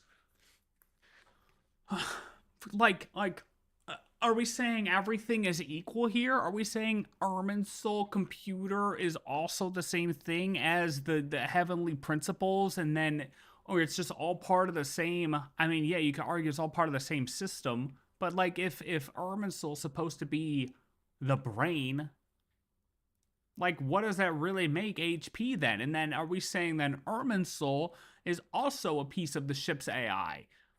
I just feel like if like, maybe that's more likely. That Irminsul is the ship's AI, and the heavenly principles used our AI in the ship and made Irminsul, but the HP is an AI. I don't fucking know anymore, brother. Holy shit. I can't accept it. I can't accept it. It just doesn't, the emotions don't line up. The purpose, the behavior doesn't line up. Very logical to assume that the Akasha system was modeled after Irminsul's core functionality, because just like Irminsul, it served as a repository of data that it stole from the minds of those it was connected to. And not only was it able to use that data to create accurate predictive models, but it was actually able to create and manipulate entire worlds within a dreamscape. But what this effectively means is that the entire sky is just a giant distributed layered network of prediction models. So while we can think of constellations as sort of being tessellated world formulas layered across the sky that are connected to each other in a form of algorithmic codependence, we should also recognize that these predictive models are layered. So you could have an individual layer, a regional layer, and a global layer. And at that global level, archons serve as major variables or constants that define the rules that govern the calculations of the world formulas at the lower individual levels. But they're not the only global variables, they're just the ones that have been designated by the heavenly principles. See, Nouvelette's character stories talk about how people whose constellations are their own reflections have the ability to defy the world itself, which could suggest that they are also considered major variables, just one that the heavenly principles did not designate or recognize. In fact, that could explain why the heavenly principles triggered the Archon War to begin with. They were eliminating rogue variables, trimming those options down to just 7. And I think it's possible we can identify these global variables by their constellations. Because as you well know, every Archon possesses a constellation that is made of their own reflections, just as it says in Nouvelette's character story. But so too does the Traveler, and they're considered a variable from outside the system. And to that end, Columbina, a reincarnated moon goddess, also has her reflection as her constellation, meaning she is likely another major variable. And that does make me wonder if the Doctor's original goal was to simply establish himself as one of these major variables, the lunar variable, and from there he could replace each variable one by one. In that context, Wanderer appears to have been an excellent test case, because his constellation is now also a reflection of himself. But because he's not actually a part of Irminsul's dataset anymore, he's a forgotten or unknown variable. Now, my biggest issue with the way I've laid out this theory so far is that if Irminsul is indeed growing upside down in a way where its roots would be on the surface of Teyvat, like I said earlier, then that means its branches should be in the abyss. But we also have testimony that Irminsul's roots stretch into the abyss, which would mean that its branches make up the stars, which is the foundation for the whole stars are Irminsul fruits argument that I made. This inconsistency in the lore itself means that— Dude, that is like OG Ashikai videos, bro. That I fucking remember. We're actually dealing with one of two situations. Either there's something really strange about how the planet is structured, like in those old theories where people were saying that Teyvat is actually upside down, which seems far less likely now that we've seen the whole planet from space and we can see that the whole planet is round and therefore cannot— Yo, careful. Careful what you say here. Because I guarantee there's some dude on Reddit that's like, Actually, if you look closely, you'll see that the lands don't actually line up, and like the light reflection actually still looks like Teyvat is flat from this angle. So I'm not really sure if we can say that Teyvat is actually a round planet. Like, dude, shut the fuck up, okay? Pull up the 3D model. We got it, buddy. Teyvat's not fucking flat. Shut up. Shut the fuck up. Actually be upside down because it's a sphere. Or we have the second possibility that there are simply two trees that mirror each other. One of them goes up and one of them goes down. Actually, if you look at it, if you go to the right side of the rock, I think you can see a turtle's foot. I think you can see the foot of the turtle on the other side of the planet, actually. Shut up. And the two-tree theory isn't entirely outside the realm of possibility. Meanwhile, the dude writing that is 22 and literally balding. Okay? Like, shut up, dude. Go to Turkey. Figure it out. After all, the loom of fate can weave new ley lines. And if our current I gotta ley back line up now because one of them goes down. Two trees, because it's a— Shit, dude. Fuck, man. Jesus Christ. We can see that the whole planet is round and therefore cannot actually be upside down because it's a sphere. Yeah, that's a good place. Hold on. Yeah. If Irminsul is deep underground of the planet, its roots extend to the abyss, then it means the abyss is inside the planet's core. Unknown. It's also it goes around to what is actually considered the borders of Teyvat that Alice is currently, according to Nicole, at and dealing with. It is believed that the abyss is basically knocking on the door of the firmament, trying to get in, right? But it's also thought that the abyss could be on the other side of Teyvat, inside of Teyvat. Yes, so towards the core of Teyvat. it is a theory, but it's hard to say. So we don't know what border of Teyvat Alice is at, what that even means. Like, it's all speculative. Anything you hear out there saying that we know what the border is or she's at the border, anyone saying they know for sure is lying. It's all speculative what the border of Teyvat actually means.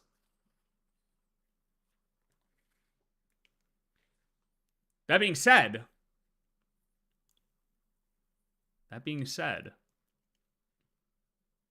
in my opinion, I think that, yeah, somewhere, like, somehow, I don't know if it's, like, directly inside, but it might just be, Hoyle seems to love this whole reflective space, this opposite world, but you're still in the same plane of existence, this whole reflective kind of narrative they tell with their stories. It's just an opposite of each other, you know? You still exist, but it's just a flip. You're flipping, but you're still in that same plane. So it could be that too, where it's like an imaginary plane. I don't know. And yeah, the fact that we still have actual people in real life who think the Earth is flat is insane. Okay, I mean, those people just, honestly, it's good that they found each other and they can just spit their nonsense into whatever the hell void that they're talking to. They could just stay in their little bubble, okay? Let them stay in their little bubble. But the moment they start to try to push that bubble onto other people is the day they need to start getting executed. It is what it is. Headcanon, it's the excuse Alice uses to avoid people she dislikes. Honestly, I'm with you. I'm fucking with you, bro. Yo, real shit, yes, absolutely. Alice ain't dealing with no border shit, bro. What do you mean you're dealing with the border? Okay, this Dottore guy, don't get me started. Oh, shit, should I go? This Dottore guy is about to end the world as we know it. And Alice is just like, oh yeah, I'm dealing with this other thing. You guys got it, though. You guys got it. It literally leads back to the, holy fuck, wait. It actually is like the same as Varka. He just goes to Nod Cry and is like, y'all got the Dvalin thing. Y'all got it. It's literally the same thing. And I feel like Alice is super sus doing that because she wants this world to be super safe and friendly for her little girl Klee, right?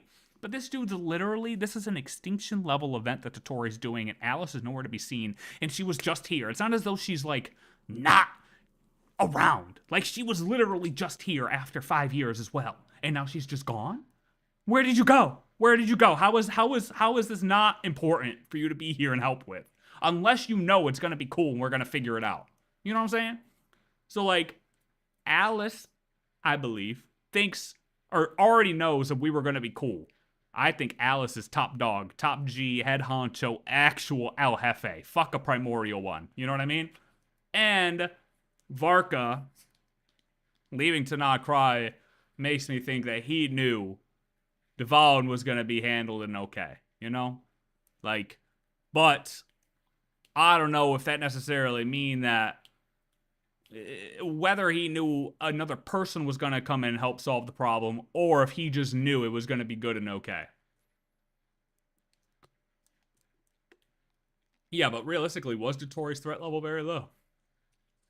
Like, if you were Alice, bruh, if you're Alice and you don't know, like, if you're supposed to be playing this person who doesn't know, you're just another person who was active in Nod Cry at this time, you would totally get involved. Like, you would just be like, yeah, let me help out. Like, as a normal person. But obviously Alice isn't normal, but you know what I mean? Like, she's just supposed to be here, helping us along. But that's why I'm saying, like, it seems like she knows more than she's letting on because she just left. I don't know. It could end up being explained at some point, but shit. As of right now, man, maybe Dottore is Klee's father. That's why she didn't fight him. Shit. That... Bro, at this point, who the hell knows? Okay?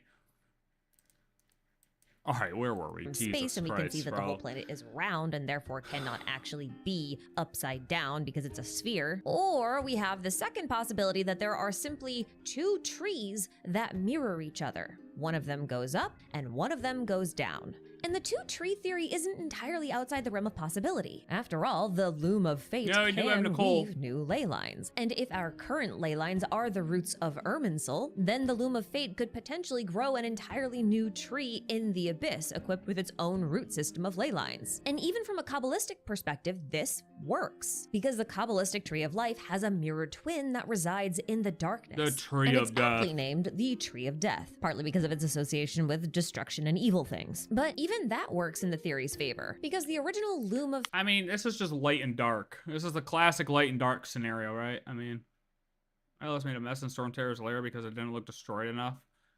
So I'll be amazed who got to fuck Alice will be a wild man. Yeah, I want to know that shit too. But, I mean, in this world, who really knows if Klee is the actual— I mean, Klee could just be a formation or something. Like, you know, they might— I don't know, bro. I'm not even gonna go that deep right now, but who knows if Alice is even a human, and therefore if Klee is even a human. I don't know, man. I don't know.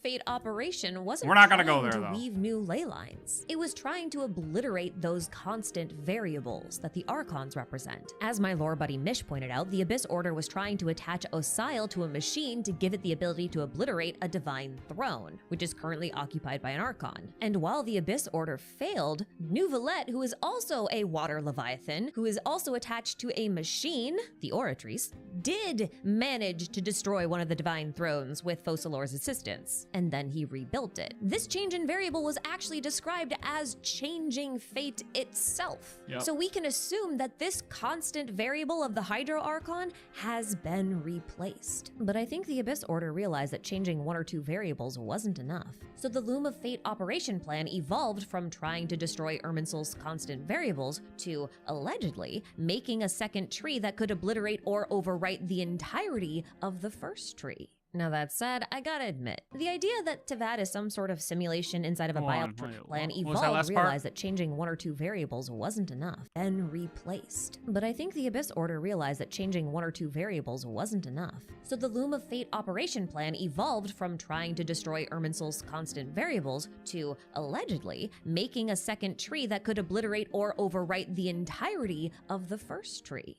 Now that said, I gotta admit, the idea that Teyvat is some sort of simulation inside of a biological or artificial neural network of sorts is kind of at odds with my previous claims of Teyvat being a storybook serialization, which is why I've been avoiding revisiting this topic for a very long time, in spite of all the evidence to support a simulation theory. But recontextualizing the simulation theory to reference neural networks eliminates that disconnect for me, because you can argue that the world formula is just a diagram of how the story of the world is being imagined or written. It's just an illustration of like when you ask an LLM to write something for you. And the LLM's neural network is meant to mimic a biological network, so it doesn't matter whether or not the thought process diagram is supposed to be organic like Nibelung or artificial like the assumed to be AI heavenly principles in this case. The world is still operating under functionally the same rules. And this idea also works with the fact that the Twins' Loom of Fate project produced a book that will weave new ley lines, because the Twin is basically creating the seed of a story that will grow into a neural network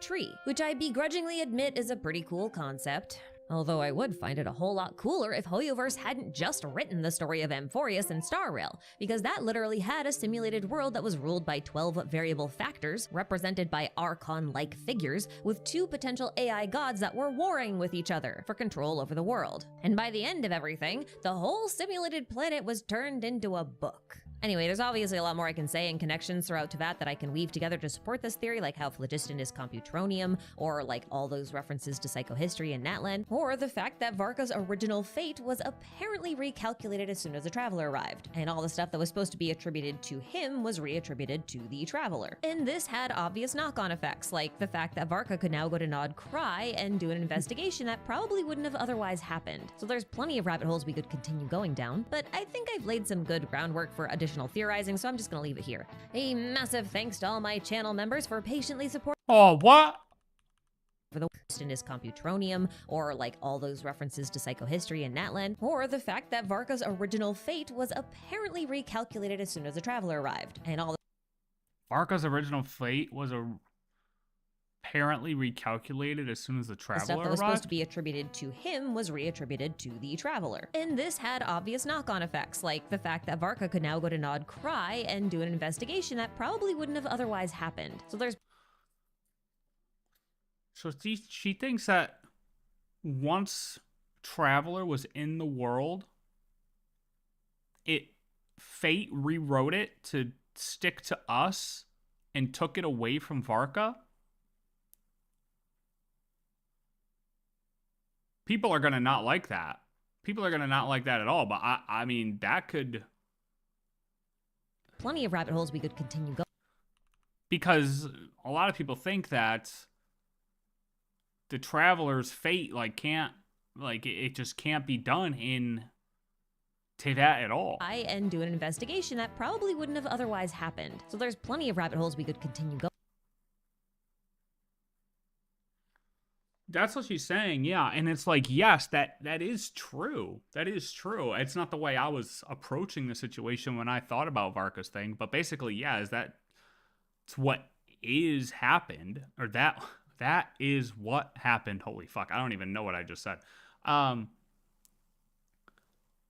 In a way, but could it be possible that Varka was still presented with the decision, because we know Varka saw the Dvalin situation with him in it. So did Varka actually make a choice or no?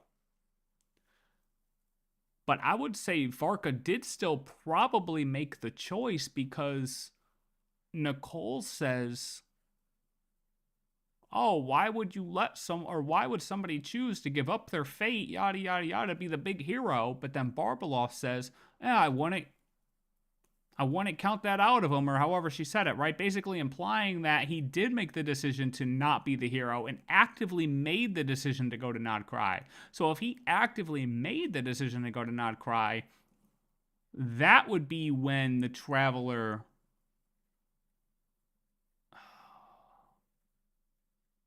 was going to be the one to take on Mondstadt. But if the Traveler makes its own decisions, then why would fate say that this is what the Traveler... Like, it's not as though fate can make the Traveler do anything. Fate would only read what the Traveler does as an external variable and do its best guess to guess to the best of its ability what will happen next based off of the Traveler. It is another rabbit hole. Motherfucker, dude. Why does she do this shit? I don't know.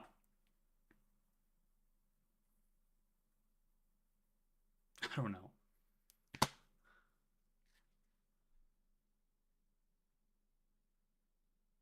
That's what I'm saying. His choice wouldn't affect our fate.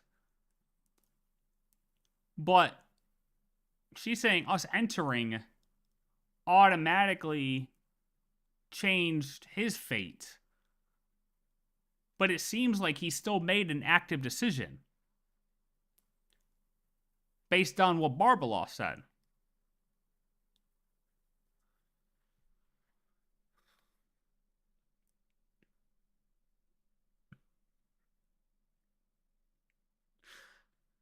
You know what? I think we'll hopefully Varka brings up what he saw in the scry glass. How about that? I hope we get to see what Varka saw in the scry glass actually. That'll help.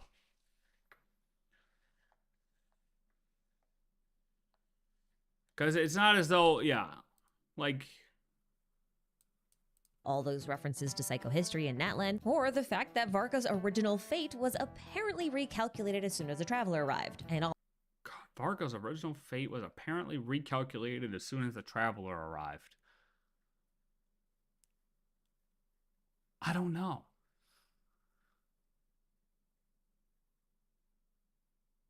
Unless he's so confined that, like, as soon as the Traveler arrived, it wrote his fate to challenge the Hexen Circle, right? Like, we go back, right? Like, let's say as soon as the Traveler arrived, his fate did get overwritten, right?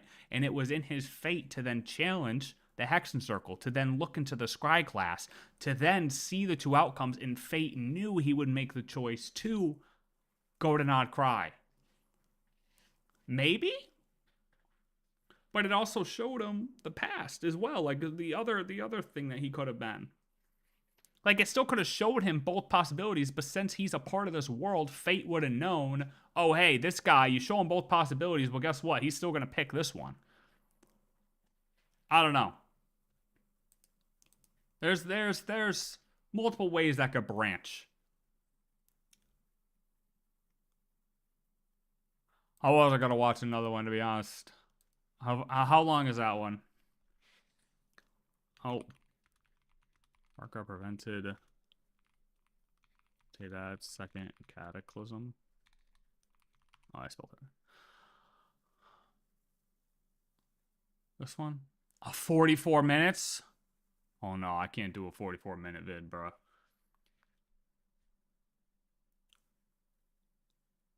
Plus, it's like I kind of have exactly what I think. Like, I have in my head what I think the options are, or what the possibilities are, and I feel like they can't be answered unless we know exactly what Varka saw in the Scry Glass. You know what I mean? Yeah, I'll save it.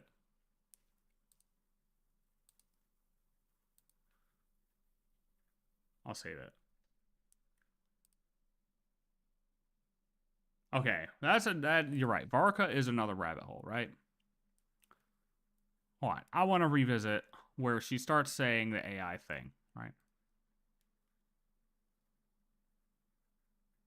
Trying to reverse engineer the decision-making model of the world tree, but her approach was more digital. She was basically converting Renee's analog model into her digital model. But wait, there's more! Because you know there's that theory that's probably not actually a theory because it's probably lore about how the Heavenly Principles is actually the AI agent from the twin spaceship that came and colonized Teyvat. Well, for completely unrelated reasons, I was reading about how AI models are structured and how they work, and I stumbled upon this diagram. This is a simplified diagram or computational model.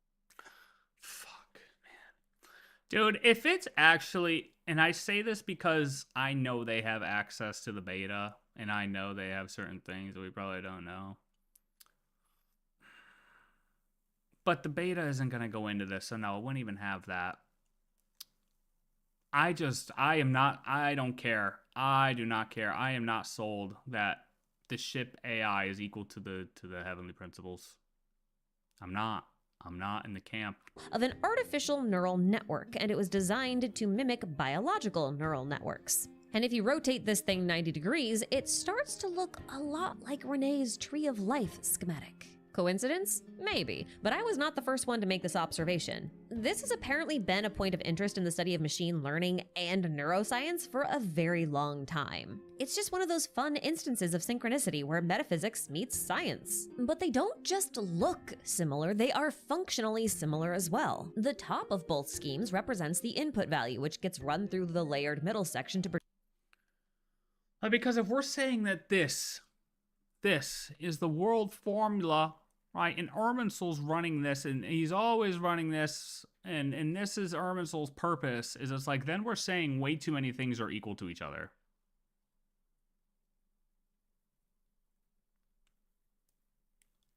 But then what would the ship AI reference is the big question. Well, see, here's the thing. I don't think that the ship AI equals the HP. I don't think that necessarily means that the HP couldn't have used the ship's AI. You know what I mean? And I also don't think that the HP isn't an AI at all. It could be. But I don't think the AI of our ship equals HP. If that makes sense.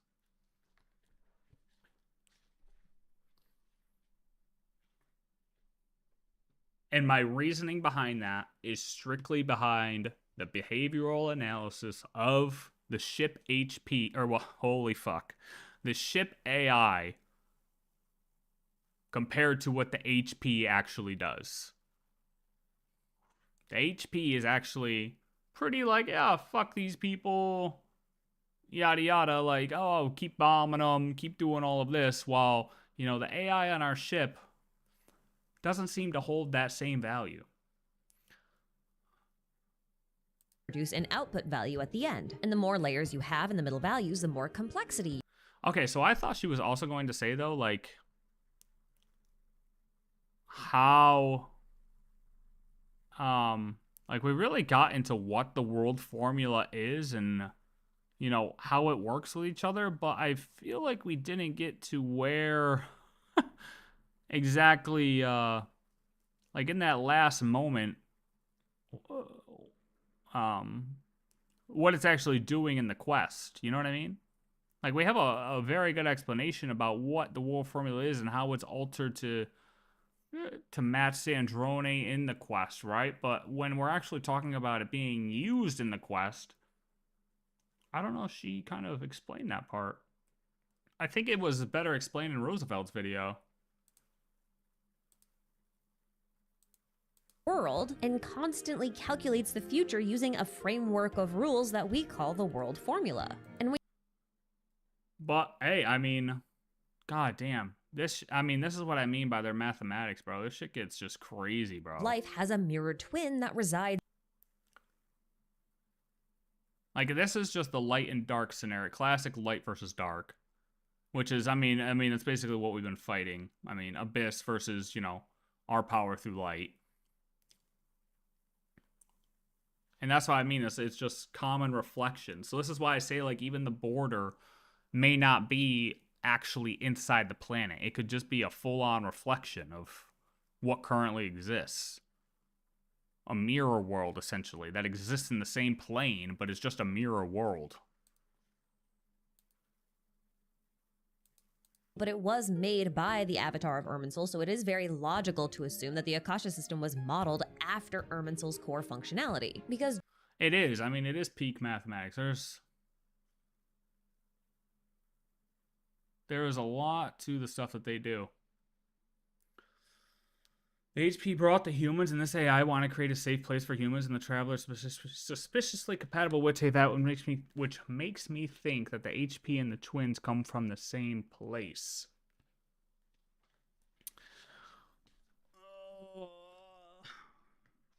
Yes. I also made that argument where there could have been multiple ships. Like, the HP may be from the same place, but it still may not be our ship's AI. Who's to say? Actually, hold on. I think I might still have the drawing of it. I'll show you. Hold on.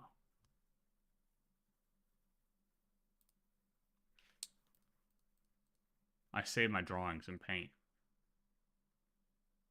Watch me not have saved this one, though. Oh, no, I did.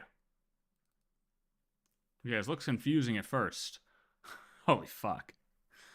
It makes more sense when I'm actually drawing it. But like this over here to the left, this was like our original planet. And who's to say that multiple ships couldn't have taken off from our planet, right? So like they bounce around to different worlds and eventually land in Teyvat. But let's say the Heavenly Principle ship is what originally landed in Teyvat. So our ship went the same course, hit the same planet Teyvat, which is when we would have first arrived. We saw that Heavenly Principles was already here doing his thing. So we went and explored other planets, decided that none of those other planets would work, and we come back to Teyvat, and that's when we actually, like, crash land or whatever ends up happening. So, like, we originate from the same place, but we're two different ships with two different AIs. And that original ship may have had a more aggressive AI than our ship's AI. That was another idea I had.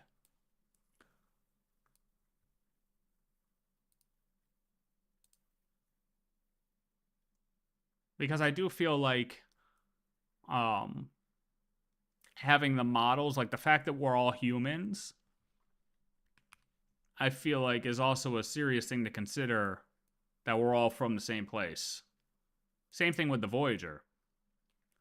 Because it said that the moon goddesses were supposedly modeled after this Voyager. So who's to say the Voyager isn't from the same place as well, but on the second ship that took off?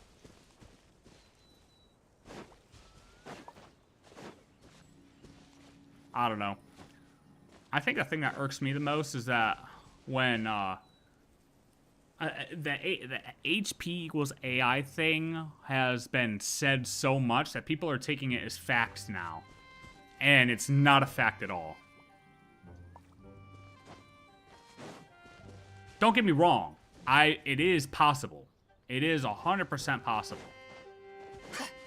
But behavior speaks, bruh. I'm telling you, behavior speaks, and the behavior don't match. Maybe the HP usurped the ship and stole. They stole everything from the dragon, so it seems to be their personality. Exactly. Exactly. That too. I think it's more likely that the HP either stole our AI, or that it's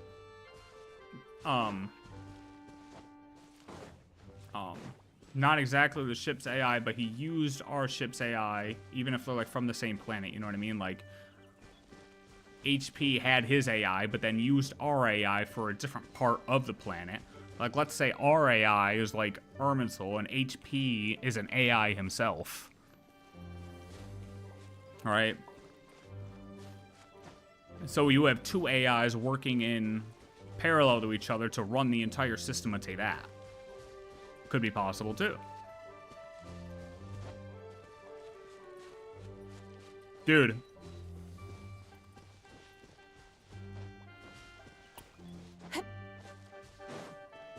I wonder if we'll get anything regarding the... I mean, for them to leave us on that cliffhanger, though, and not give us, like, an Archon quest right now is crazy. Like, they put us on the moon and then said, nah, we're just gonna give you Varka. Which is fine, don't get me wrong.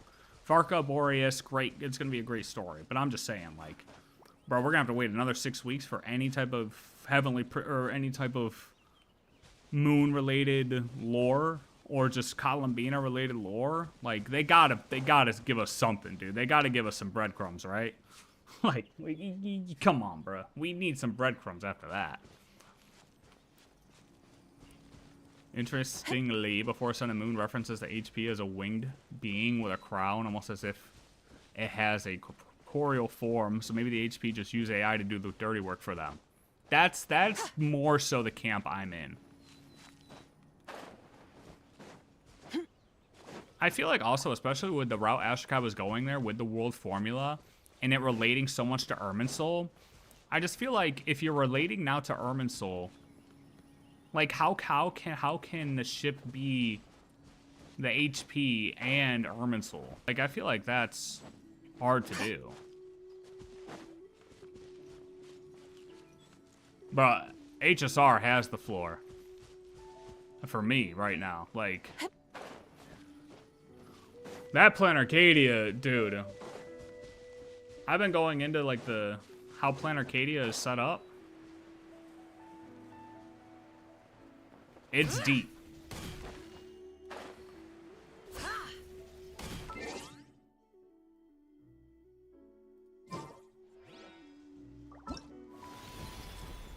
Okay, did I finish all this?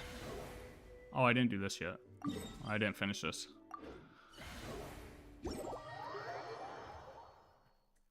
But Plan Arcadia is also some in-depth math from what I'm able to see.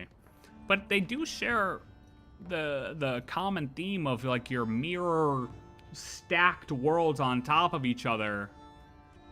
But it's not necessarily time.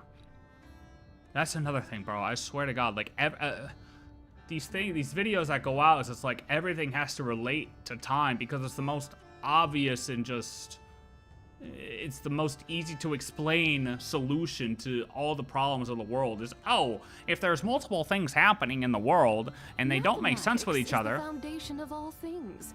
If you're interested, I can teach you some arithmetic. First, hold out both your hands. We'll start with the 10 fingers. See what I mean? It's all math. It's all math. But, that everything needs to relate to time. Everything is not time travel, man. Everything isn't fucking, like, time loops and time distortion and it's just not. So when you see these big, like, these theories go out that are just saying it's fucking time travel, it's kind of annoying, because it's like, no, it's not. Like, that's not the answer to everything. Time travel is not the answer to everything. Like, bro, I think the thing that pissed me off when I was watching the HSR videos yesterday is both of the ones I watched said that 15, like, there's 2 timelines, and you have 15 years in one timeline and 15 years in the other timeline, so that automatically equals 30 years to equal the time period for the Phantom Moon games. And I'm like, how the fuck do we get there? How do we get 2 different timelines being 15 years? How do we automatically just say they're gonna add together and get 30 years? I could be completely wrong on this, but I highly doubt it. I highly doubt it. It makes no sense at all. Just because they're 2 timelines, how do we automatically jump and add them together to equal 30 years? The whole, anything, Plan Arcadia is not time, bruh. But I'm gonna dissect that, and I might actually put out like an actual video for what I think Plan Arcadia is, because I've gone actually down a crazy rabbit hole, and it's pretty bad. I don't know what I'm even doing here.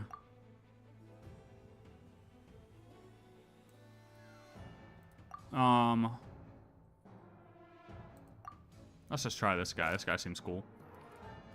We get a flying dude.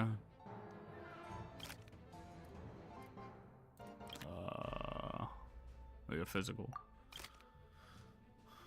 Am I lagging?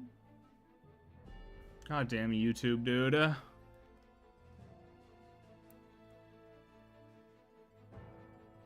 I am lagging. Why are we lagging?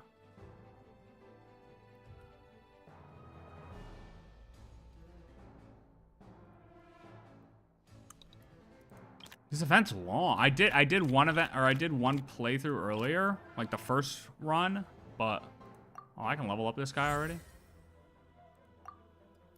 Oh shit. I hate that we have to swap between these. Like, just leave both on. Oh my god, and they're all ranged. That's just bad luck, bro. Let's just do this. Maybe that'll work. Tomato.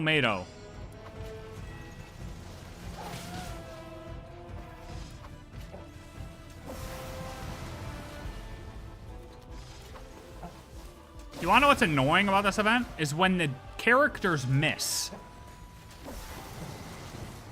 Like, bro, hit the goddamn target, man. Going somewhere? Have a load of this. Uh-oh. I might lose. Uh-oh. Oh, no! What is this thing doing? Attack! Attack! What is he shooting at? Oh my god, bro. There's no way he spun at nothing. See, this is so stupid. I don't understand what he's even targeting. What was he targeting exactly?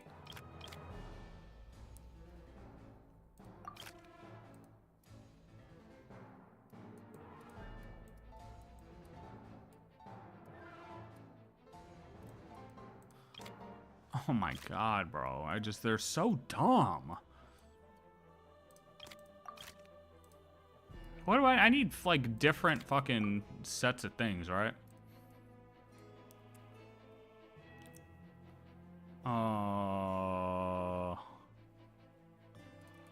Who flying here? What is this? What does this thing do again? Is this? Oh, a vortex.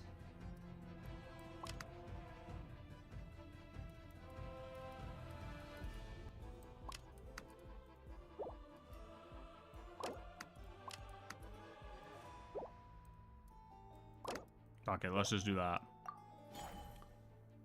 I don't know. I don't understand what, like, he just spun at nothing. Slow walked the entire time. The perfect distance. I need to get rid of these things. These things just miss every attack. Alright. Just keep missing every attack. Okay, I lucked out there because they missed me. To the ferry. Like, what is this hit red? My blade.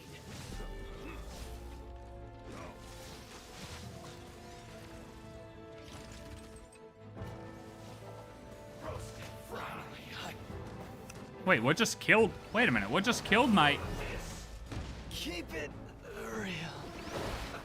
Let's move. Have a load of this. I don't know what this thing is doing. Oh wait, isn't this my main guy? What is it doing? It's just shooting into the air.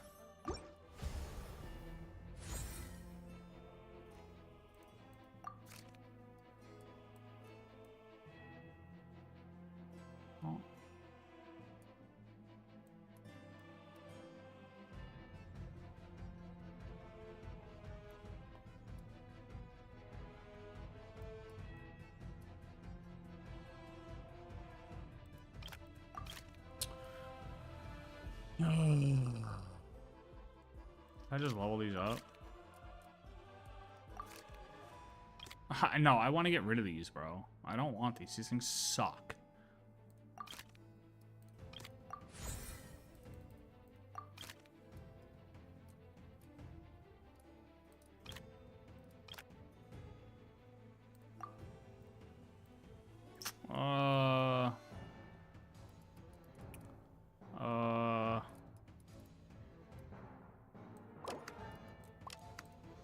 Wait, physical? Oh, shit. Whatever, dude. That should be fine, right? Surely. I have no idea. Going somewhere? The perfect distance. Going somewhere?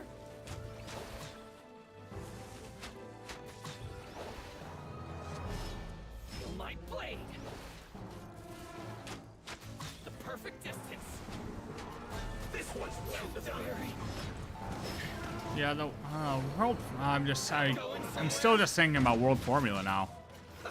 Let's move. Have a load of this.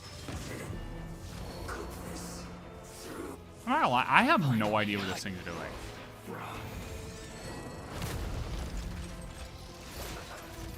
Oh.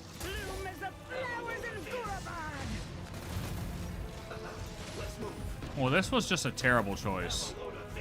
It's fucking over. Bloom as the flowers in Gurabad. Have a load of this. This guy sucks. Bloom as the flowers in Gurabad. Bloom as the flowers in Gurabad. The eternal. Oh my god, I almost won. Dude, if my thing could actually, like, kill anything, I think we'd be winning. But he's absolutely terrible. I don't know what I picked.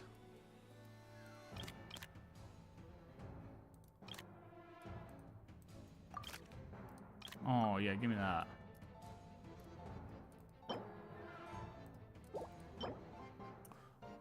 Enhance nearby friendly units every 3 seconds, separately increasing the level of your lowest level unit member by 3. I mean, that's great, but he's not doing shit, bro. I don't understand.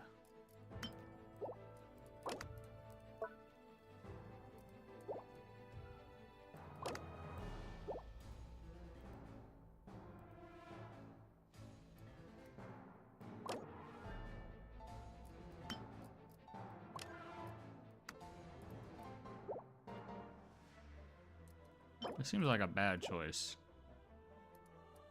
But sure. The world formula.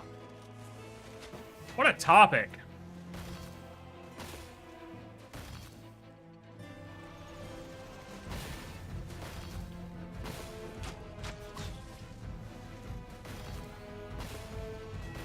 The perfect distance.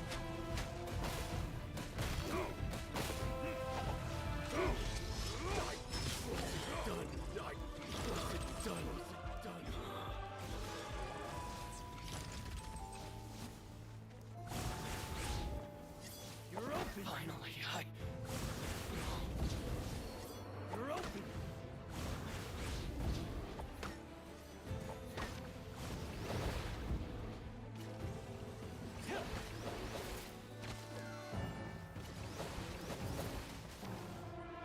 Am I winning? Nice. All right, we're back. Oh, I should probably do an outro to the video just in case I want to make it.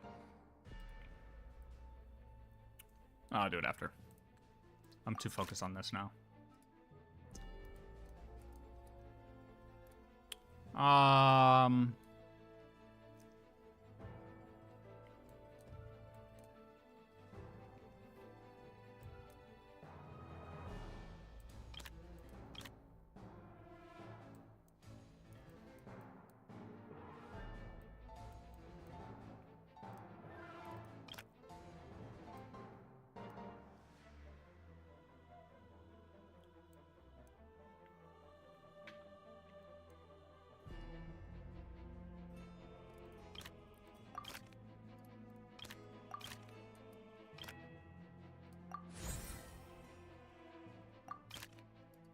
Ruin Guard. Ruin Guards are kind of shit, though.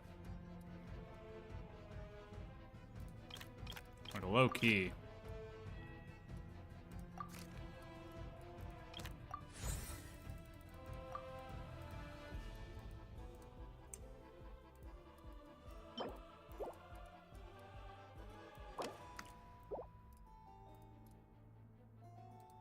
They're actually not the best.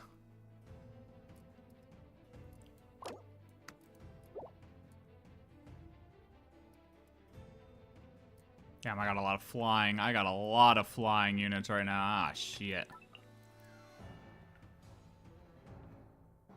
I can't use any water. Ugh. I mean, I could, but...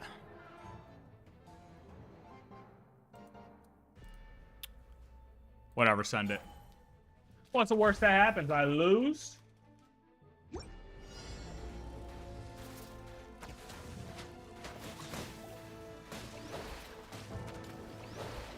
Going somewhere?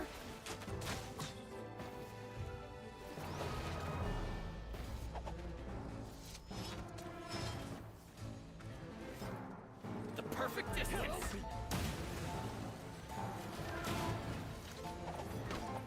Finally, You're open.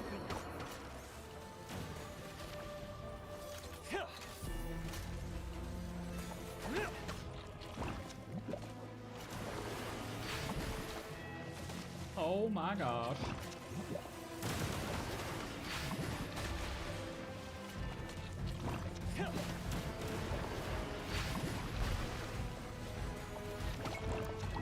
Am I losing? Oh no, Iceman, Iceman, Iceman. Boom! Chunker did a fuck ton of damage. That's what I'm talking about.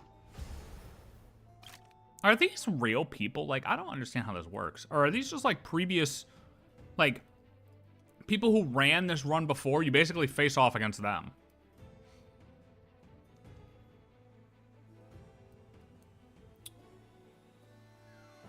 Hmm. Mm-mm.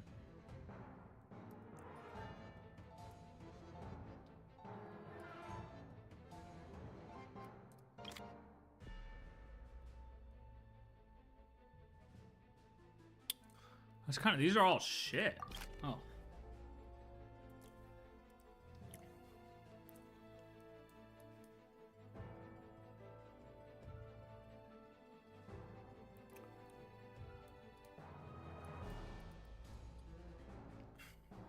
When two units in this formation are both on the field.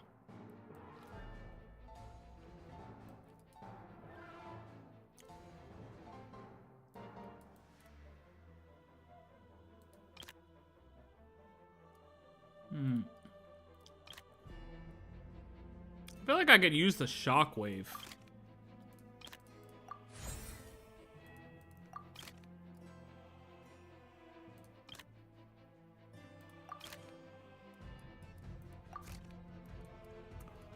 Ugh.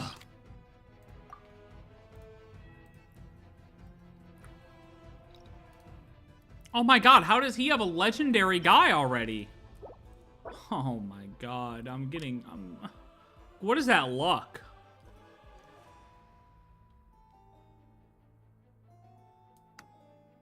Wait, what? Oh, it auto switched it. Weird. Oh, I feel like the Animo Hilichurl would be good, but I'm like, I feel like that's better than that. Oh, but I should swap. Oh, no. Alright, hold on. Hold on.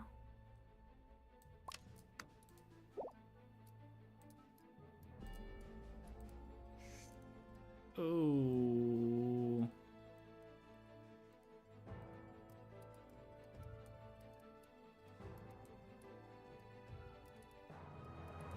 I should double my flying guys there. I should have this guy. Ah, fuck. That's a tough situation right there.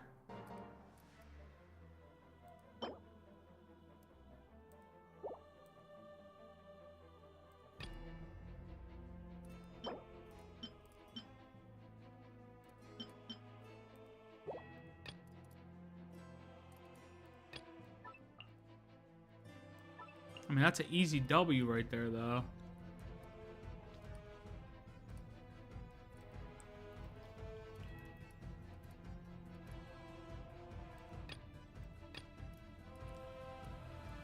Fly. Boom.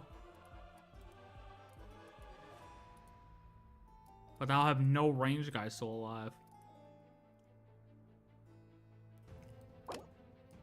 Oh, easy swap. Boom. Yeah, that should work. Does Seahorse take Electro Dam? I don't know. I guess we'll find out, huh?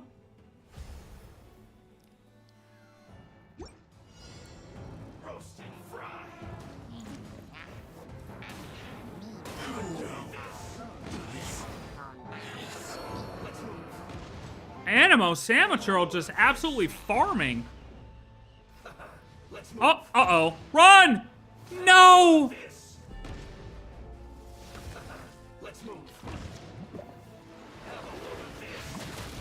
Oh, fuck.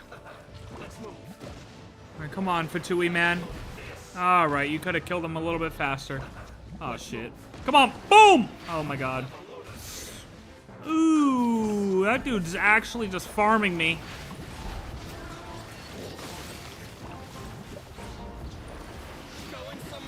Oh, this is terrible. I lost. Dude, I mean, his guy's level 66. This isn't even fair, bro. Boom! Wait. Big Chungus. Chungus, no! The perfect distance.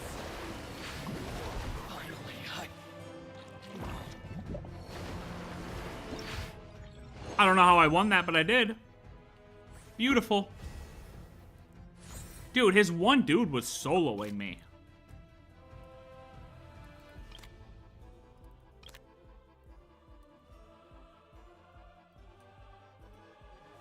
Should I just take this?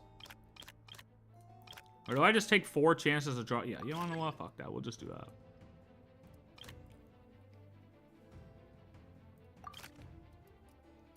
The Hydro Samaturls are crazy though too, bro.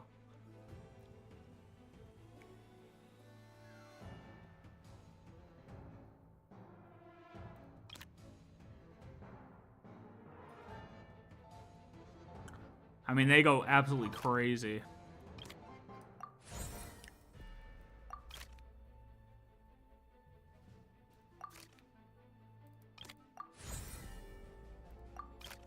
Oh my God, GG. That dude's cracked. He's actually cracked. Yeah, we'll take that. Okay, this guy clears everything in the world. But he can't target flying.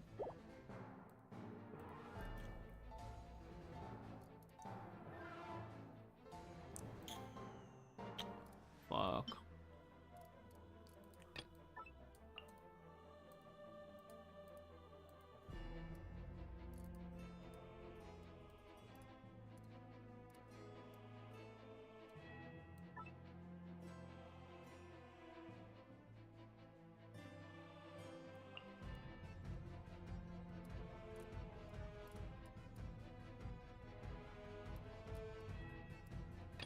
That's just a free win. To start.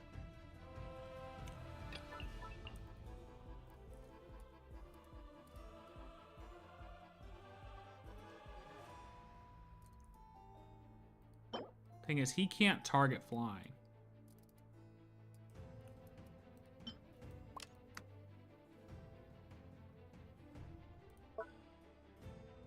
Fuck. I could do that, but is he the best choice? Oh, you're better. But this guy's Electro. But then I juice him up, and then I fucking demolish him here. I think I win this.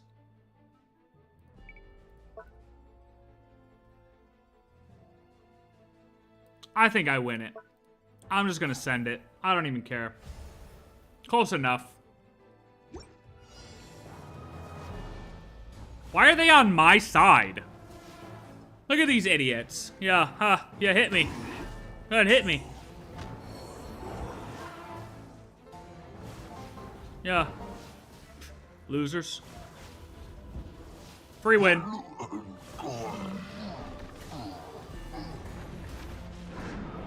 Now my flyers are dead. Okay. Well, that's just okay.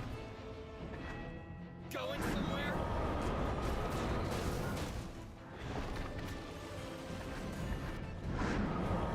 I didn't even put my other thing on.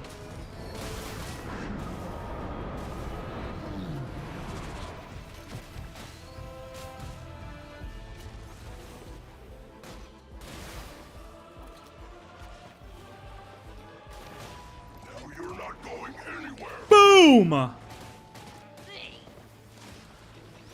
Huge. Huge W. Alright, come on.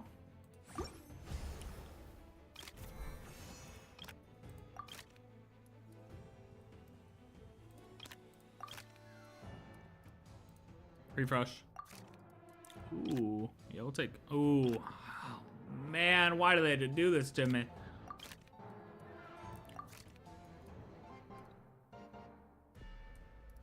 Whatever, we'll take this and we'll sell them. I don't even care. Or, well, I guess we can keep them to the side. You know what? Let's get rid of this loser. Let's get rid of this loser. Let's get rid of this loser.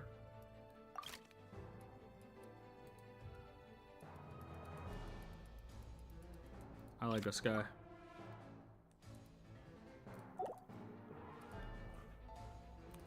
Alright, so we got these two as well. So we've got to fit these in somewhere.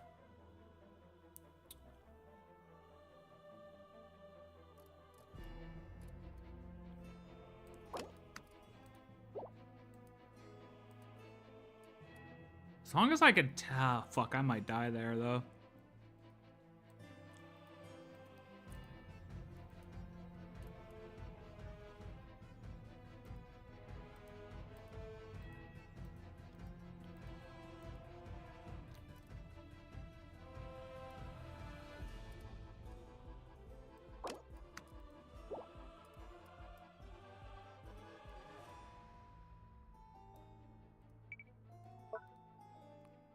These are AoE, so I need single target.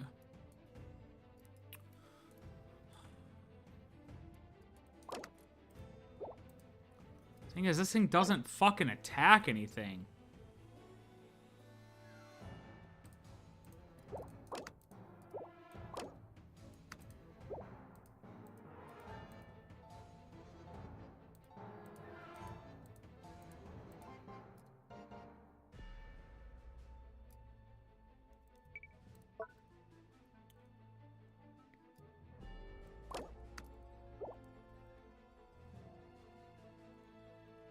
I just have a feeling I die to this guy here.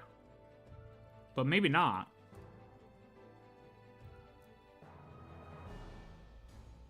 Maybe if I do this. Actually, I think if I do that, I'm good.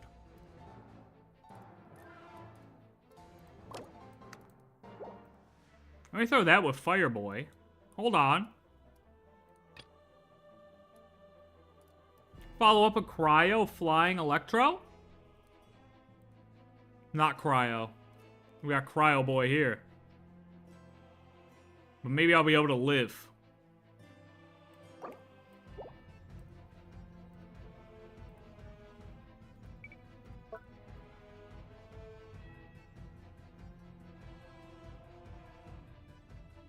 I think I win this.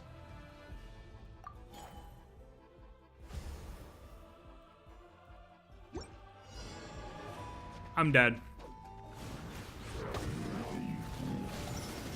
That's the fucking scorpion!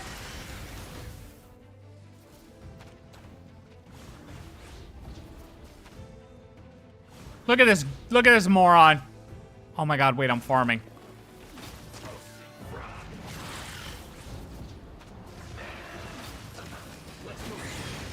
What is happening? Why did my bird get absolutely demolished? What is going on? Why is everything killing me?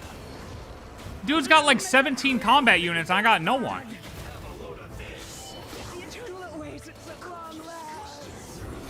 Oh, wait, hold on, I'm winning? I'm winning? Dude, my single Pyroceptor is actually winning the game.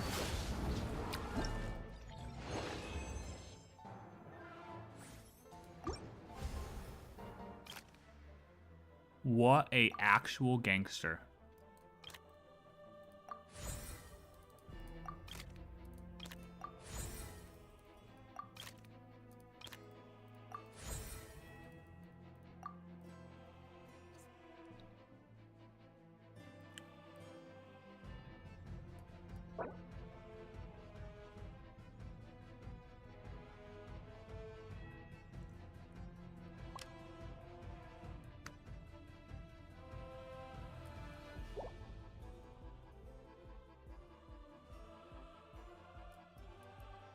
Do I win that? As long as the dog doesn't attack immediately out of nowhere, I'm good.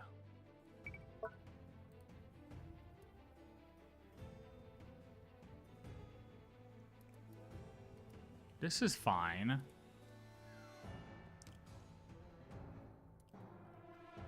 I might need some type of...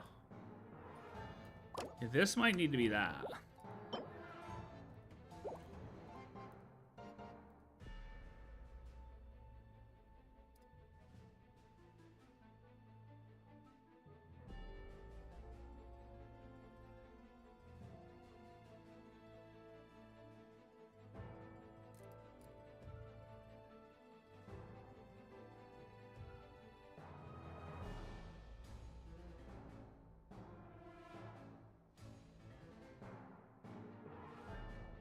Oh, wait. Fire thing versus fire thing? Ooh. Might have to swap up there. Okay, I think this works.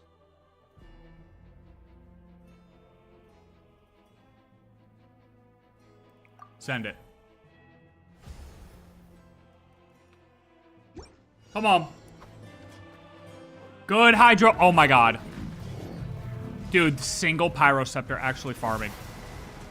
Wait, is the Hydro one's not the good one? Why is he casting that shit? What are you attacking, sir?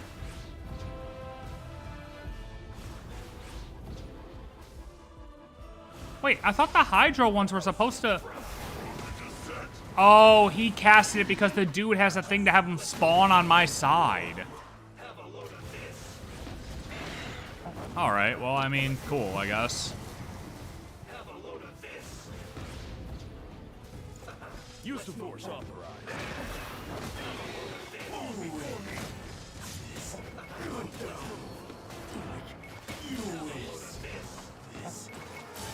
Intel. Let's move.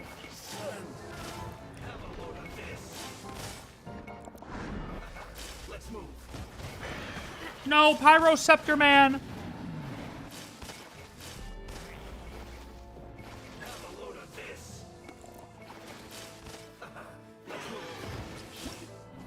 Dude, what is he attacking? This shit's so stupid, bro. Like, what was he even attacking? Okay. That was so dumb.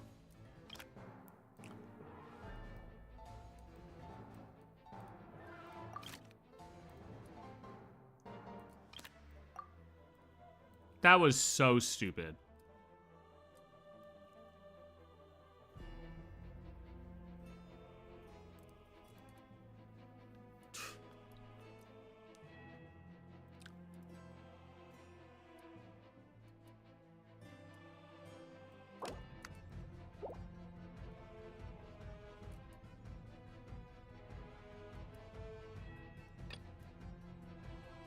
Also, I don't understand this dumbass thing. This thing is just stupid, bro.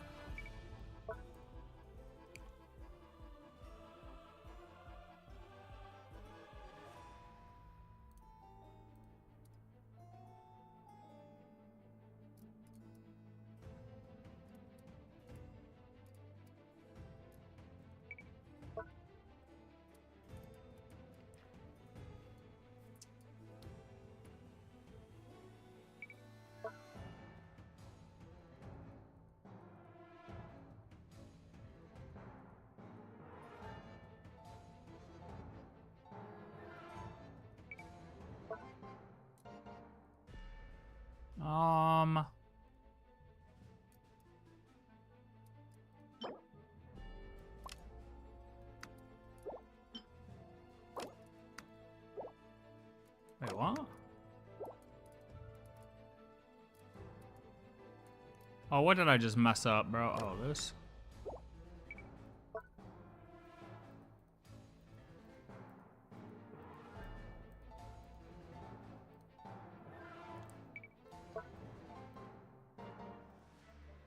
I think this works. Good enough. Yeah. That seems like it works. I don't know, bro. I'm not being super picky. Boom. Boom.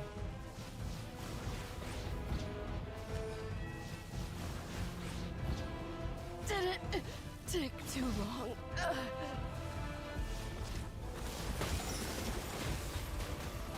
Really? So how did that hit my flying units? That makes sense. Okay. Okay. That's fun. This is fun. This is fun. This stupid spider is the stupidest fucking thing I've ever seen in my life.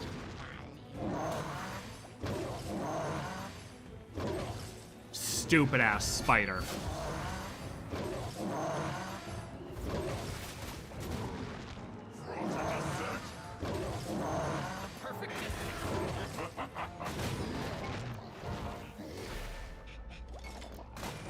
Hey, do you guys want to, like, fight, maybe? Died to fucking hydro slimes. Love that. I hate this game.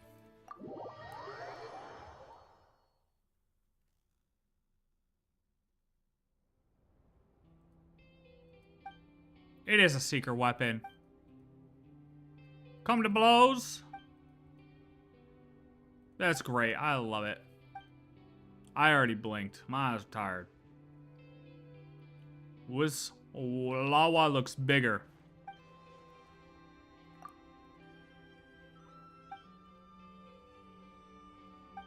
Three, two, one, kaboom!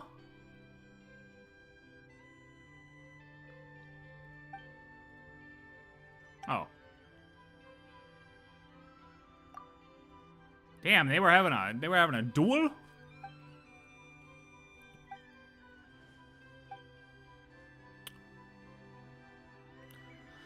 Edler said it herself. See who blinks first. Ah, true, true, true.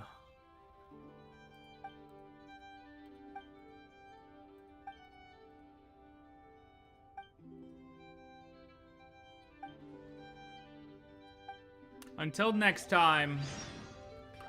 Until the next war game. It is the end of a leisurely holiday. What a hell of a quest to end it on. Boom. I think that does it. We got all of that done. That's done. This is done. This is not done. Everything for 6.3 is officially wrapped, ladies and gentlemen. We've got caught up on what the world formula is. Kinda. We got caught up knowing that the hot topic is still the outfit and what the AI is in the world. Yeah. 6.4 is around the corner. Big pre-install tomorrow. Varka the day after. And then we're doing the quest on Wednesday. Zibai? The moon was never meant to be a foreign realm. Thank you for that input. Anyways. Yes. So Varka quest on Wednesday. Might take a chiller for tomorrow. Because I have some... might want to get this... maybe try to put an actual video together for Plan Arcadia, but we shall see. All right. Thank you for watching. Peace out. Enjoy your evening, morning, afternoon, wherever.